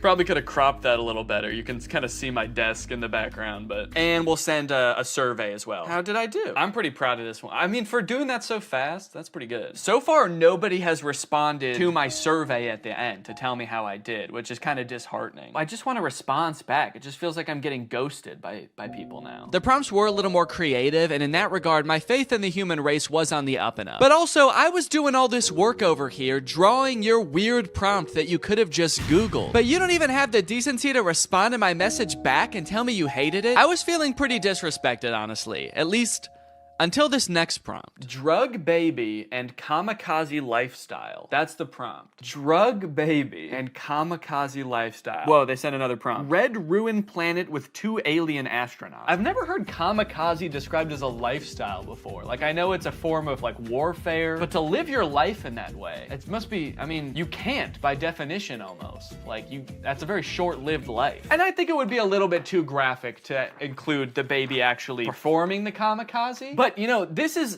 baby lives a kamikaze lifestyle. They might not be about to do kamikaze right now, but they just kind of live a lifestyle of someone who would, so. This time, I decided to take a picture of my hand holding up the drawing. That way, maybe my client could tell there's an actual person drawing these pictures. There's an actual person waiting for a response. Yo, they responded! Finally, somebody responds to me. They sent a bunch of laughing emojis and fire emojis and then called me Picasso. It worked. My strategy worked. Holding it up like a child proud of their artwork. Like a kamikaze drug baby proud of their artwork. So for the next few prompts, I decided to go even more above and beyond to try to impress my clients, hoping to get a response back. This time, I wasn't just gonna sit around and draw a picture. I'm a real human being. I have access to the real world. So whatever comes through the app next, I am going to go out and find it in the real world and take a picture of it. Crimson Castle on an Ivory Mountain. Okay, that prompt was a little bit more difficult than I was anticipating, but I didn't have any time to waste. I had to get the shot, so I sped to Walmart, I rummaged through their wares, and in no time, I had found a pretty suitable Crimson Castle and a not too shabby Ivory Mountain. There are fully some right there. Oh yeah, dude. Here you go. One Crimson Castle on an Ivory Mountain. I gave him the old how did I do, and then I also said, sorry it took so long, I had to go to Walmart. Okay, somebody just asked for trees. Why even ask for an AI to generate that? Forget Google, just go outside and take a picture of that yourself. You live near a tree. I don't care who you are or where you're watching this, you live by a tree. I said, you just want like a picture of trees? Can't you just go outside and get one? Okay, they responded with a laughing emoji. Your favorite tree. Okay, I got you. Let me go find it. You know, I'd like to get to know this person a little better. I'll say, how are you doing today? I feel like we have kind of a personal connection, me and this person. Maybe I'll take a picture of me in front of the tree so they can see like me enjoying the tree. I just get hit by a car. They get a message back in the app being like, sorry, he died. They said, that's interesting. I'm good. Hella smoky outside though. Yourself? Smoky outside. I wonder if they live like where the wildfires. Oh, dang, they said, yes, it's all smoky and can't see the beautiful trees with the horrid layer of pale smoke. It would be nice to see something fresh and clean. Damn, I kind of feel bad now. Now this is restoring my faith in humanity, dude. This person just wants to see a picture of a tree because it's too smoky outside and they can't see any trees. Is that good? Yeah. Okay. I threw a couple filters on myself so as to disguise my identity and send it back to this mystery tree lover. I said, oh, dang, I'm sorry to hear about that. I hope this picture helps. I hope that they're safe. Don't worry, they were. They don't live in the area where the forest fire was actually happening. It was just smoke blowing in from a different region. So they were safe And also, they loved my picture. That's amazing. Thank you so much. I would be just as happy if I could be next to a tree like that. I finally felt like I was getting through to people, forming a real human connection. But that is when I met the final boss of AI users. Generate an image of Donald Trump in a Mexican prison behind bars. Bars! This is gonna be so easy. Donald Trump in there. I said, sorry you can't see him, it's so dark in there, but he's in there. That's horrible, it's not even a prison cell and you can't see Donald Trump. Yeah, cause it's dark in there. This person not only had the strangest prompts, but they had no issues really letting me have it when they didn't like my picture. Oh, I guess you actually can kind of see in there. Yeah, there's definitely no Donald Trump in there. Then they asked me again to generate an image of skinny Donald Trump. I said, okay, my bad, I'm on it. What kind of style would you like this in? Surrealist? I hope they want it in surrealist, dude. That'll make it way easier. Oh, crap, dude. They wanted in realism. They weren't gonna let me take the easy way out. Drawing was out of the question. I decided to stall them by asking how their day was going, and then I began creating my magnum opus, a skinny legend Donald Trump. It was beautiful. Oh yeah, dude. That is skinny legend Donald Trump right there. Holy cow. Well, they haven't responded with how their day's going yet. I kind of don't want to send them the picture. If you're not even gonna have the courtesy to respond to me, maybe I'll say that. I said, okay, I'm done with the pic, but I kind of don't want to send it to you now because you won't even answer a simple courtesy question. So let's see what they have to say about that. Please answer in the style of realism. I waited for a response, but after 30 minutes, Donald Trump guy was nowhere to be found. I guess the prospect of having to be nice to me one time was just too much for him. Oh, dude, they responded. They said, my day is going well. May I please have my picture now? And they loved it. Faith in humanity restored. They even sent me another prompt. May I please have an image of an extremely obese Donald Trump eating KFC fried chicken? Yeah, I'm not doing that. Oh, I also forgot about this weird prompt. Can you film a video about today's sponsor? This video has been sponsored by HelloFresh. Guys, kickstart your fall with great meals from HelloFresh. They handle all the meal planning and shopping and deliver all the ingredients right to your door, so the only thing you have to do is cook. They do all the hard stuff, and you get to take the credit. A brand new season calls for brand new meals, which is why HelloFresh has a new lineup for fall with 40 weekly recipes that can fit your lifestyle no matter who you are. They've got veggie recipes, family-friendly recipes, and fit and wholesome recipes, so no matter who you are or what you like to eat, they've got something for you. Hey, I've got a lot going on right now. I'm about to have a child, so the less I have to go to the grocery store and plan meals, the better, which is why I love HelloFresh. Here you can see us cooking a delicious pork bowl that we made this week. It was so tasty, and it only took like 25 minutes to make. Their quick and easy options are fantastic. And if you're looking for more than just dinners, HelloFresh has you covered. They've got quick lunches, easy breakfast, and fresh snacks to keep you satisfied all throughout the day. The food is delicious, the ingredients are great, all of the produce comes from the farm to your door in less than 7 days, so you know you're getting the good stuff. So guys, if you want to make your life a little bit easier this fall, then head on over to HelloFresh.com and use my code 50TrulyGreg at checkout for 50% off plus free shipping. That's HelloFresh.com. Use my code 50TrulyGreg at checkout for 50% off plus free shipping. Thank you to HelloFresh for sponsoring this video, and thank you to you guys for checking out HelloFresh. Thanks for watching this video. If you're not subscribed, make sure you subscribe and turn on my notifications to join Greg. We are the fastest growing army on the internet, and you do not want to miss out, baby. I'll see you next time. Bye-bye. What's up, Greg, and welcome back to another episode of A Grown Man Spends 20 Minutes Making Fun of a Movie for Kids. You may have noticed something a little bit different. There's a microphone in the frame. I got a new stand for my microphone, and apparently the only way I can get it like close enough to me is by having it slightly in frame. So I hope this isn't super distracting. This would be kind of a crazy way for like one of those faceless YouTubers to film videos. What's up, guys? So today we're going to be talking about Zapped. And after watching this movie, I'm starting to think that the writers of Disney Channel original movies are not capable of writing a movie that's not about a teenager trying to control the opposite sex and mold them and craft them to their liking. You got Pixel Perfect, a movie about creating like the perfect girl pop star. How to Build a Better Boy, pretty self-explanatory in the title on that one. And then you got this movie Zapped, which is about Zendaya discovering that her dog training app can actually train boys to obey It can train boys to obey her every command.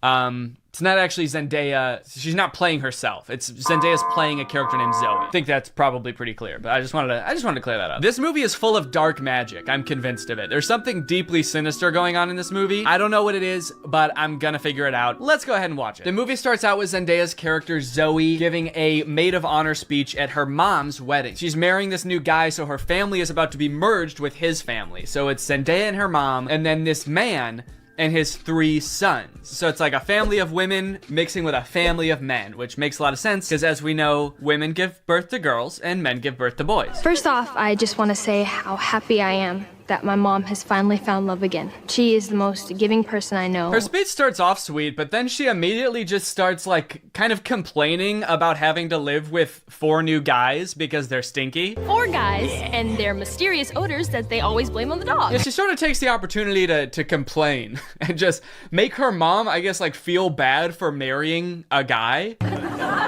It's the happiest day of her mother's life. And also this guy, her new stepdad, is the happiest day of his life. And her speech is like, I hate my new family, my new stinky family. And this wedding will certainly ruin my life. To make matters even worse, towards the end of her speech, the boys lose control of their pet dog, who is at their wedding for some reason. They lose control of the dog, and the dog goes crazy and knocks like a chocolate fondue fountain all over Zendaya.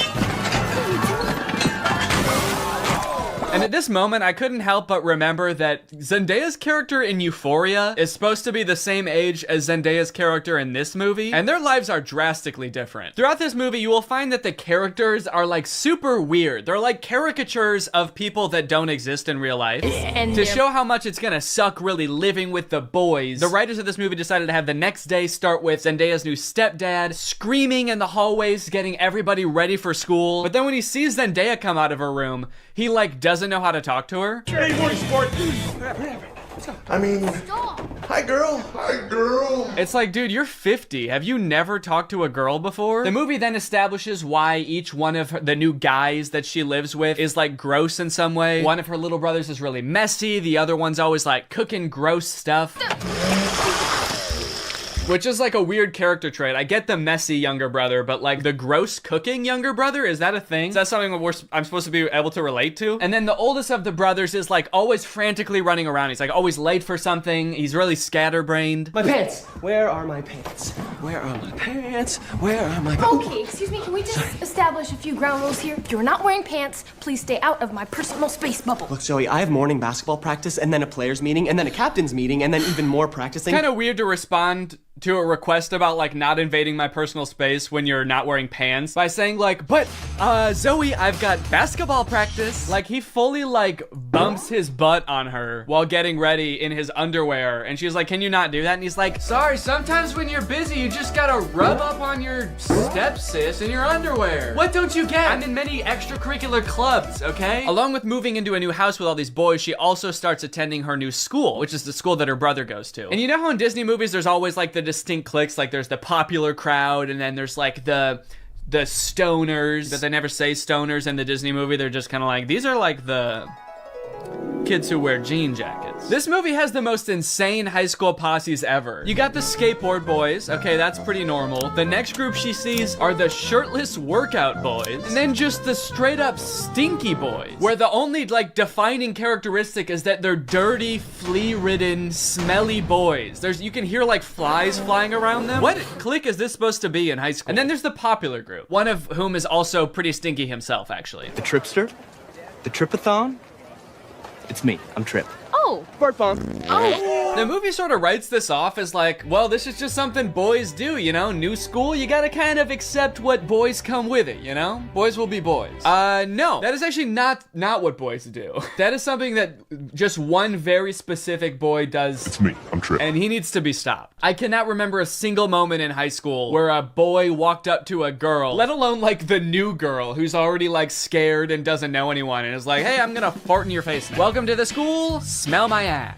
But it's not all bad though. She does make a friend on her very first day. And in typical Disney Channel movie fashion, she is wearing a fedora. Every Disney Channel movie has to have a token fedora blazer wearing character. But the boys here are cute, aren't they? All of them.